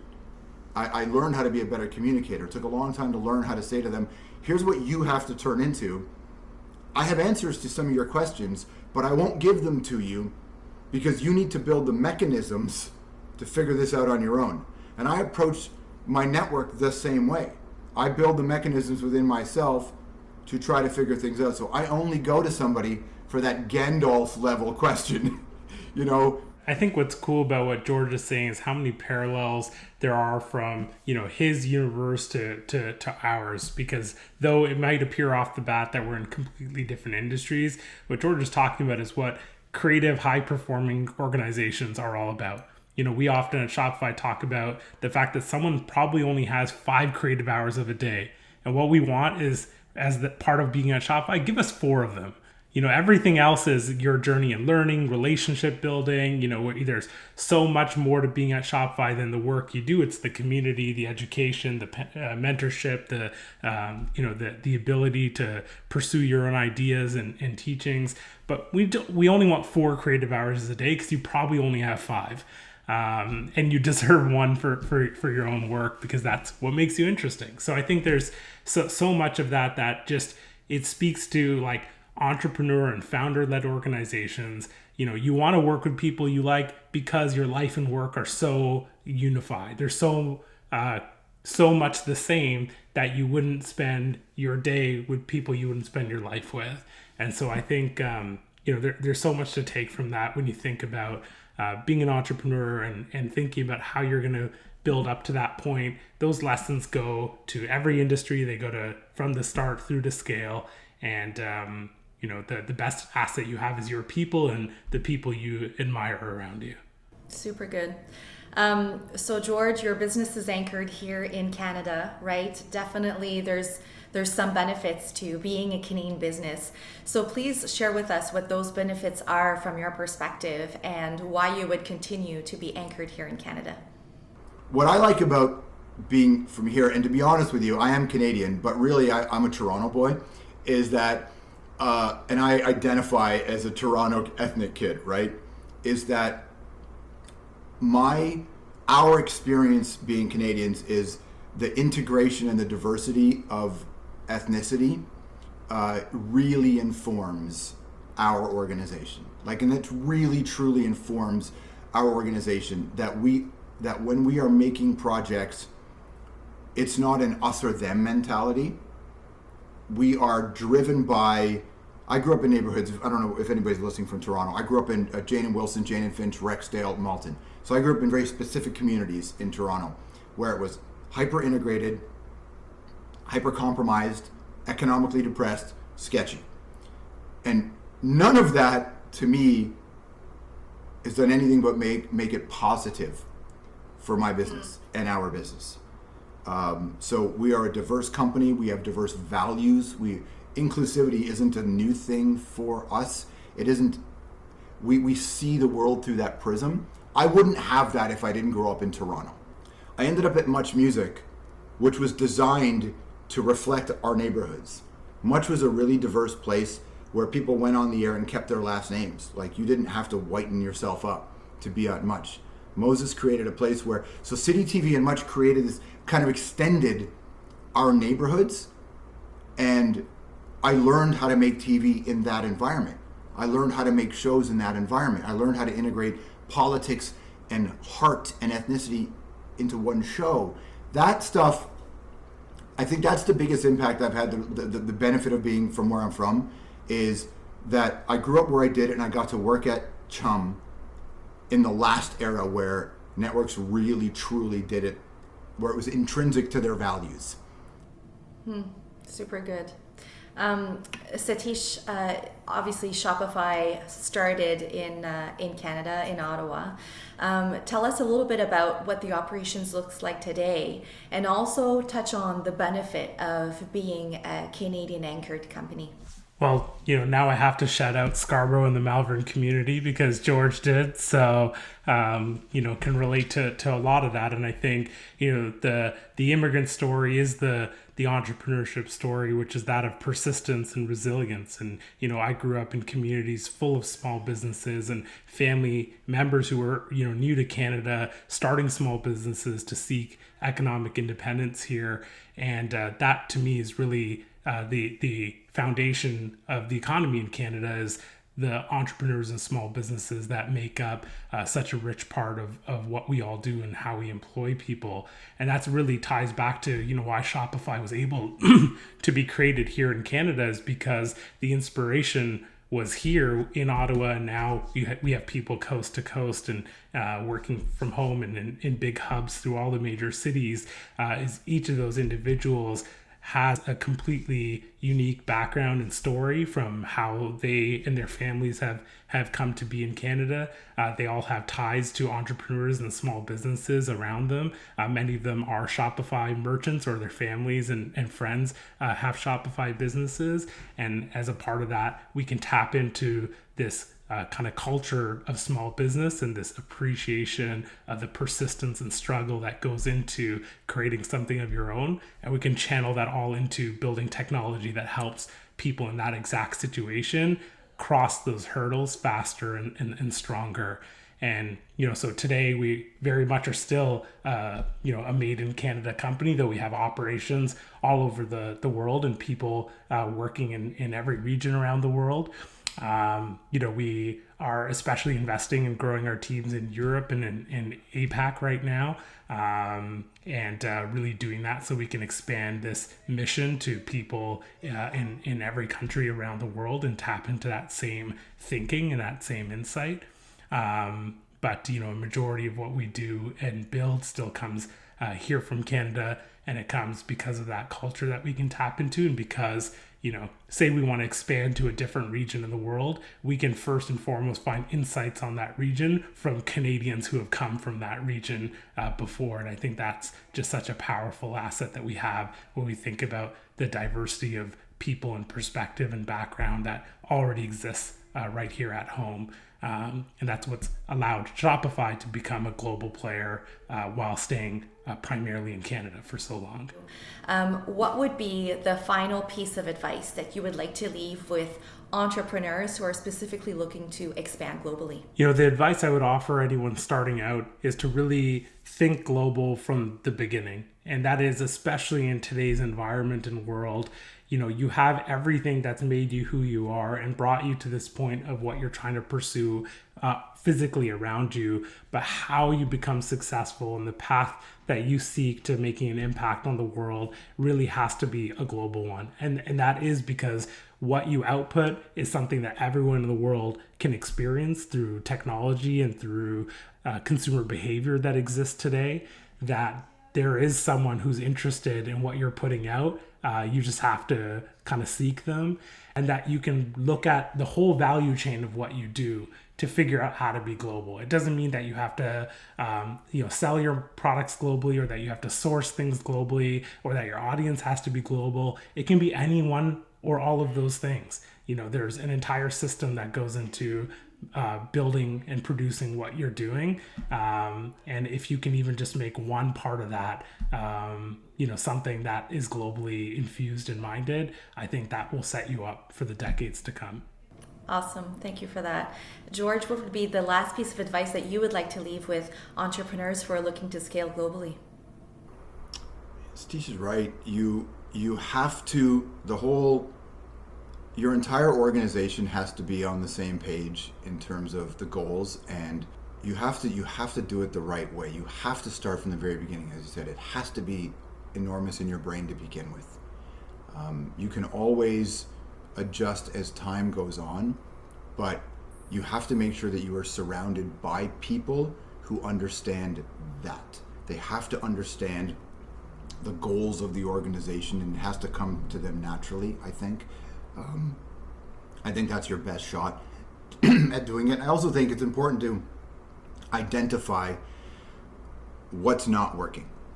What's not working with your approach, and the difference between the really interesting people and the successful people I work with and I've worked with and learned from, and the ones who haven't been as much, are making the mistake has never really been the challenge. It's learning from them and adjusting, because you don't really understand the nuances of every community unless you've been to them. So you have to really truly understand them. If you get something wrong, adjust quickly, but adjust. That's a big part of it. Another big part of it is you have to really know the markets you want to expand to. You have to really know what they're about. It is a different world, and that's awesome. And I think that you have to put the research isn't just looking up a couple of things. Research is a really holistic approach to understanding the people you're trying to reach and the communities you're trying to reach. So your foundation has to be solid with research and your goals, for sure. Thank you so much for sharing your insights and your experiences with myself and with Canada's entrepreneur community. And on that note, Catherine, back to you. It is now the moment we've all been waiting for. To announce our winners, we have a very special guest that many of you know from the hit show Dragon's Den. During his time on the show, Bruce Croxon added a broad range of businesses and products to his portfolio that tapped into his passion for digital media, health, and marketing. Bruce currently helms Round 13, a company dedicated to investment in growth stage Canadian tech companies. He also co-hosts The Disruptors on BNN and CTV, a weekly show spotlighting Canadian business, and believes our entrepreneurs can hold their own with anyone in the world. Now, before I pass the stage over to Bruce, I want you to know that everyone here is a winner today. It was a great opportunity today to practice your virtual pitch, to gain foundational knowledge on going global, and to take your business to the next level. But now, over to you, Bruce. Hello, Canadian entrepreneurs and all those watching across the country. I'm honored to be here today to announce the winners of the Canadian Export Challenge for the Quebec region. As a lifelong entrepreneur myself, I commend you all for pitching your ideas today. I think Canada is the best place to grow a business, and I'm looking forward to seeing your businesses grow and hearing your names in the future representing Canada on the global stage. Before the big announcement, I want to congratulate everyone who participated today. Today you practiced your pitch, expanded your network, learned new strategies, and took your business to the next level. And now, presenting this year's winner of the Canadian Export Challenge for the Quebec region,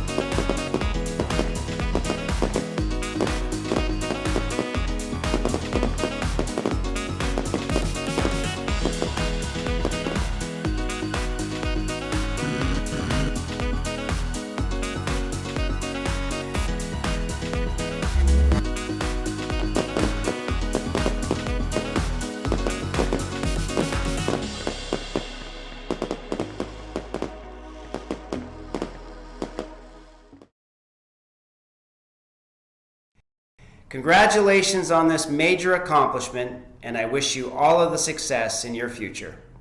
A very special shout out for the Quebec CXC Pitch Competition winners.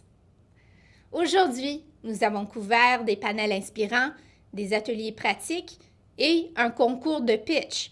On behalf of Startup Canada, UPS, Export Development Canada, Trade Commissioner Service, Google, and all of our partners, thank you for taking the time to be a part of this great event. A big round of applause to all of today's speakers, judges, and pitch competition participants for making this happen. More than ever, it is crucial for each of us to rally together and champion entrepreneurs and businesses that are the backbone of our economy. Make sure you keep talking to our partners at UPS, EDC, TCS, Google, Scotiabank, MasterCard, CIPO, OSME, MyTax, and Innovation Canada to see how they can help take your company global. Don't miss the digital grand finale pitch competition on October 20th, where you'll watch 10 regional finalists compete to win $25,000 and up to $100,000 in support. Thank you so much for joining us today, and we hope you can join us again in October.